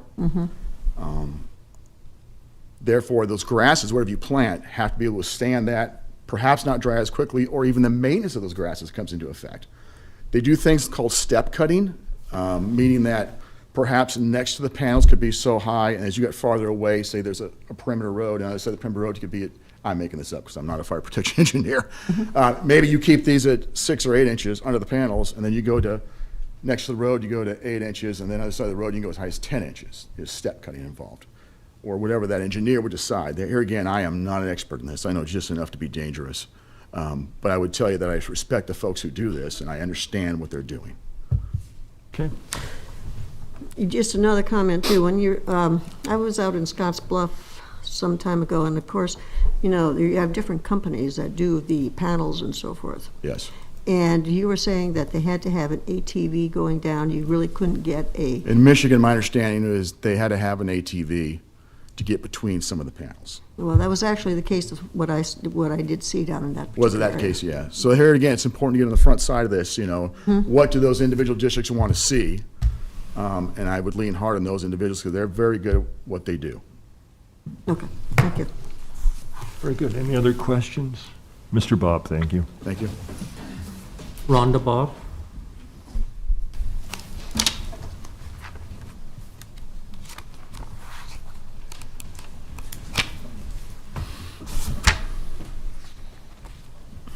I'm sorry. Do you solemnly swear affirm to have somebody you're about to give us the truth and nothing but the truth? I do. I'm Rhonda Bopp. Last name is spelled B-O-P-P. I live at 1855 North 173rd Street. I've been here a few times, so hello again, everyone. I think it's afternoon now. I'm here to testify today that the special permit needs to be denied. The existing cups need to be removed, and Ranger Power needs to look for a more resourceful way of implementing their business, like we've talked about before, on top of flat structures, parking lots, those types of things. Not our enriched ag land that would be destroyed for years to come. Even years after decommissioning, they will be destroyed. Now, I heard earlier something that I want to clear up.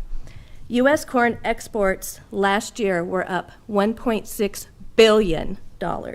So we do feed the world. We do. It's important. I want to talk about landowner rights just for a second. When I purchased my home, I was promised that the CUP would stay in ag land for 99 years, well beyond my lifetime. These contracts need to be adhered to instead of the bait and switch that happened to us. We built our home, and I have an emotional attachment to my home, as most people probably do. But we built our home with designated spaces where my father was going to come and live with us. His bedroom, the view out of the back bedroom window, beautiful sunsets, wildlife, everything that he would have really appreciated. Of course, that didn't quite happen. He passed before we got him here. But I go into that bedroom, and I look out that window, and I talk with him, and I do not want to see solar panels, and I do not want to hear them. This affects my quality of life. This affects everything about my family. I understand that you have to do what's best for the county, but you've seen us over and over again, and you need to understand this directly affects our lives. Poorly, very poorly. We moved out of Lincoln to have our little piece of heaven, and now you're threatening to take that away. We will move. After we take this to the fullest extent of the law, we will move. Why do you want to do that to me? Why do you want to take that away from me? We've been told all along that this is the process where you all can pick and choose what you want to do. We need to have you do that now. The time is now. The permit needs to be denied for several reasons, more of what David said. But at the very least, the cups need to be taken out of it. We need to have 500-foot, at least 500-foot setbacks for everyone. 1 minute. The fire plan needs to be put in place for safety of everyone. Screening needs to be added. You saw the pictures. These are all items that are so important. And if they're unacceptable to Ranger Power, then you have to deny this. Thank you. Any questions? Ms. Bopp, thank you so much for being here. Lisa Von Busch.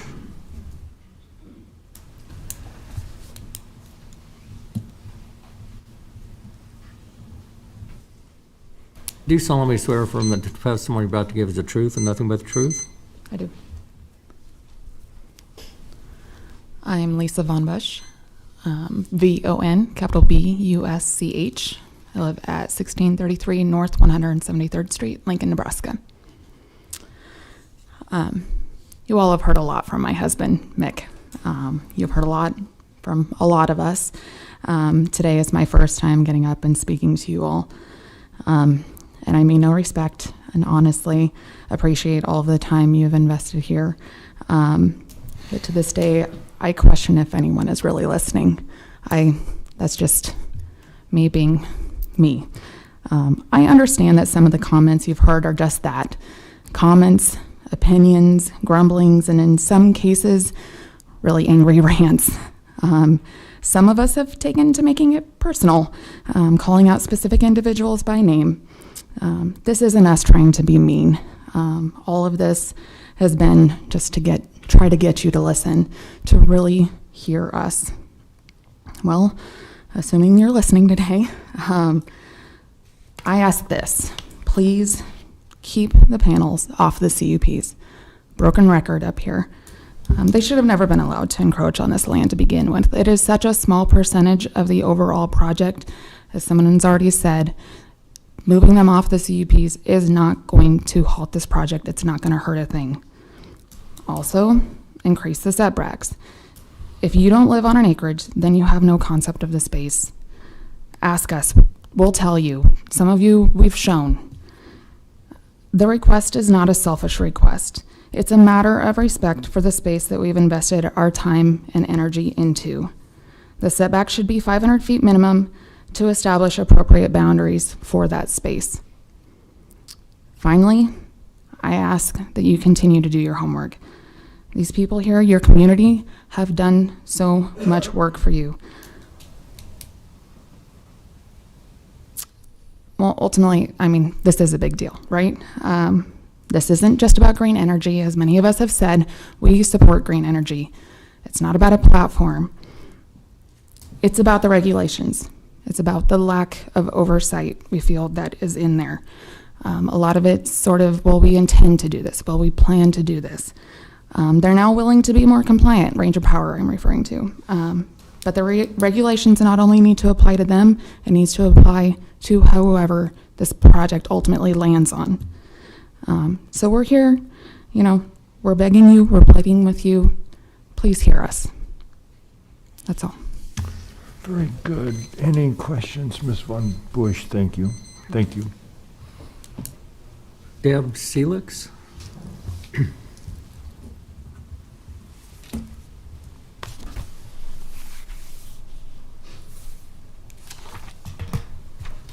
Do you solemnly swear or affirm that the testimony I'm about to give is the truth and nothing but the truth? I do. Good afternoon. My name is Deb Selix, S as in Sam, E-L-I-X. I live at 2310 Nancy Drive. I am not directly affected by this, and I am a proponent for solar. I just don't feel this is the place to do it. I think the biggest disheartening and disappointment of me coming to these meetings, this is I think my 6th or 7th one, because I have family that are directly involved, is that 4 to 5 years ago when this process started, that is the time that these homeowners should have been allowed to have their say and start from the beginning on how this project came forward. That didn't happen. It was also voted by the Planning Commission 7-0 not to include the outlots that are surrounded by these homes. And that has since changed. So these homeowners who have invested all of their money, their livelihoods, for a better future for their families and for themselves, have now been thrown a curveball to where they're going to have these solar farms surrounding them, many of them on 3 sites. So again, they are the ones, to me, that are making the most sacrifice. Ranger Power needs to do more concessions to make this palatable if it is going to happen. I've heard the 500-foot setback, that's probably a minimum. To me, if I were one of the landowners, I would also want an 8-foot fence that's vinyl or wood that is totally around the project, not something that's wired that can be seen.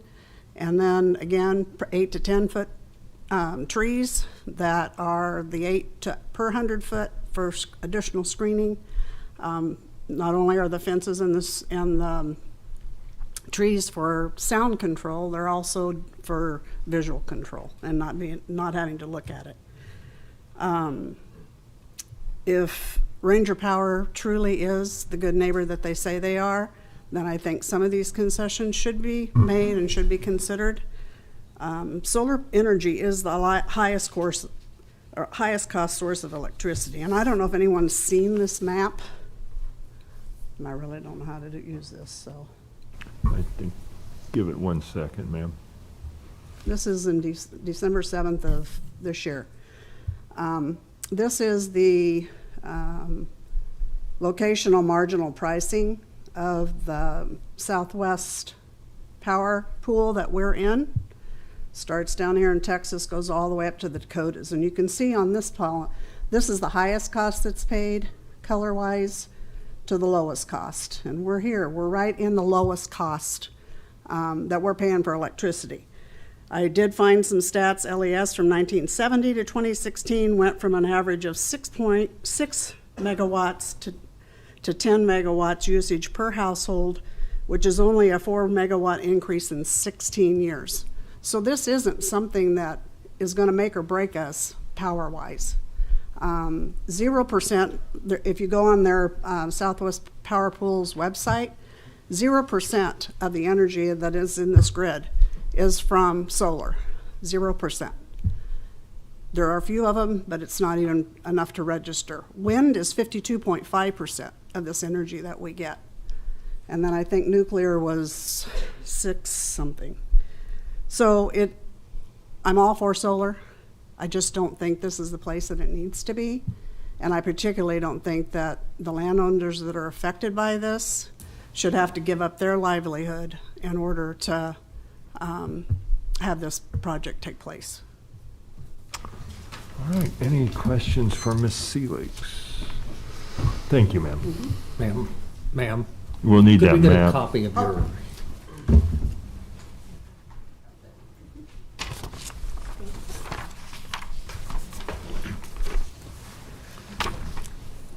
John Seelix?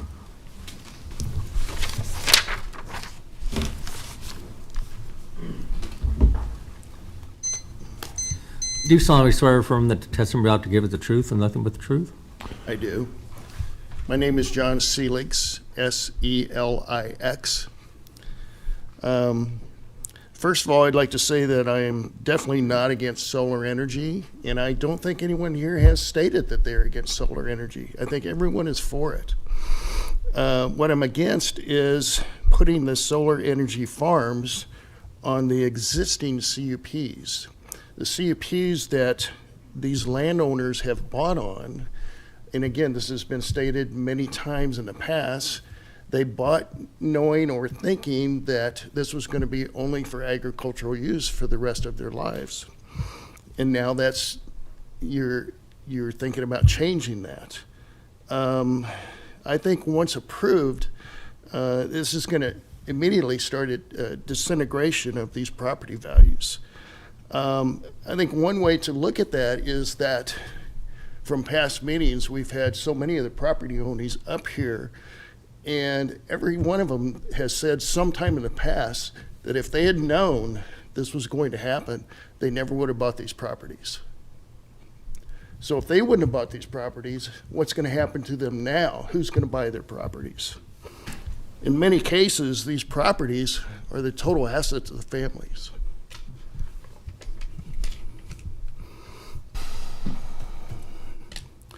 You know, they counted on these properties to be assets for the future.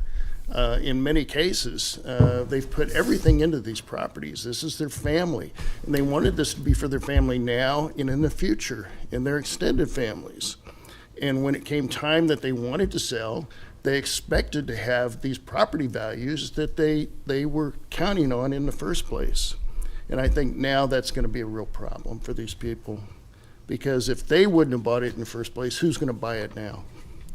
So I ask you, would you buy one of these properties knowing that there's going to be solar farms surrounding you, or after the solar farms exist, would you buy one of these properties? Thank you very much. Mr. Seelix, thank you. Any questions? Thank you, sir. Thank you. Sidney Bulow?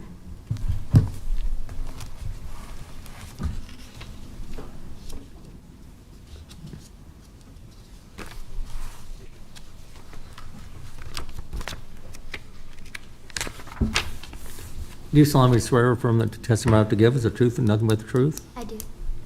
Hello, my name is Sydney Bulow, B-U-L-O-W. I am 11 years old. Today I want to tell you why I'm against this special permit. First of all, it affects my family, friends, and neighbors. Second, it has no fire plan. I don't feel safe that there is no plan to protect my family and me. Please remove them from the lot so I can continue to enjoy the great outdoors. Please care and protect those who will be directly affected by these solar panels. I ask again, please do not allow the solar panels around my home. Thank you. And I'm Cindy's sister, and I agree with what she's saying. Well, you'll have to swear be- in. Yeah, there you go. Do you solemnly swear or affirm that the testimony you're about to give is the truth and nothing but the truth? Yes. I'm Cindy's sister, and I agree with what she's saying, because we don't want solar panels in these outlots, especially because they're around our houses, and they should not be right to be around residential homes as well. What was your name? Aubrey Bulow.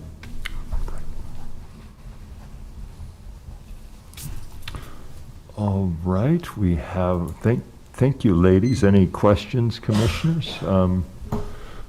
You are a credit to your parents. You are well-raised young ladies. You should feel good about that. We have some other people standing here. Are they going to testify as well? Two of them wanted to say the same thing, agreeing with Aubrey, I think. Oh, okay. But if they would just step forward and be sworn in, if you would raise your right hands. Do you solemnly swear or affirm that the testimony you're about to give is the truth and nothing but the truth? Yes. I agree with my sister, both of my sisters, that it's not right because there's not a fire plan, and that is very not safe. And we have we have some dogs and cats, and we want them to be safe also. And our cats love to explore, and it would not be right if there was a fire and we could not find them, and they would be burned. And what was your name? Natalie. Okay, Natalie, thank you. And we have one more, Dan. Young lady? Chloe. Go ahead. Yeah, we'll swear her in. Do you solemnly swear or affirm that the testimony you're about to give is the truth and nothing but the truth? Yes. My name is Chloe Bulow, and I don't think it is right to have solar panels that could potentially affect our family and neighbors, and it's not right. All right, Chloe, thank you. Thank you for coming forward and being with us today. Thank you all. Mike Bynes? Mike Bynes? He's right there. One second here, God. Need to get organized. Do you solemnly swear or affirm that the testimony you're about to give is the truth and nothing but the truth? I do. My name is Mike Benz. I live at 1741 North 173rd Street, Lincoln, Nebraska. I'm going to spare you today. I'm not going to play the nice noise at 60 decibels. However, I'm just going to read something that I typed up, which may be as equally painful. Commissioners, thank you for your time today. I am here to express my opposition to Special Permit 21042. I have been before you several times over the course of the year pleading my case in opposition to provisions being granted to utility-scale solar farms and their impact to my quality of life, my family's quality of life, and many other residents of rural Lancaster County, and to express my disappointment in your execution of the goals, policies, and elements set forth and applauded by you located in the plan forward. Policy 47 as an example, which is to maintain a commitment to engaging all members of the community with civic process. Such goals as, it is important to ensure that all members of the community have the opportunity to be informed and involved with civic processes, actively engage with cultural groups and neighborhood organizations so that residents can stay informed about activities in their community and provide ideas and planning and public policy. Encourage developers and others with planning proposals to make early contact with neighborhood groups and other interested parties. This will allow for a greater understanding of issues and for time to seek resolution of contentious items. An element of enhancing a community's environment begins with understanding it. To some of you, I ask, how can you sit there and tell me you understand our environment when you either denied invitations to come see and learn more, or you accepted invites and never showed? Myself and many others have engaged in this process, provided you feedback and our input on not only text amendments that we are in opposition of, but as well as our own amendment to provide more protections for our quality of life and other residents whose input was not sought after. Regarding countywide changes, only to have our input ignored. The text amendment we were in opposition of stripped our rights as residents of CUPs. Let's see. The text amendment stripped our rights as residents of CUP away, as we had reasonable expectations that nothing would be built on the outlets provided by the language in the zoning regulation until annexed by the city of Lincoln when we purchased our properties at the time, as well as current language in the city code. 1 minute. Well, this is just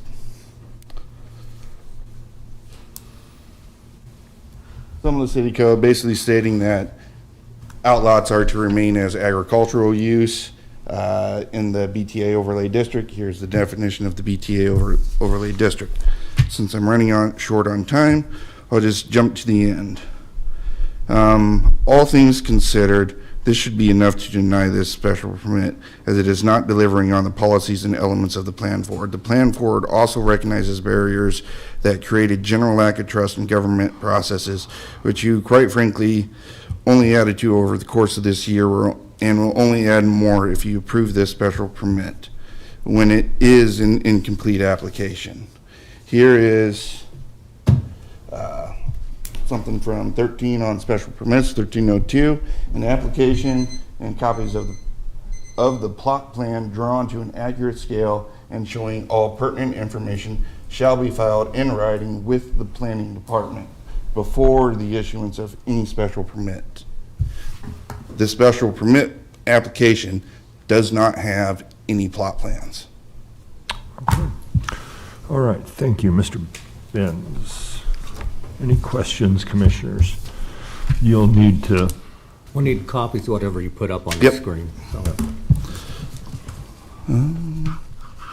So. Well, this was some of the other stuff, but I'll just give it all to you. Do you need any of that? No, And I have it all on. Okay. Mike, the last piece of paper you put up, that was from the plan forward, where, The last part Okay. was Article 13, special permit. Okay, That okay. is under procedures. okay. It's the first sentence. Yeah, okay.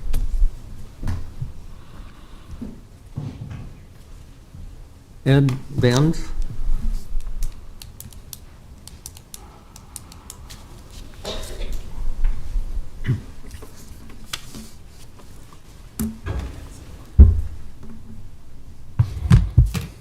Do you solemnly swear or affirm that the testimony you're about to give is the truth and nothing but the truth? I do. My name is Ed Binns, B-I-N-S, 524 Southside Drive, Lincoln, Nebraska. I'm going to quick touch on one of the earlier persons on fire, and then also something that we have not talked about is emergency stuff. As Mr. Flaherty said, or asked about fire protection, I was a member of volunteer fire department out west in Seward County, and we had lots of elevators, ammonia plants and that. And with mutual aid in different counties, different towns, we have to rely on educating, like house burns and that. And then I was going to go and planning sites. We had to work with railroads and that, and I will turn all these in. One thing we haven't talked about, and I don't know when that pops up, I think that's a pretty good picture. There are other pictures in here, inverters. Steve of the Planning Commission talked about these little boxes, and I talked to him about it one day. These aren't little boxes just to come like this. This company that's proposing this, I asked him one time, and he says, well, they haven't decided. If they're doing 8 different projects or more, they know what kind of property they're buying or products and pass them on. One thing I'm going to sit there and say, as an emergency fire thing, right now in the wintertime, you don't have dry grass. But solar panels do catch on fire. You also have a worker out there that possibly could get injured. You got to think about rescue. You see all these junction boxes here. The junction boxes aren't an inverter. He's talking about, well, Steve was talking about, this is some of the wiring that are in the junction boxes that are placed by each unit. These are not small boxes. These aren't the big inverter boxes, but there's electricity. You have to disconnect that electricity. There is a big, and I'm assuming that's what they said, that's a big unit, and I don't have the wattage or whatever, you know, to let you know. These aren't little small boxes. I understand where they want to, this is where the sound's going to come from, is some big ones, but these other ones, oops, sorry. We've all done it, sir. Yeah, and there's another person working on them. You see protective gear. Fire department's going to have that education every year. And I wanted to concentrate on rescue. You haven't talked about that. You have to de-energize them. If you have a crew out there, why don't we plug electric cords in when you're doing garden hoses? Water can do that. Very big concern. That needs to be addressed. And that once a year thing, I'm all for it. 1 minute. Anyway, I'm going to go back on October 1st. At the Planning Commission, notification sent out to 1 mile. My deep concern is this project was looking at setbacks. Every time we change a setback, and one of the meetings in the last 4 weeks, we're talking about setbacks with Campbell and all that, where they were looking at changing 500, and then they said no. Thing is, that little area out here east of Lincoln really affects the whole Lancaster County, because once you put it in writing, and I brought a little thing that, what's this? Whiteout.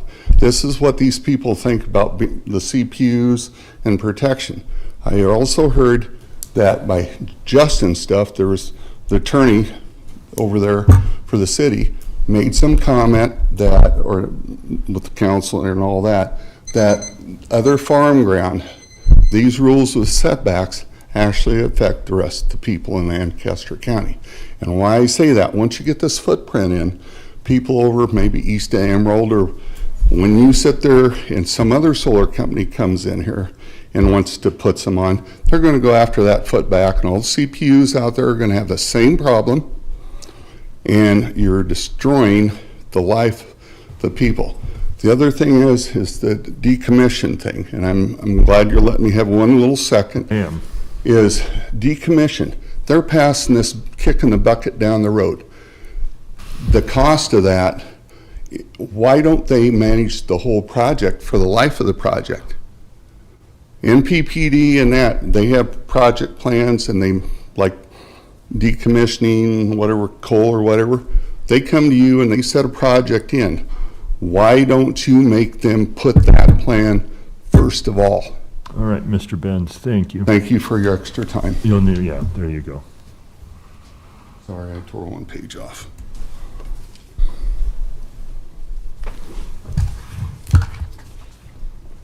Everybody holding up okay? We good?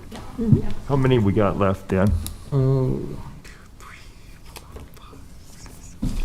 About 8. All right, folks, we need to stay tight. Matt Franson?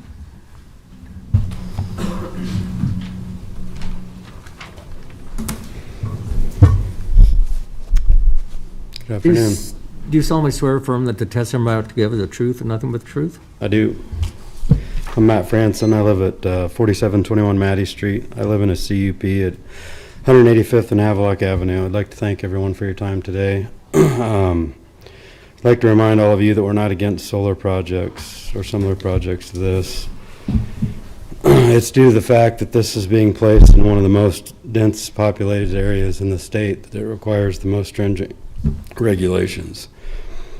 And 90% of the problems with this project come from about 10% of the ground that you're trying to put these on. If you're not placing these in our outlots of our CUPs, I would not be here today.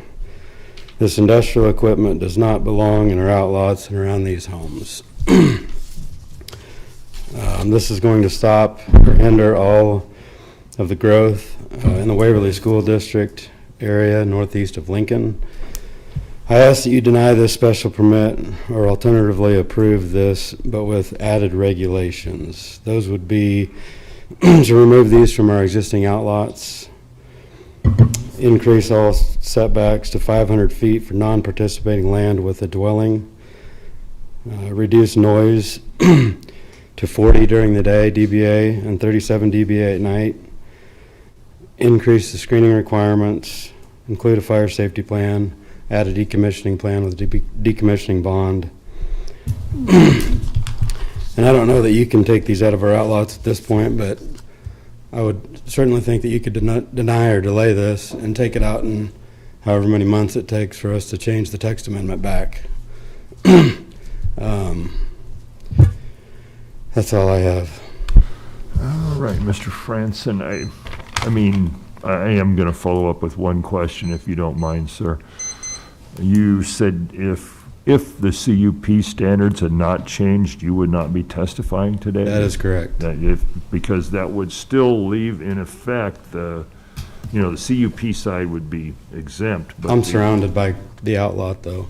Oh, you are? Yeah. So I don't have anything next to me that's not in the CUP. I see. You're in the middle. But now that I am here, yeah, I want to fight for my neighbors. One of my friends lives down the road from me, built $1 million home, and he's going to be 100 feet from these things out his front door.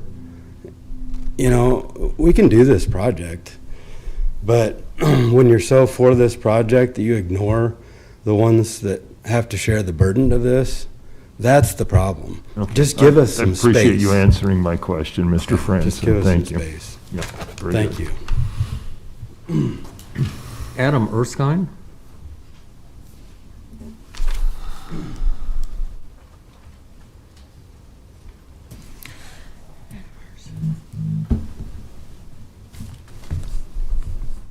Do you solemnly swear or affirm that the testimony about to give is the truth and nothing but the truth? I do. Good afternoon, everyone, and thank you for your time today. My name is Adam Erskine. I'm of 3350 North 176th Street. I'm here today with my wife, Haley, and my parents, Kevin and Laura. I'm up here today for a few reasons, the first of which is to give some background and explain why this subject matter means as much as it does to me and my family. To illustrate this, I've got a printout that's an overhead view of my residence, along with some of our neighbors.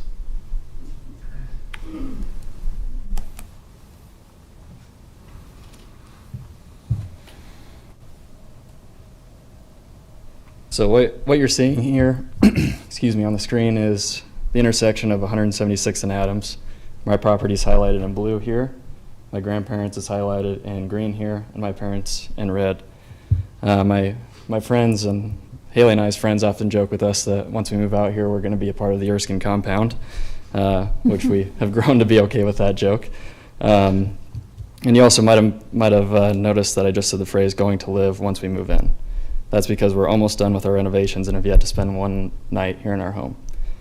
We've owned the house for 4 years, and I originally purchased the property shortly after I stepped foot in it. On our tour, we discovered that the home was built in 1890 by my 3-times great-grandfather, Frank Erskine. As soon as I saw his signature with Prairie Home 1890 after it, I knew I had to buy. After putting some financial risk to the back of my brain, I purchased the home and the acreage that came along with it because I'm a pretty sentimental guy and I couldn't pass up the opportunity. The house was in really rough shape, and over the last 4 years, we've spent countless hours, weekends, and nights trying to restore the house to its original glory. My wife and I have spent a lot of our relationship demolishing various parts and pieces of the house, pulling nails, planning on our dream home for us and our future kids. We've sacrificed a lot of our early 20s for long-term benefit. However, now, with the solar farm on the horizon, the lure of our dream home is becoming stale, and Ranger Power, Lincoln, and Lancaster County are on the verge of forcing my wife and I to make a decision. Do we sacrifice the safety, well-being, and possibly the health of our family by living surrounded by solar panels, or do we sell our once-in-a-lifetime dream home? I don't know about all of you, but to me, that's not really a choice.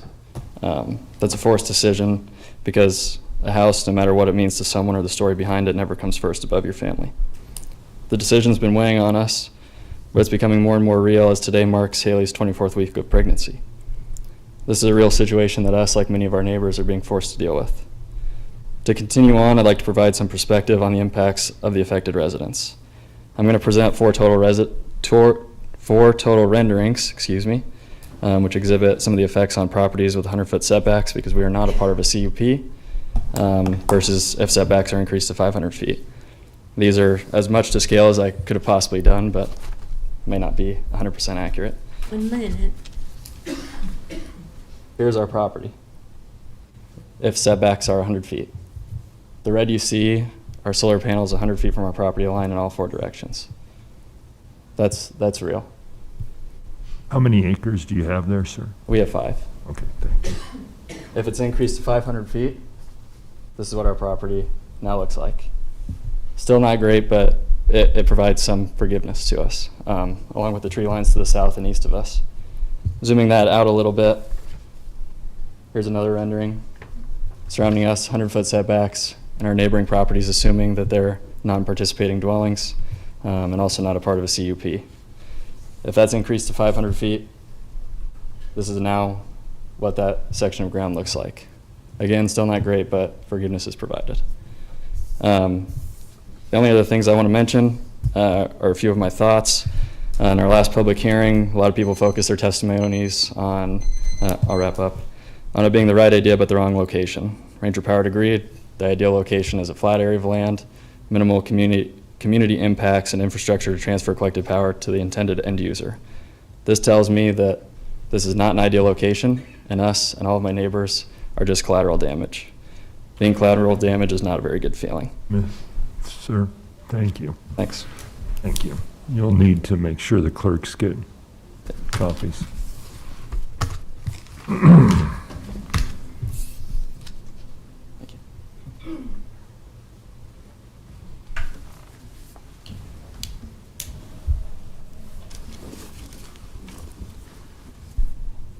Haley Erskine?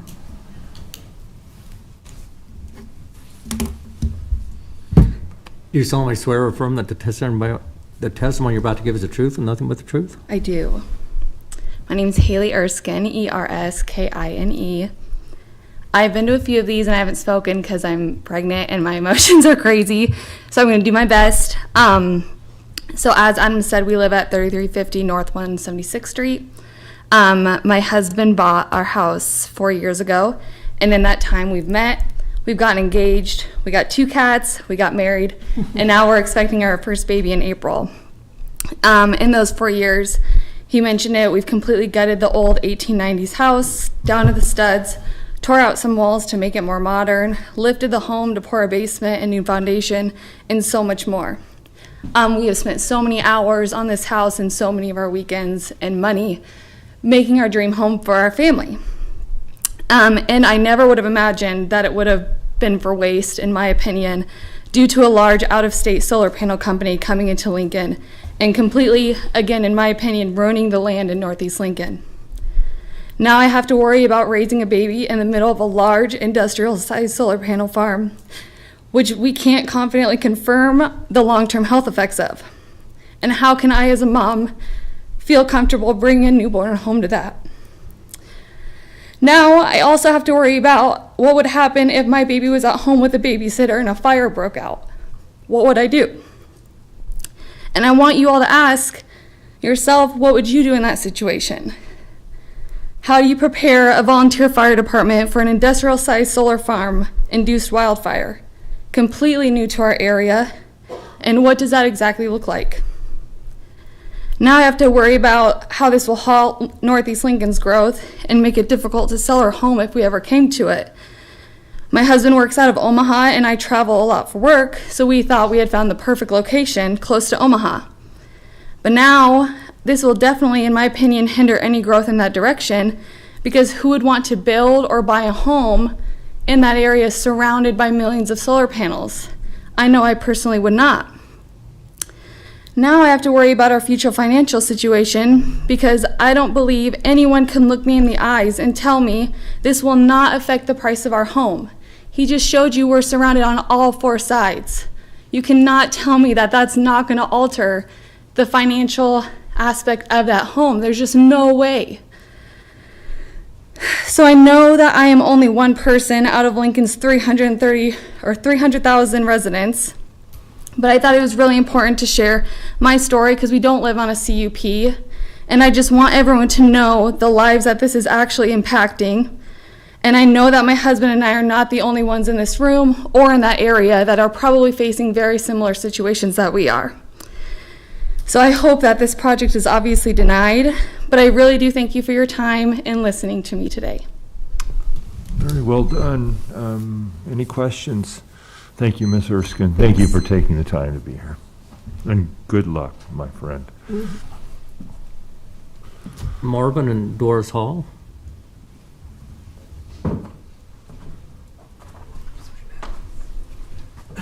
I am not Marvin and Doris I was Hall. going to say, you But changed your name Here's while the we... unique part of this. Let me explain really quickly before we start. Marvin and Doris Hall are elderly people that could not come here physically and did not have internet to end up doing the Zoom call, which I had called in to try to figure out could they call in, because they wanted to have their thoughts put on, let you guys know what their thoughts were.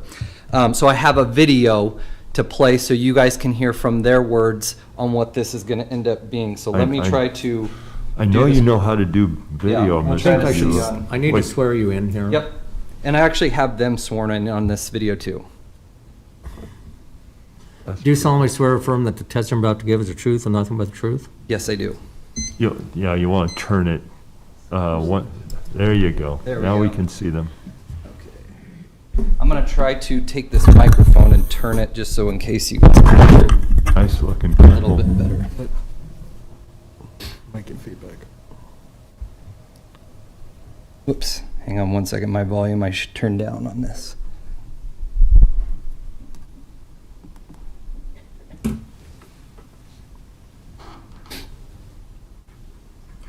Hi there. Would you guys please state your name and your address? I'm Marvin Hall. We live in town now at 6919 Old Post Place, Lincoln. Okay. And this is in reference to the special, the hearing that's on December 7th for the public hearing for the special permit of 21042. Is that correct? Yes. Okay. Would you raise your right hand? Hopefully I did. Do you swear and promise to tell the truth in your testimony? I will, yes. Okay. So would you tell us, this is a map of the proposed solar farm. Are you for or against this, the solar facility? I'm totally against all of it, yes. Okay. How long have you guys owned land out in this area? I started farming in 1953. I bought my first farm in 1953, and I always was able to buy additional land to improve my own operation. Okay. And you farmed out here for how many years? 60 years. 60 years. And from what you were saying is that your house you guys lived in was this house right over here for 61 years? Yes. Okay. And so part of this is part of your property. This is one of your pieces of your land, and then you own other land over here. Yes. And then you own other land that's over here as well. Is that Yes, correct? that's correct. Okay. Are you for the solar facility to be 50 or 100 feet from your property? No, I don't want, it's got to be farther than that if it's going to be into a distance, yes. Okay. And you don't have a home on that land, right? No, we do not. Okay. Do you think it's going to affect the future of your land value, let alone what you could do with it if they put solar panels really close to your property? It's going to affect our value because we're only about 3 or 4 miles from the city limits. Mm-hmm. The fact is, I believe we are in the city limits as they extended on out, but it has to devalue all of our property because it's taken away from any development. And what are your concerns with this solar facility project? Number one is conservation. Mm-hmm. My record shows that I've conserved land for 70 years, and conservation is one of my main problems, that they're not going to be able to control rainwater. Mm-hmm. And there's going to be growth of trees and brush and noxious weeds and so on that's going to come up on these lands that they're proposing. Mm-hmm. And they're not local, they're not going to care about it. Mm-hmm. Would you think that if you lived out here, would you want this around your own property? I certainly would not want it. If I was still out there, it would be right across the road from me. And part of your property is around, there is a outlot that is supposed to be proposed in this. Are you against outlots or for outlots to have solar panels on them? Yes. You're against or for it? I'm against outlaws. Okay.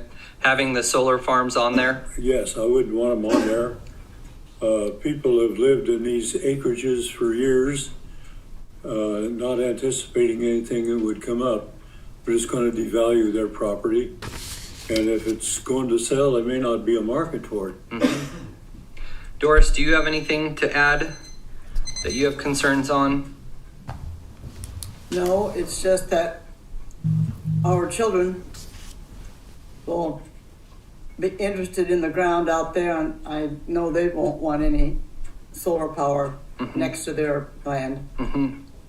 They will someday get some of our land, Mm-hmm. so I know they wouldn't want any solar on it. Okay. Okay. Is there anything else that you would like to say, Marvin? I'm 91 years old now, and I know almost all of these lands. And if you look at your maps, the older farmers had not signed up for the units. Mm-hmm. And I feel the same way, that we've been there a long time, and this is going to be devaluing anything that we have tried to. Josh, Okay, yeah, but that's it. I think we've got the message. Real quick, I'll just show you the map of where his property is. All right. So that you guys could see. He owns about 1,000 acres out here, so he's been farming a long time. This is his property, that he's going to be surrounded on here, and then over here as well with the solar farm. And his property, are there housing dwellings on it, or? No, his majority of his properties do not have dwellings on it, but he was against even the setbacks on, he wanted it pushed back All right. way further. Roman. And what was the address exactly? He gave the address, of Old Post, but Of his, Yeah. the house that he lived on? yes. The one that he lived on was 144th and Havelock Street, originally for 61 years. He lives in town on 6919 Old Post Yeah, Old Place. Post. I was just wondering what the Yep. front one. And here is one more property that he owns that will be affected, so. But A plus for creativity, sir, so I thought. Well, I do think that we need to figure a way for those elder, he wanted to figure out, and he just did not know how to do it, so. Well, we appreciate that, all We right. agree. Unfortunately, that is a state issue more often than, Yeah. our hands Yeah. are tied a little bit on that. Very good, Dan? Next is Kent Asher. And I'm gonna be Kent Asher too, he's my neighbor. Oh. He told me to read his testimony today because he Well, had to here fill we in go. for- We have an attorney approaching, and I think we're getting out on a limb here. You were administered the oath in the beginning, and he doesn't have the authority to administer an oath like he did in the video. So I think the video of the couple that you showed should count as his testimony, No, and that's not my that should be the end of it. And if he wants to That's not my provide the. testimony. Well, slow down. Let's hear what John has to say. We're not going to debate. John, let me hear. Go ahead, So please. just like some attorneys who have testified representing a number of people, they don't get additional time based on the amount of people that they're representing. Similarly, you, sir, can't just stand up here and repeatedly testify for additional people, show additional videos, and read all the letters you want. Well, okay. Well, hold on. We will work through this gently. So, what I'm hearing, Mr. Bulow is entitled to his time. He was sworn in, he gets his time. He doesn't get everybody's time that he can bring a letter from or a video from. I won't do Kent's, Okay, he submitted it then. but- hang on, Josh. So unless the commissioners want to comment, here's what I'm proposing.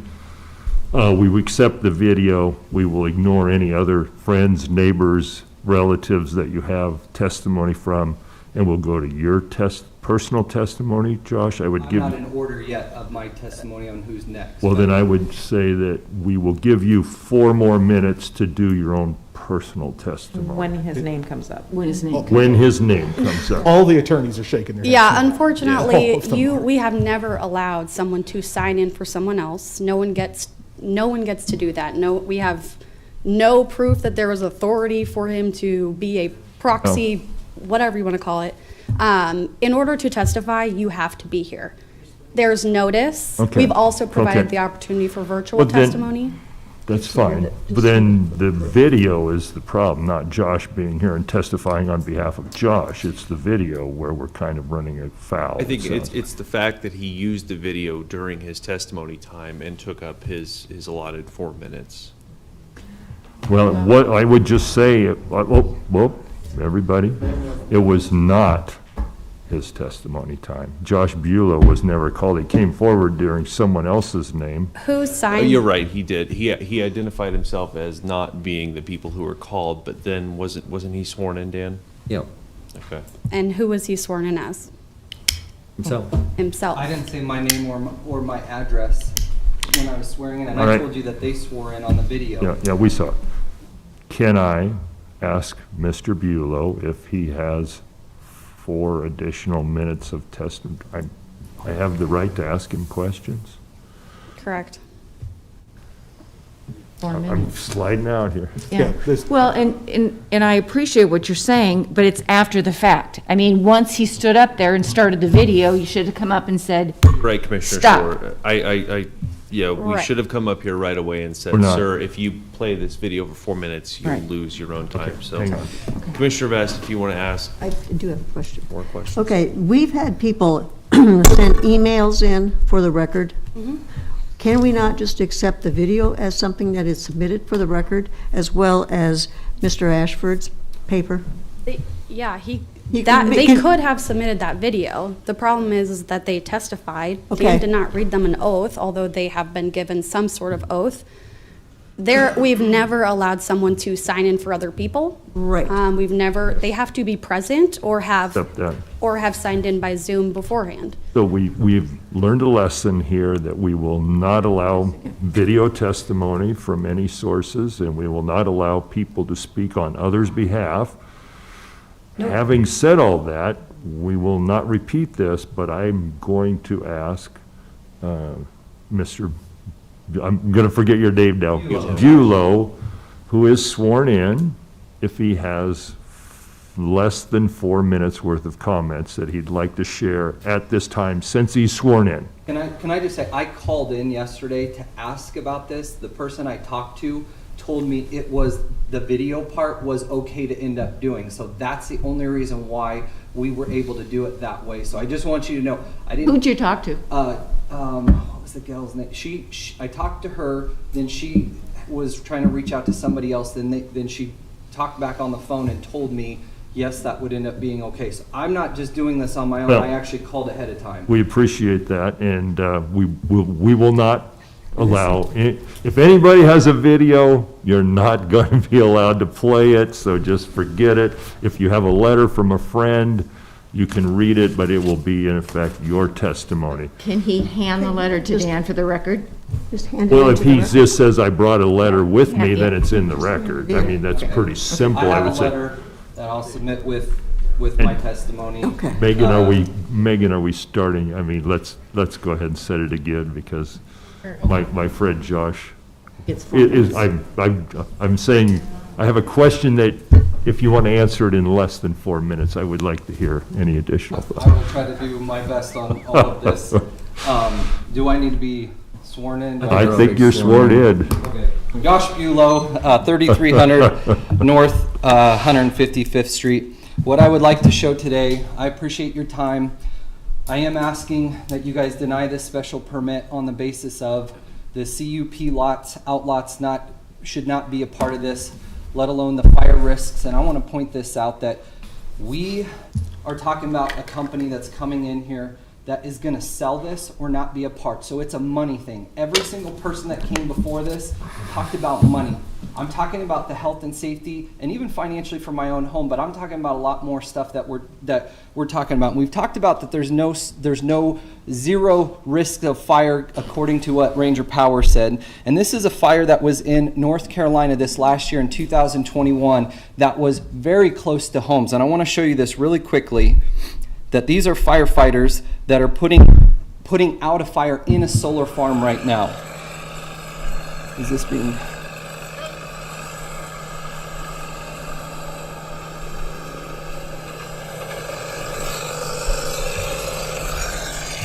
That's upside down. I think that's it. So I'm going to show you, I'm going to speed through this a little bit. This is the fire that actually spread to the neighbor's property through their fence. And then there's a fence from the solar farm right there that you'll see the solar panels being close to their property. This just happened in 2021. And we're talking about that this is going to be just the same thing around our property. So when people were talking about the outlots, let alone the setbacks, I think this is reasonable. That white fence is the fence that was around that person's property, and it went almost to their home. I have to sleep at night. I'm just telling you, I have not slept for a long time in regards to this well, because this is going to affect my family. I'm very proud of my kids today. We did not ask them to speak. They wanted to speak today. So I'm very proud of them for speaking up. But this is something that is going to affect my property. And the one thing I find interesting, if they've spent 4 years, or at least 4 to 6 years on this project, we have not had Waverly, we've not had the Southeast District, and we've not had Eagle Fire Department here talking about this. We're talking about like, oh, we'll figure it out afterwards, when we're actually asking for this up front, because I have to live here. And this decision is putting a lot of families right now at risk of, do we sell our homes? Do we have to move? And we're expecting number 10, my wife, you'll probably see that. And at the same time, trying to find a home now that would end up catering to that is very hard. And I'm surrounded, and this is going to have fencing all the way around, so if there is a fire, and it's close, 500 feet is nothing. The CUPs should not have it. We should not be putting this around residential, but I'm telling you, please to be thinking about our family. I know a lot of people are talking about financially. That's all that it's been talked about, is it's going to gain taxes. It's going to make money for these people. What about the people that have actually tried to make this their home and the safety? I'm a father and a husband. I got to protect my family. You guys would all be in the same way. None of you live around a solar farm. None of the people that for Ranger Power, except for the CEO, has said that he lives around the solar and he owns that part, and it's about 50 acres. according to what he said on film. None of them, Ranger Power's been around for 7 years, and we're gonna wait like that. We don't have a third party to say what's in the solar panels or any of that kind of stuff. So I'm just asking you to please be a neighbor to us. I know you guys don't live next to us, but please be a neighbor to us and think about our needs and what we need to end up protecting our family and our financial investment on this. I could show you one after another when it comes to this. I just will point out really quickly, this is what Is that Ranger time? Power's power. Megan, is that time? Last item, Yes. Josh. So I'll just show you that this is the black blue that we're going to be staring at constantly around our houses. And this is what I'm going to show you what it would actually look like right now. This is what it actually looks like. Okay. Thank Greenery. you. Thank you. All right, then. Thank you for doing what you did to allow me to speak. Copies of those handouts. Yep. Good to hear. I don't know how you get a copy of the video to Dan, but that'll, I imagine, be important given the way this Megan will worked out. figure Thank you. All right. Next is Haley Bulow.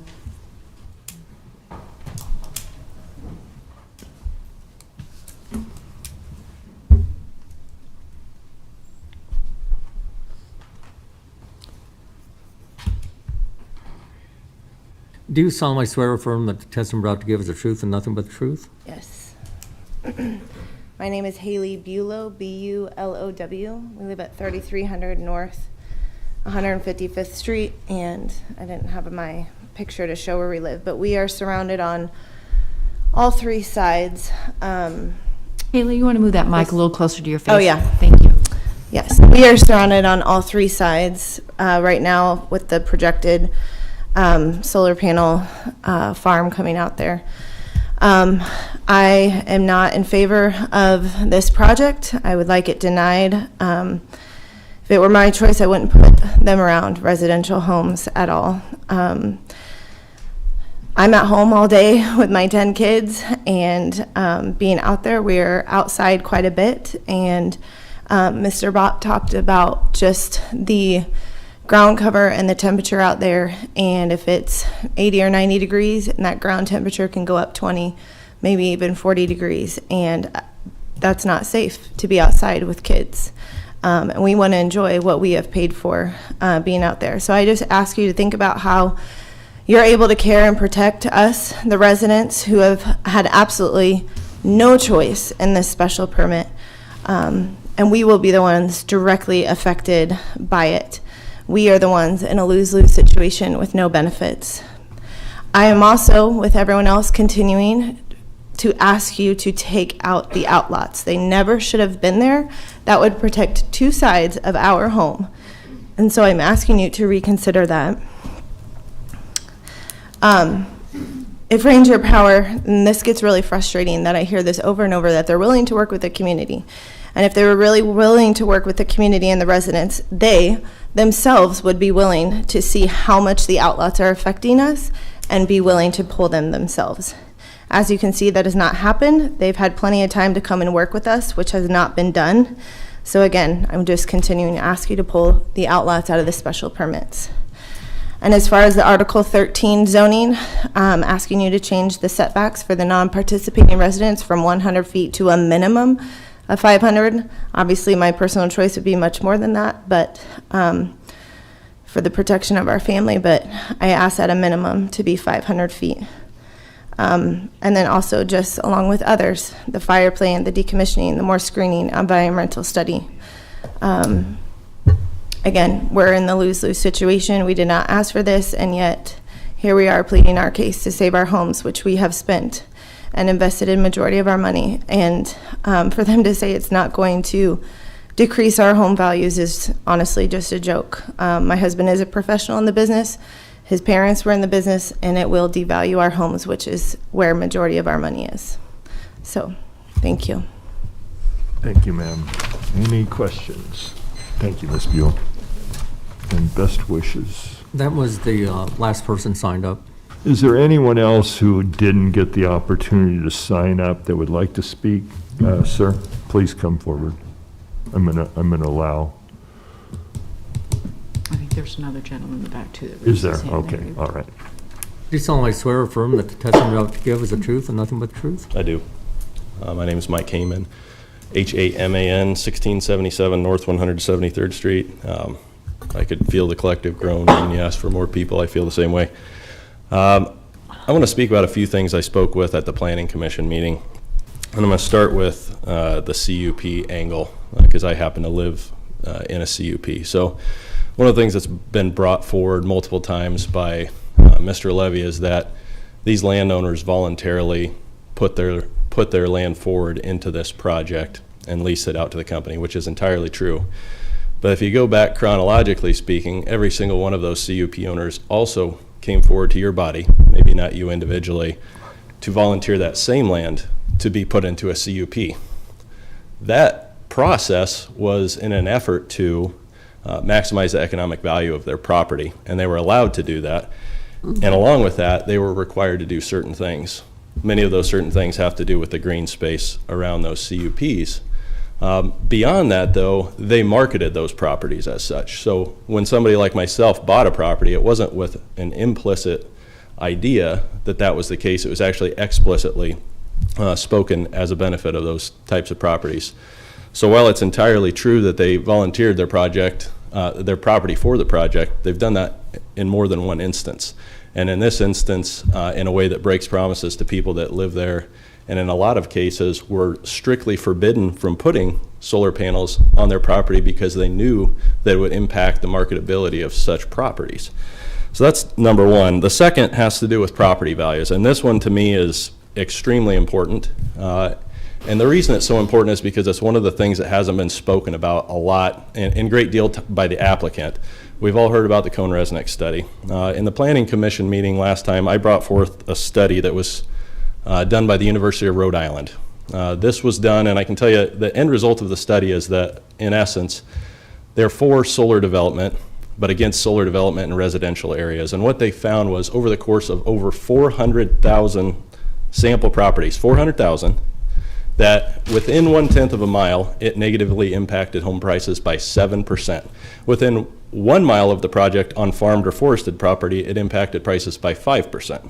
Okay? Give me those one more time, Mike. Slow down. Within 1/10 of a mile of a 1/10. solar project, 7% decline in property values. Within 1 mile, if the project was on farmed or forested property, by 5%. Okay. So the study that they provided has a sample size of 24, okay?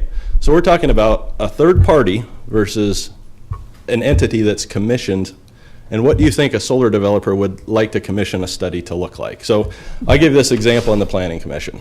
Let's say that hypothetically, Philip Morris is working with the federal government, and the New England Journal of Medicine, thank you, the New England Journal of Medicine comes forward and says, we have a sample size of 400,000 people that are dying 7 years earlier than average because they smoked.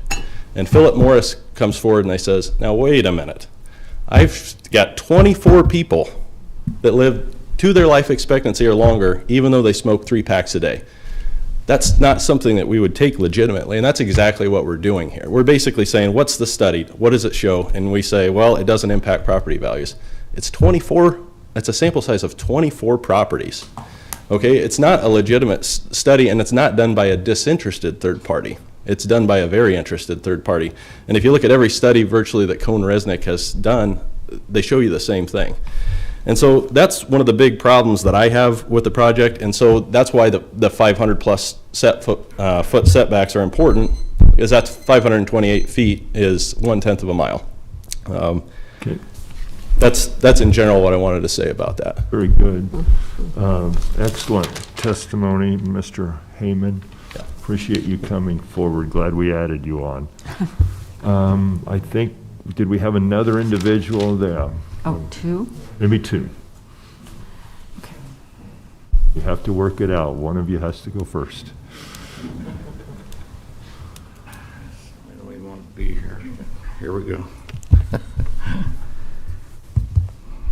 Do you solemnly swear or affirm that the testimony you're about to give is the truth and nothing but the truth? I do. My name's Jim Skinner. We live at 1800 North 176. And that's Skinner.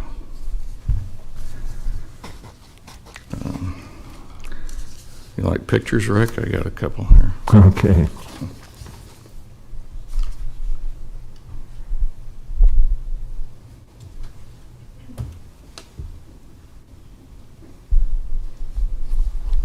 Probably upside down.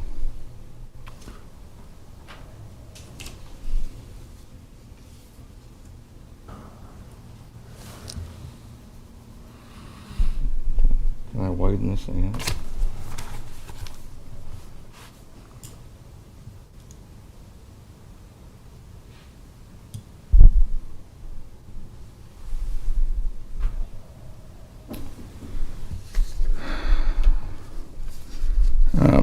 Excuse me, I just want to say thanks to those of you that have replied to our emails. That shows me that you are doing your job. I worked for building and safety for 27 years, and I was with the plumbing department, and whenever a commercial job came in, commercial plans, we would have to review those plans. And from what I can see, the plans that Ranger Power have set forth, they're basically incomplete, and we usually would turn down, at least 40% of the plans that came in through. And we'd have plumbers, electrical, building, and heating and air guys and the fire guys, did the review on all those plans. And I know, Mr. Flowerday, you mentioned that you wanted to see a fire plan in place, and I still don't see a fire plan in place. And that fire plan should be approved by Eagle Fire Department, not by Ranger Power. And so I think you should deny it just because of that, because we do want to see a fire plan in place. Rick, you mentioned 450 feet setback at one time. And I don't know where that went to, but I think if that's something that you would like to see, I think you should deny it because we don't have a 450-foot setback. Or even Deb, you mentioned 500-foot setback. And I'd like to see a 500-foot setback also. This picture, I took it from our driveway, and it looks west. We are in an outlot, or a CUP, I should say. But we're not in a CUP that is up over the hill here from us. 1 minute. And the way this land lays, as you can see, the top of that hill is probably higher than the top of our house. So there's no way that they can plant any trees in there that's going to cover any solar panels. And then this is another picture here I've got. And the whole west part of that land stretches clear over to Holdridge Street over here.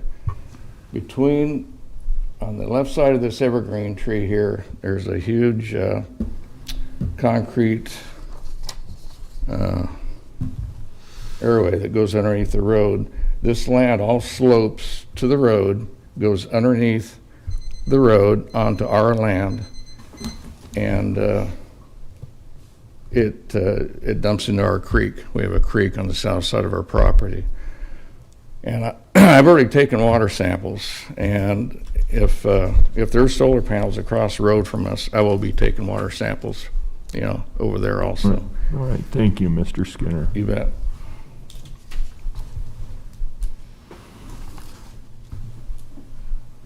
Bet.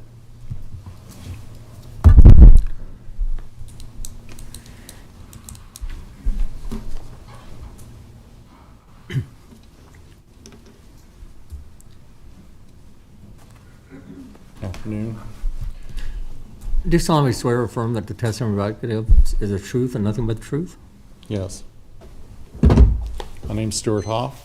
I live H-O-F-F. I live at 8019 Leo Lane in Lincoln, Nebraska. I guess from the start of this, I myself did not hear about this project until the owner of the property I'm responsible for was approached about leasing the ground. Some of this to me is lack of information from the developer to everybody in the area, and that's what my concern is through this whole thing. Not only my point is about erosion control and everything else with it, I don't see anything in any plans that I've tried to find about this of what they're going to do. They talk about cover crops. I know cover crops. We plant cover crops on the property that I'm responsible for as part of our crop rotations. If these panels are going to be tight enough, only ATVs can get down them, they're going to spread cover crop on the ground. It will not germinate very well. So it's going to take about 2 years for that cover crop under those panels to develop and have roots to hold the soil in place. Now, if you drill it using tractors and drills to drill it in the ground, you can get that stuff up, especially ryegrass, you can get that to pop up in a couple of weeks. Granted, the roots won't be very, very deep, but it will start holding the soil. The more developed cover crops will put roots down, several weeks after that. My concern is they're probably gonna cluster these panels because they need to make this operation as efficient as they possibly can and utilize the ground they've got leased. So if they're gonna crunch them together, they're gonna be spread by just spreaders. So to me, that's going to create an issue of erosion. Plus, depending on which native species they put into place, it's going to go back to the fire control issue. A lot of the grasses will grow faster. Some of the flower types will grow at a slower rate that they want to put in. Now, we get to later in the season, stuff will start drying out. That's when we're going to have the problems. So later in the summer. It comes back to, I would like to see, if it's going to get approved, which I kind of would like to have it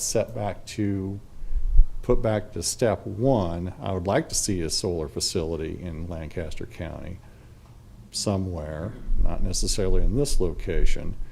I would like to see the plans from the get-go that we can all see what's going to go on through the whole process of the construction of this facility.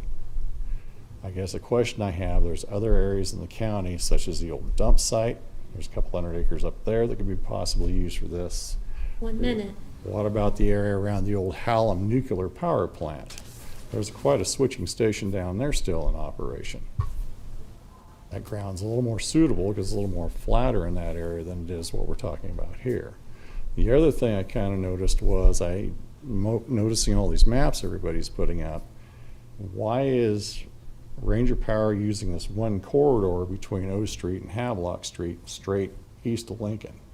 Why isn't it radiating out around the Wagner substation in all directions? I have a suspicion about that, but I don't want to say it publicly. So there is an aquifer sitting there. So I'm just putting that out. My concern is erosion control is going to be a major issue on this thing. And I'd like to see more information from the company of what the plans are going to be.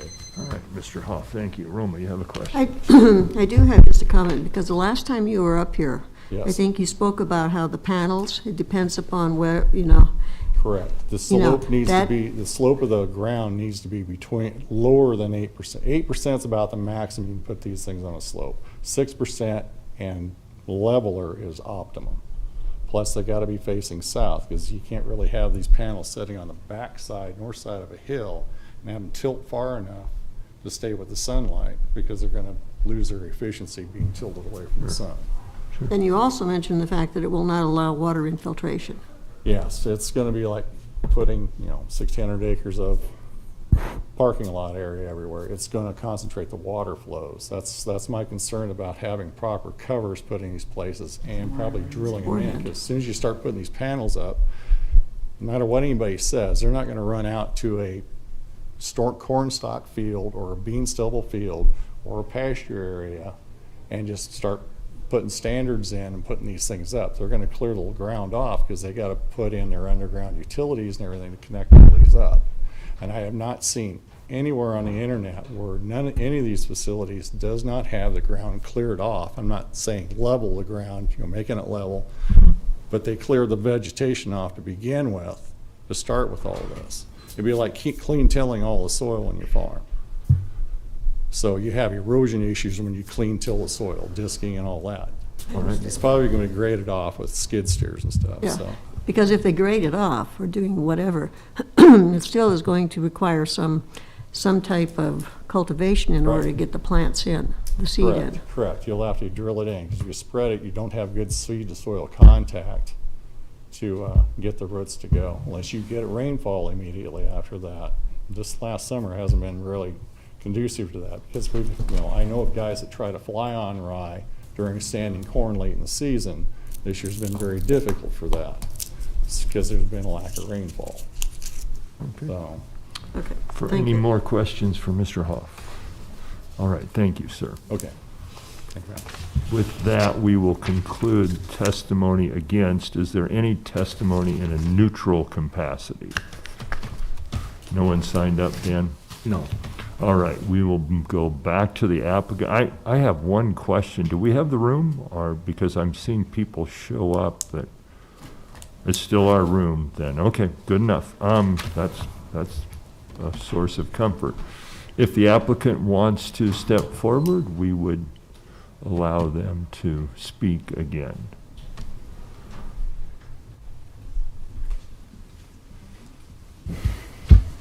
Good afternoon. It is now, Mr. Chairman and Commissioners, again. Sir, you need to swear us in again, or are we still sworn in? You're still sworn in. Okay, thank you. Chairman and Commissioners, David Levy, Barrett Home Law Firm, 625 South 14th Street in Lincoln, 68508. On behalf of the applicant, Sean, you want to? Yep, Sean Harris with Ranger Power, 226 North Morgan, Suite 200, Chicago, Illinois, 60607. All right, so we will try and keep this brief. We have been here a long time, but a lot has been said, and we do want to try and respond at least where we think we need to. And certainly, we're happy to answer any questions. Before I do that, at the very beginning, I believe it was the clerk who read off a number of letters that were and emails that were received. I had information from a Mike Zatrusky of Holt County, who said that he also sent an email to Commish at Lancaster. Yep. Yeah, Good, you got that one as well. Okay, maybe I missed that. I just wanted to make sure you had that. Thank you for that. Essentially, what we've done today is relitigate the opponent's text amendment that this body very recently denied. That text amendment proposed a fire protection plan, an environmental assessment, 500-foot setbacks, a whole variety of things. And by the fact that it's a text amendment, demonstrates that to make all of those changes to the rules that we're operating under here, this body would need to amend the zoning regulations, the rules that apply to this project. This body at that time, a majority of this body by a majority vote, declined to do so. And yet we've been here for a long time where you've been asked again to do that. I would encourage you not to do that. And in fact, as I said earlier, this body certainly has discretion to impose reasonable conditions of approval. That's what the special permit process allows. But at some point, if you're changing a good number of the primary rules that apply to an application, with all respect, that goes well beyond imposing reasonable conditions of approval. Again, we're relitigating the text amendment that this body, a majority vote, denied, and I would ask you not to succumb to that attempt to relitigate it and instead focus on this particular application and its compliance with the rules that are in fact in effect and were in effect when the applicant filed the application. Speaking of those rules, I want to address the claim that the application is deficient because it does not currently include a full and complete decommissioning plan. The text in the zoning regulation, as I believe Mr. Bargan read to you, and accurately so, says the application must include a decommissioning plan approved by the planning department prior to commencing operation. There's no commas in there separating one thing for the other. The application is everything Ranger submitted on day one, everything they've submitted since, everything we've said today, everything we've submitted today. The application doesn't end upon submittal. The application, is all of this. The provision in the zoning regulations very clearly says you have to do that before you commence operation.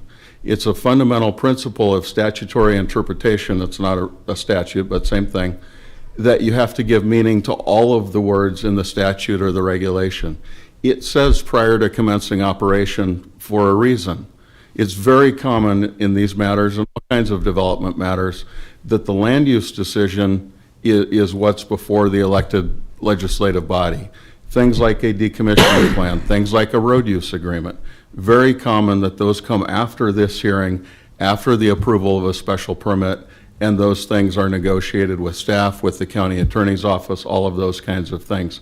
If it's an agreement that the county is going to execute, that Chairman Vest might execute on behalf of the county, that would come back to the county board in a public meeting, not a public hearing, but that's something all of these are public documents. But that provision in the zoning regulations doesn't mean on day one you have to have a final decommissioning plan. It doesn't say that, and in fact, it says you have to have that prior to commencing operation. It says that for a reason, and again, it's a fundamental legal principle that you have to give meaning to all of the words in the regulation. The Cohn-Resnick study was addressed late in the time here. That is a study of actual sales of actual properties around actual operating solar projects in the Midwest in settings similar to this project. The Rhode Island study that was referenced is an opinion survey done in much more urban areas. Rhode Island is effectively urban, right? It's a very small state on the East Coast, heavily populated. That's an opinion survey. The Cohn-Resnick study is an actual study done by actual appraisal and valuation methodologies by people who are experts in those fields.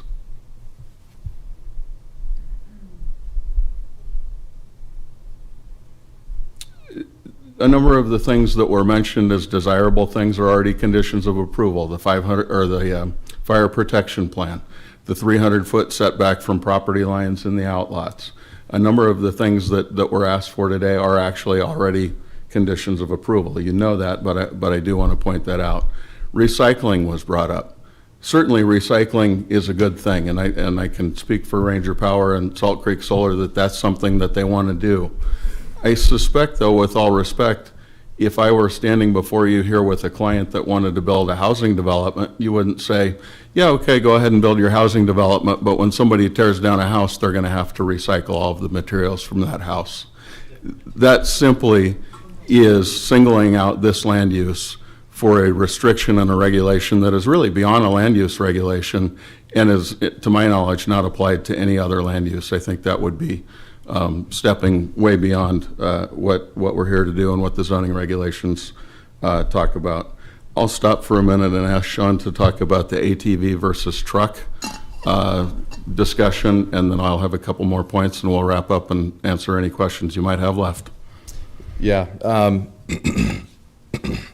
Excuse me. So just one point of clarification with regards to panel row spacing. Typically how we refer to this and how it's measured is GCR, which is ground cover ratio. When your GCR is too tight, you get shading onto the next panel row. So, that's capacity of solar panels that you're paying for and they're not able to generate at their fullest capacity. So we are disincentivized to have that very tight GCR or ground cover ratio. So what we'll typically have is in the range of 34 to 38%, with 38% being the preference. At 34%, that panel row spacing is at 18 feet, so sufficient space for a truck to pass through those panel rows. Is that center to center? I mean, or How does that- That's when the panels are flat, when they're perfectly horizontal. There's 18 feet. And there would be more. Exactly, more when they're You know what I'm trying to say, tilted. yeah. Exactly. Okay. Thank you. So really, Commissioners, the last point I want to make is, you saw the map of, here's my house, here's where solar panels could be, and if you had a bigger setback, all this ground would be open ground. That ground belongs to other people who have a right to put their land to a productive use. Every time you increase a setback, you take away the ability of that neighbor to put that land to productive use. Can we stop with the comments behind me, please? I'm a sorry. little hard of hearing, but if someone is making comments, I would ask them to stop. I agree that everybody, when they're up here, deserves their time to be uninterrupted by anyone else. If that's a problem, then I would just ask that you step out into the hallway and take a deep breath. But Mr. Levy. I if you would appreciate please- that. I know this is an emotional issue, But but I thought I was hearing something, but I wasn't sure, 40 years with the railroad. But anyway, sir, please no continue. problem. Anyway, point being, land use is a balance. Every time you increase a setback, you help in that person's view, that homeowner's view, you help them. You also take away property rights from this applicant who has property rights under the rules that this body has set, and you take away the ability of that adjacent landowner to put his or her land to productive use. This body found that balance in your mind when you adopted the zoning regulations, when you amended the text to allow solar panels in the outlots with a greater setback. And all we're asking for today is that you allow this project to proceed under those rules that you've set forth, that are the rules of this road, with the additional conditions that the Planning Commission imposed, with the one modification as to the screening for property lines in the outlots. Appreciate your time very much. You are very patient people. It has been a long day. Happy to answer any questions. Commissioners, we've had a lot of testimony here today, a lot for us all to think about. I know a very thoughtful group. I may have one, if I can have 1 second. It was a very, Was it a really good question? it was so good. It was like the best I question had I've two, ever but they asked in my answered. life, but I may not pull it up. I guess, I don't have any. I'm not gonna pull it up, but I don't have any. Local, when we build this facility, do you bring people from Chicago? Do you hire people from Lincoln, Nebraska? Give me a picture of that. Yeah. Our preference is to have the contractor hire locally. On the projects that I've been involved in with Ranger Power, over 75% of the labor, which at peak for a 239 megawatt project was approximately 300 people, over 75% of those were hired locally. So if there is the labor availability locally to fill that is certainly our preference, and it's frankly cheaper too. Okay, all right. Roma? Okay, just a real quick question too. I know that you are the developer and then it will go to an operator. How do you choose the operator? We have a kind of subset of companies that we've worked with in the past that we know have a lot of operational experience. So when a project is kind of has all of its green lights, at that time usually there's conversations with operators to take the project on long term. So there are not a lot of companies with a lot of experience operating large solar farms, but we've worked with one in particular on a number of projects, a company called D. Shaw Renewable Investments, who has a deep expertise in owning and operating wind and solar projects. Okay, so when the contractor takes over, then are you freed of liability for the development and for the continued use of the project? I'm not entirely sure. I mean, the assets would transfer, so the new owner would take on any liability. I don't know specifically to what degree our liability kind of starts and stops. But Commissioner, as to the permit and as to the conditions of approval, the road use agreement, the decommissioning agreement, all of those things run with the land, so they would carry to any operator who would, or owner who would own or operate the project. Whoever takes over is still obligated by the. Absolutely. They commission, take Scott. subject to all of those conditions and all of those agreements. All right, very good. Gentlemen, thank you. Thank you very so much. much for your patience, and thank everyone who took time from their busy schedules to come out here and testify today. We will be considering this carefully. I would just say, and Dave, you'll help me walk through this. This ends public testimony, and I know some people will think of things on the way home, and I do this all the time, want to share more information with us.